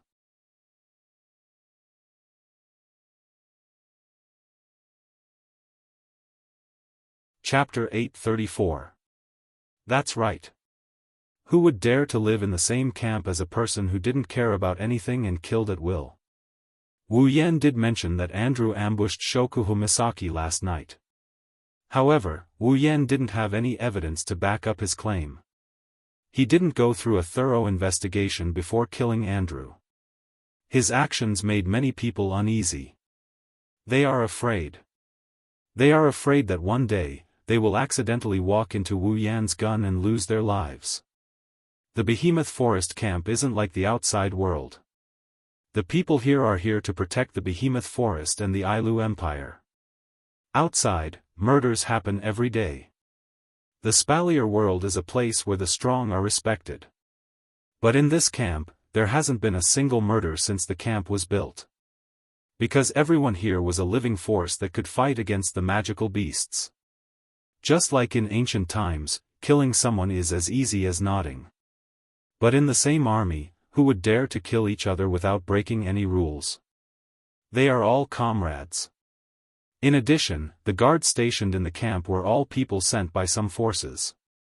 Killing one of them was very likely to implicate the whole family behind him. At that time, it was very likely that it would evolve into a fight between families. That would be a really big deal. The guards in the camp all knew that fighting and competing for benefits was a common thing here. However, if someone died, it wouldn't be so easy to solve the problem. Therefore, no matter how serious the conflict is, they will try their best to avoid killing each other. However, Wu Yan and his group didn't have such scruples. Even a peak rank 8. If he dared to kill the Ladin family, who wouldn't he dare to kill in the camp? Ladin family took advantage of the crowd's thoughts and organized this operation. They wanted to unite the guards in the camp to pressure the higher-ups. Pressure Wu Yan. They don't believe that Wu Yan would just kill everyone in the camp. It's hard to argue with the masses. Small fries have their uses. When everyone in the camp started to reject Wu Yan and co., it means that they want to stay in the camp for as long as possible. That was also impossible. Knowing this, Pelosi felt troubled and Marcus gloated over their misfortune. If Wu Yan and co. were to be kicked out of the camp, he would be the happiest person to be the one who would feel the most joy. However, they had forgotten about it. There's no need for Wu Yan and his group to stay in the camp. If it weren't for the Misaka sisters, Wu Yan would have left with the group of girls. Who wants to stay? The Misaka sisters hunted for resources in the giant beast's forest every day. Killing demonic beasts gave Wu Yan quite a bit of EXP. However, those EXP and EXP are nothing compared to the treasures inside the ring of gold. Every member of the party is tier 8 and above, it's just a bland meal for them. It would be a pity to abandon them. Besides, if Wu Yan really wanted the resources and experience from killing magical beasts in the behemoth forest, he didn't have to stay here.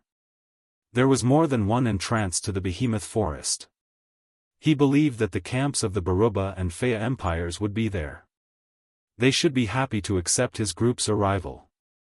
It could only be said that the Ladin family's wishful thinking had worked. But in the end, a small problem was still a small problem. Of course, it was a big problem for Pelosi and Marcus. Hearing the responses around them, how could the two of them not understand the nature of the Ladin family's operation this time? The two of them could only curse in their hearts. If you want to chase them away, go ahead and do it yourselves. Do you think we have the ability to chase away that hot potato? In the end, they were just implicated. Pelosi and Marcus were in a difficult position. On one hand, they had to control the commotion this time.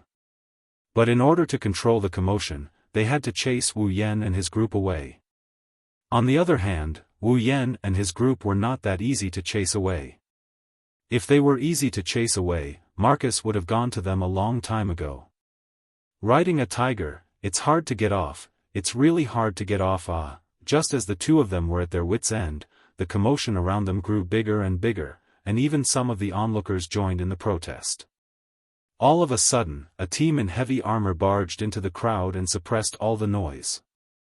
They even formed a circle and surrounded the entire Ladin family's garrison in the middle. The garrisons of the Ladin family were all shocked. They were surrounded by this team, and couldn't react in time. Pelosi and Marcus, on the other hand, were startled when they saw the situation. That's...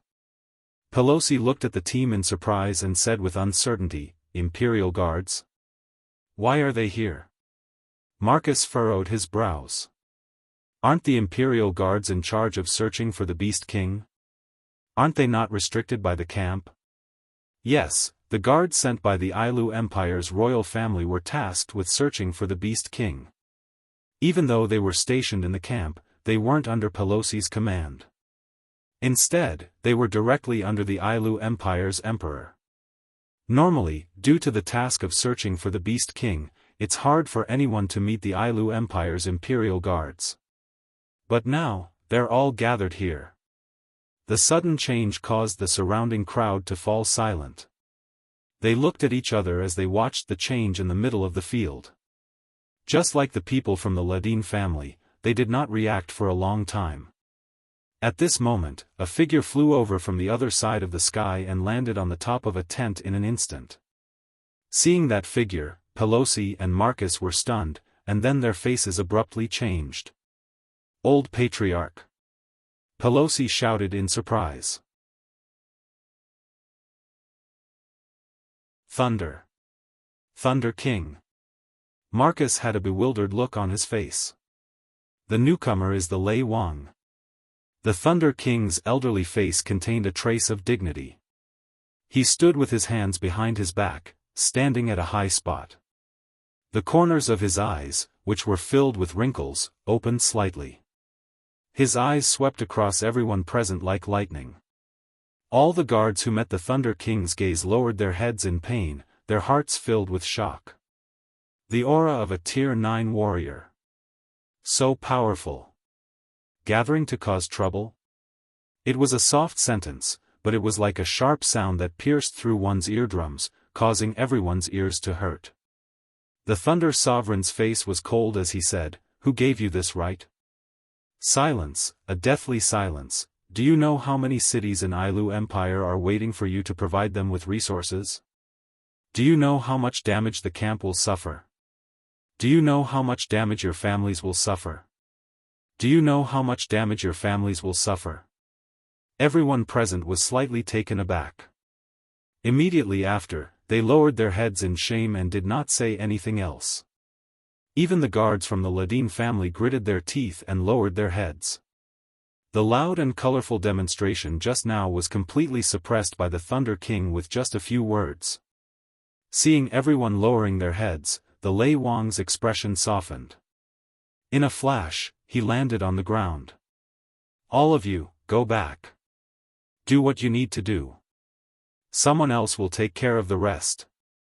Upon hearing that, the crowd immediately dispersed and returned to their posts and jobs.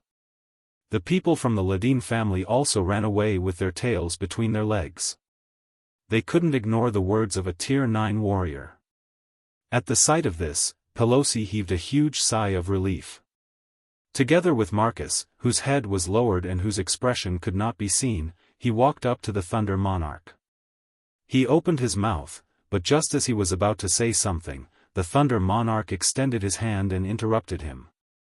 "Where is that little guy?" Pelosi and Marcus tilted their heads in confusion.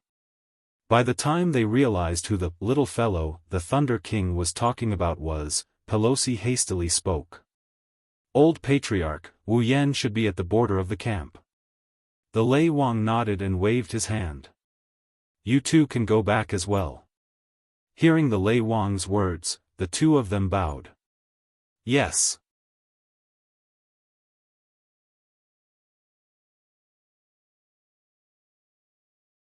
Chapter 835.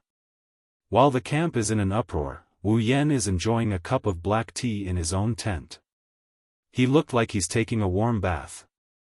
The girls around him felt very comfortable looking at him. However, although they felt comfortable inside, they didn't seem to be in a good mood. Instead, they looked a bit annoyed by this scene. "Come, little Yen." Shokuhu Misaki sat beside Wu Yen with a sweet smile on her face.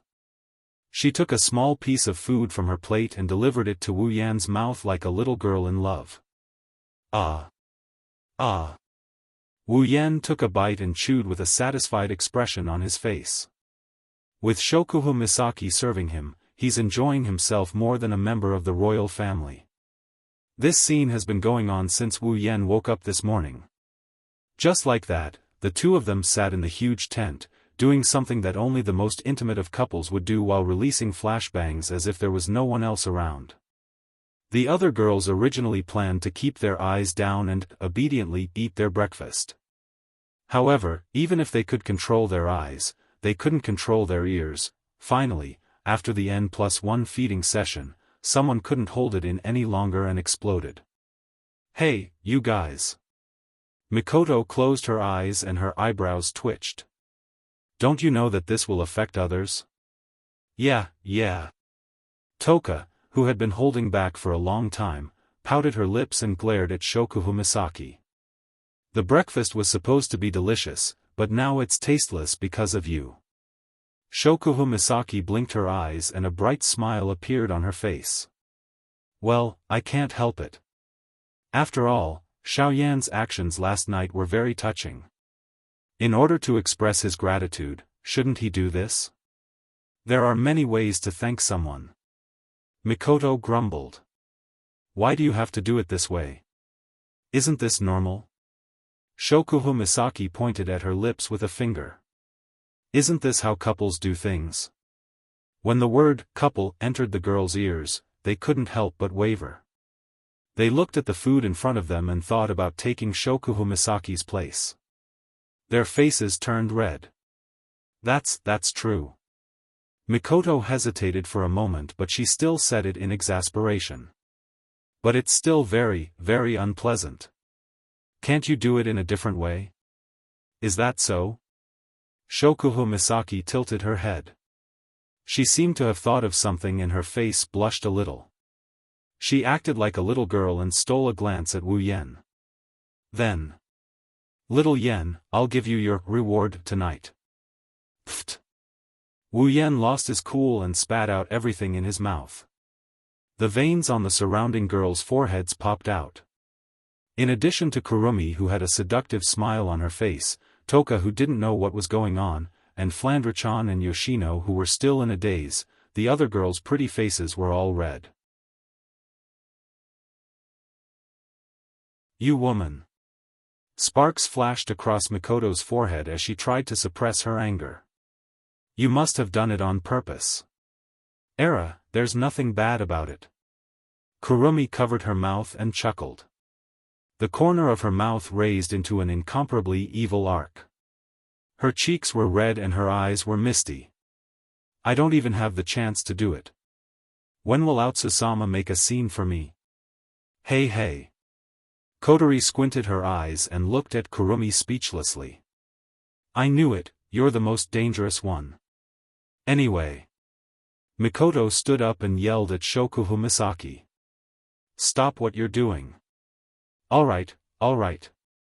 Shokuhu Misaki pursed her lips and placed the thing in her hand on the table. Mikoto wasn't the only one who felt the same way. Even Chuju, Kotori, Toka and the others breathed a sigh of relief. Shokuhu Misaki's flashbangs put a lot of pressure on them. Unfortunately, right after they breathed a sigh of relief, Shokuhu Misaki's next sentence made them realize that they were too sweet. Little Yen, I'll make it up to you tonight. Hinajuku and Kotori raised their hands and covered their foreheads. They couldn't bear to watch anymore. Mikoto's body was crackling with electricity. Her body was trembling. Obviously, she couldn't take it anymore. You. Just as Mikoto was about to give Shokuhu Misaki a bento, an old voice with a bitter smile came from the tent. The campsite is about to be turned upside down because of you two, and here you are flirting with each other. I really don't know what to say about you two. The noisy crowd was startled and quickly turned their heads to look at the source of the sound, which was the entrance of the tent. There, the Thunder King was looking at them with a helpless expression. He looked like he wanted to say something but was unable to express it, looking extremely conflicted. Grandpa Lei Wang. Wu Yen stood up in shock. Why are you here? Why am I here? I'm here to watch a good show. Lei Wang grumbled at Wu Yen. You caused such a big ruckus that His Majesty almost lost his throne.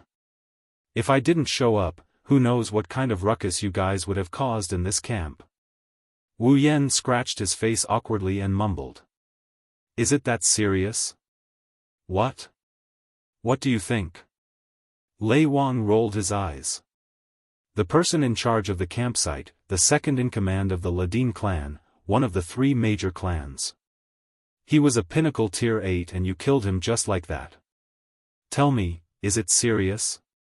Yes. It does sound serious. Wu Yen pursed his lips and looked at Lei Wang. But if I had to choose again, I would still kill him. That's right. Let's not talk about one more time, even if it happens 1,000 times, 10,000 times, Wu Yen wouldn't show any mercy. It wasn't just because the girls were his reverse scale. It was also to tell the world that anyone who dares to touch the people around him must be prepared to die. The girls behind Wu Yen felt a warm feeling in their hearts. Shokuhu Misaki couldn't help but smile sweetly. Lei Wang paused and laughed bitterly. You. Lei Wang sighed and his expression turned serious. He asked Wu Yen in a serious tone. Little guy, I have a question for you. Did you kill Andrew because he wanted to hurt your little girlfriend? Master. Grandpa Lei Wang. Wu Yen shook his head helplessly. We haven't known each other for long, but do you think I'm the kind of person who would kill the innocent? Yes. If I thought you were like that, I wouldn't have come here. The Thunder Emperor snorted coldly without hesitation. I'm just making sure. Don't worry, as long as you're telling the truth, I can guarantee with my life that no one will dare do anything to you. Wu Yen and the girls looked at each other and smiled. Grandpa Lei Wang, don't worry. Wu Yen grinned, his wine-colored eyes flashed with a strange glint. If you want to touch me, you should at least consider your own strength. Oh? Lei Wang looked at Wu Yen in shock before he guffawed. I almost forgot. You little brat, you can even casually kill a peak rank 8 powerhouse. Wu Yan chuckled before his expression changed. He took a step forward and stood in front of Lei Wang. Grandpa Lei Wang, I have something to tell you. Lei Wang retracted his smile when he saw Wu Yan's serious expression. Looking at you, it seems like it's something important. Not really, just a suspicion. Wu Yan whispered something into Lei Wang's ear. Lei Wang listened quietly and his expression changed after a while. Shock, anger, suspicion, all sorts of emotions flashed across Lei Wang's face. In the end, he nodded at Wu Yan and did not say anything else. The girls didn't say anything, they seemed to know what was going on.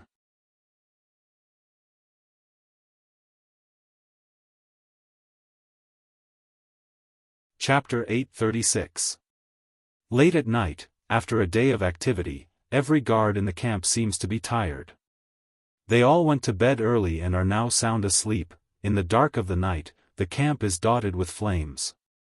That is the sign of a bonfire burning. In the forest of tents, there is a bonfire burning slowly at regular intervals so that the vision here is not too dark. The night watch patrol team passed by one bonfire after another. However, they seem to be like the guards who are sound asleep. After the day's events, they are slightly exhausted. Even when they are on night watch, they can't hide their tiredness. They yawned and were listless. All of a sudden, the entire camp's vigilance was relaxed under such circumstances. When the night is at its darkest, outside of a large tent in the center of the camp, a gentle breeze blew in and enveloped the area. Almost at the same time, a blurry figure flew out of the tent at an extremely fast speed. In an instant, it flashed into the darkness where the light of the bonfire can't reach. The surrounding patrols only felt a gust of wind blow past their cheeks. After that, they didn't feel anything and continued to patrol. They didn't know that beside them, in the darkness, a pair of cold eyes were scanning the area, observing the situation. Under the cover of the night, the figure flashed through the blind spots of the patrols. Every time he stopped, he would arrive at a place where the light of the bonfire couldn't reach and where the patrols passed by just a second ago. He is very well hidden. Looking at his performance, even if he didn't go through professional training, he must be doing these kinds of sneaky things often. The bright moon in the sky silently descended. Time passed slowly. After a dazzling flight, the figure finally arrived at the edge of the camp. Hiding from the eyes of the night watchers, he left the camp in a flash. He rushed towards the direction of the behemoth forest. After leaving the camp, the movement of his figure began to become unscrupulous. His movement was no longer based on caution, but on speed. Under the cover of an icy blue douchi, he elongated his figure at an incomparably fast speed. He directly entered the behemoth forest. After confirming a direction, he ignored the obstructing trees and skillfully began his journey. At night, the behemoth forest was much darker than the campsite. It was so dark that one could not even see one's own fingers. The moonlight could not penetrate the thick trees and shine into the behemoth forest. In the behemoth forest, it was obvious that no one would light a bonfire or a magic lamp. In the entire behemoth forest, only the eyes of some magical beasts were emitting a green or red light. Other than that, there was no light at all. Ignoring the surrounding demonic beasts, his figure flew forward at the fastest speed possible. Looking at his proficient appearance. This wasn't the first time he had walked this path. With this kind of speed, he didn't know how long it took for him to reach the end of the trees. In front of him, an open space appeared in front of him. Seeing this empty space, the eyes of the figure hidden in the darkness narrowed slightly. Clearly, this empty space was his destination. However, not only was there not the slightest bit of joy from reaching their destination in his eyes, it was instead filled with indescribable caution and fear. His fearful expression caused his flying figure to slow down quite a bit. However, after a flash, his figure once again increased his speed.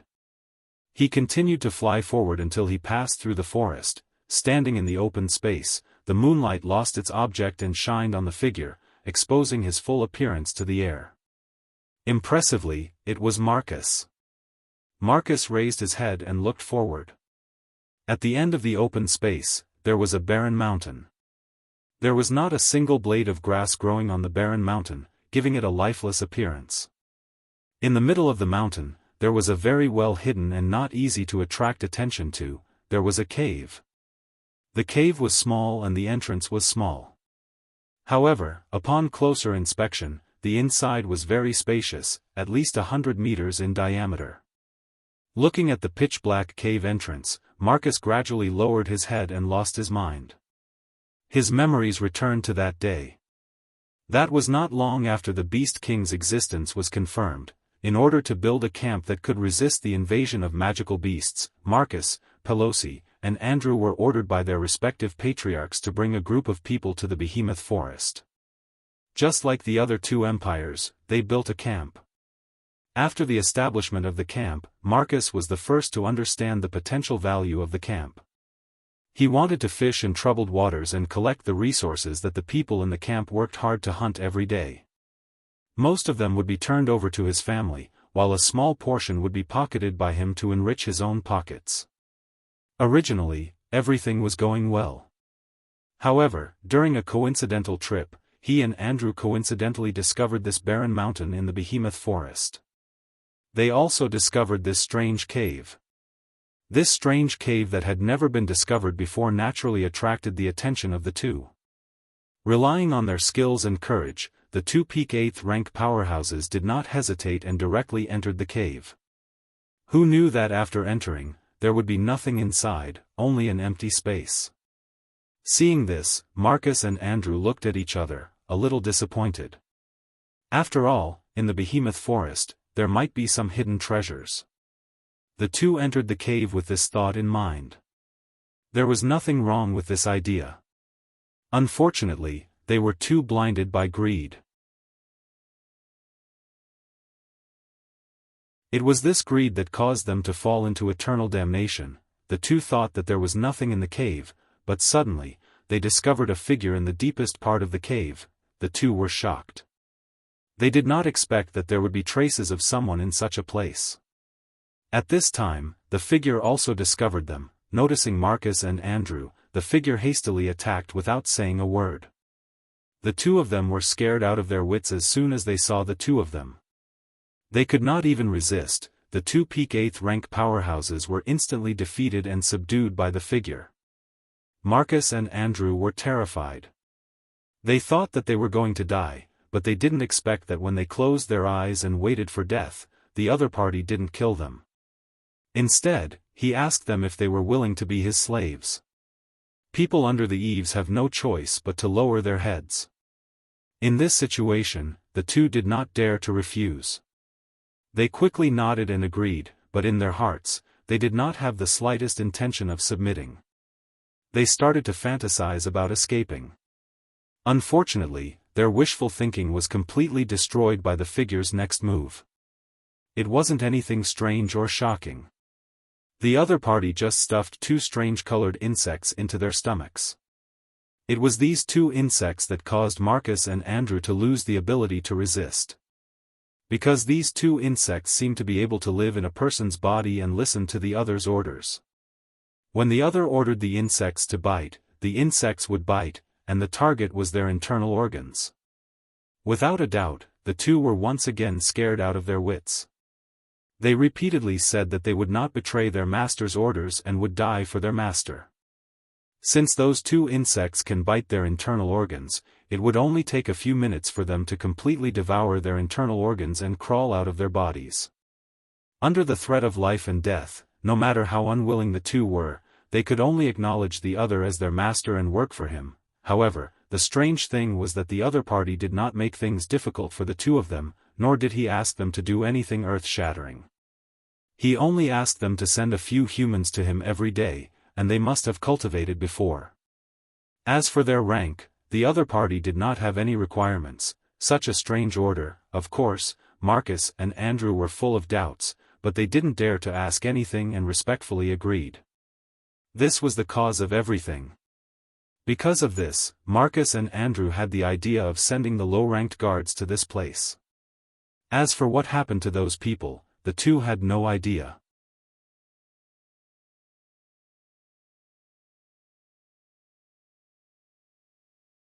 Chapter 837.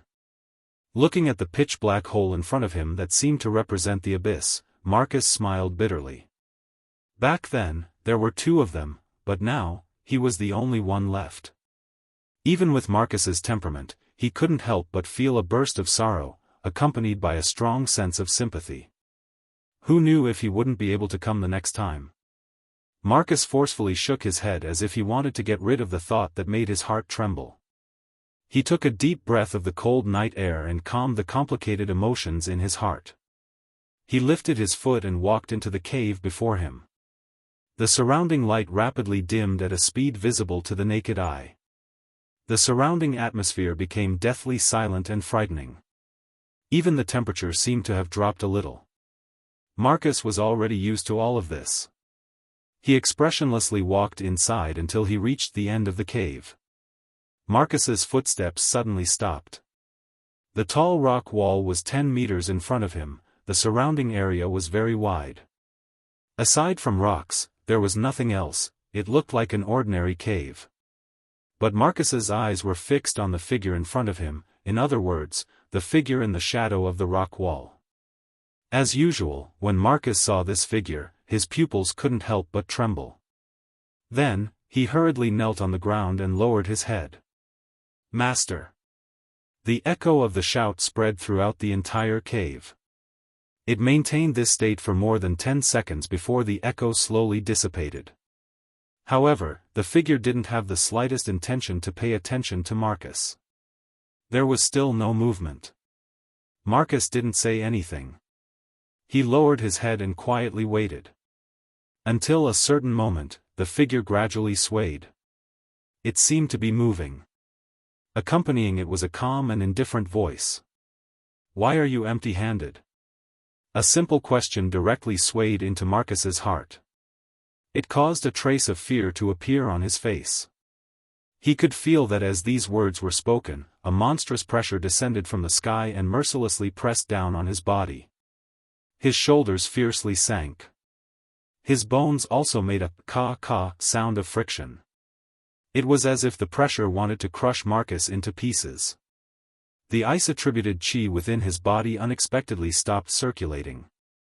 Although it wasn't the first time Marcus had faced such a situation, cold sweat still trickled down Marcus's back in fright. "Moss. Master," Marcus said with a hoarse voice. "Today, there was a situation in the camp." "Situation?" The silhouette repeated his words calmly. The originally indifferent voice became even colder. "The first time, someone interfered. Last time, that trash died. What is it this time?" Marcus's face paled. He couldn't help but swallow a mouthful of saliva. Although the figure's voice was no different from before, Marcus could clearly feel the anger contained within. According to the situation, if he doesn't give a good explanation, he won't be able to escape death. One wrong word and he will die. This is the style of the master he spoke of. Even if he was still useful to him. But if he angered the other party, Marcus knew that the other party wouldn't show any mercy. "Master." Marcus could only grit his teeth and whisper. Today, a strong person from the council came to the camp. A Tier 9 fighter. "A Tier 9 fighter?" The figure's voice paused. Then he said with slight dissatisfaction. "Didn't you say that there are no Tier 9 fighters in the camp? The strongest ones are the few of you." "Master, that Tier 9 fighter is here for another person." "He's here for another person." Marcus replied respectfully. Normally, a Type 9 expert would not appear in the camp. However, that Type 9 expert has a good relationship with the person who killed Andrew. He is here for this matter as well. The one who killed Andrew. Marcus didn't know if it was an illusion, but he felt that his master seemed to care a lot about the one who killed Andrew, Wu Yen. You're talking about the one called Wu Yan, right? The figure's voice turned cold again. What does that have to do with you coming here empty-handed? Master. Marcus bitterly clicked his tongue. With that rank 9 powerhouse around, this subordinate doesn't dare to act rashly. He's a member of the board. Once he discovers something, not only this subordinate, but even you, Master, might be implicated. Hearing that, the figure went silent. The cave was deathly silent, the air seemed to be very heavy. Seeing the silhouette's silence, Marcus didn't dare to speak again. His expression changed rapidly. He didn't know what his master was thinking at this time, but from the fluctuating aura of the other party, he could see that his emotions were very unstable. After a long time, the figure opened his mouth. The words made Marcus' heart clench. Since you can't carry out my orders, what's the use of keeping you alive? Saying that, a terrifying aura burst out from the figure's body. It was like an explosion that could turn the world upside down. Unable to bear the heavy load, the entire cave began to shake. Strands of dust sprinkled down from the top of the rock wall. Marcus seemed to have suffered a severe blow. He spat out a mouthful of blood and fell straight to the ground. He pressed his hand on his chest and looked at the changes in the cave. His face was filled with shock. Master! Master, please spare my life! Marcus cried out in fear. Please give me another chance, Master. Next time. This subordinate will complete the mission Master gave me. Next time? The figure laughed coldly. This is already the 3rd chance I've given you, Master. It's this subordinate's fault. But it's all because of that Wu Yan. Marcus shouted himself hoarse. If it wasn't for Wu Yan, this subordinate would have completed the mission. Master, please give this subordinate another chance. Let this subordinate eliminate Wu Yan. Eliminate Wu Yan? The imposing aura of the figure leaked out and slowly retracted. Seeing this, Marcus finally heaved a sigh of relief and got up from the ground. Ignoring his injuries, he knelt on the ground again. Yes, Master. The reason Andrew and I couldn't complete the mission Master's mission is because of this Wu Yan. If it wasn't for him, since you understand this, then why did you keep him alive all this time? The figure said indifferently. Marcus smiled bitterly. Master, it's not that this subordinate didn't want to kill him, but there's a demigod behind him. This subordinate didn't dare to, the demigod behind Wu Yan.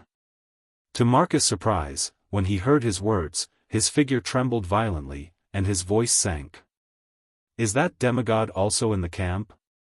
No, that's not it. Although Marcus did not know why the figure had such a big reaction, he still replied, that demigod powerhouse is not in the camp. Not here? The figure murmured, there's a trace of unknown emotion in his voice. He laughed coldly.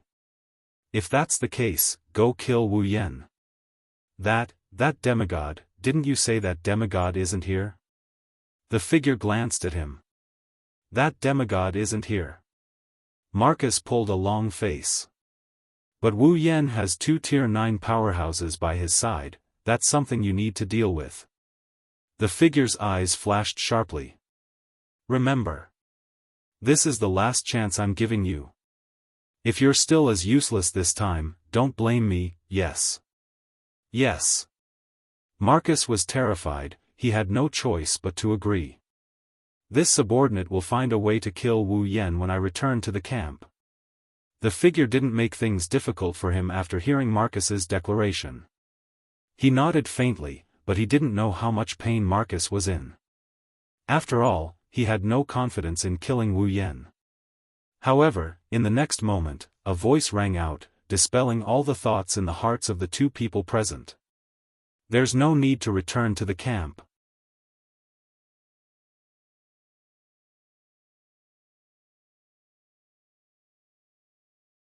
Chapter 838. There's no need to return to the camp. The sudden voice caused both Marcus and the figure's pupils to shrink at the same time. The figure's body instantly emitted a ferocious killing intent, almost causing Marcus to fall to the ground. Who is it? The roar carrying killing intent swept out in all directions like a shockwave, causing a sharp explosion. Marcus let out a miserable shriek and covered his ears. His entire face paled, and his eyes flickered with shock and disbelief. Although he knew his master was very strong, he did not expect him to be this strong. This is no longer a strength that a 9th-rank powerhouse can possess. Could it be? Just as Marcus was still unable to adapt to his own thoughts, a rain-like flash flickered in an open space not far in front of him in the cave. The figure and Marcus turned around abruptly and stared at the center of the flash. Then, in the next moment, 2 figures emerged from the flash and appeared before their eyes. Seeing these 2 figures, the figure and Marcus' expression changed at the same time. The difference was that the figure's face sank, while Marcus took 2 steps back in horror. He pointed a trembling finger at the 2 figures and shook his head vigorously, as if he did not dare to believe his eyes. Marcus. An old voice filled with anger sounded. I did not expect it to really be you. Lei Wang. Marcus finally had no choice but to believe his eyes. However, he could not accept this and shouted, "Why are you here?" Why? Lei Wang sneered, looking at Marcus as if he was looking at a dead man. I also want to know why are you here? I. A drop of sweat flowed down Marcus' forehead. For a moment, he did not know what to say. He could only stand there and step back with a helpless expression. Seeing Marcus like this, Lei Wang's cold face could not help but reveal a trace of sorrow. Originally, when the little guy told me you had a problem, I did not believe him. But I did not expect that you would really do something detrimental to the camp. Little fellow. Marcus was stunned. He immediately turned his head and looked at the other figure standing beside the Thunder King. His face was ferocious as he roared wildly. Wu Yan, she heard Marcus' crazy roar. Wu Yan didn't even look at him.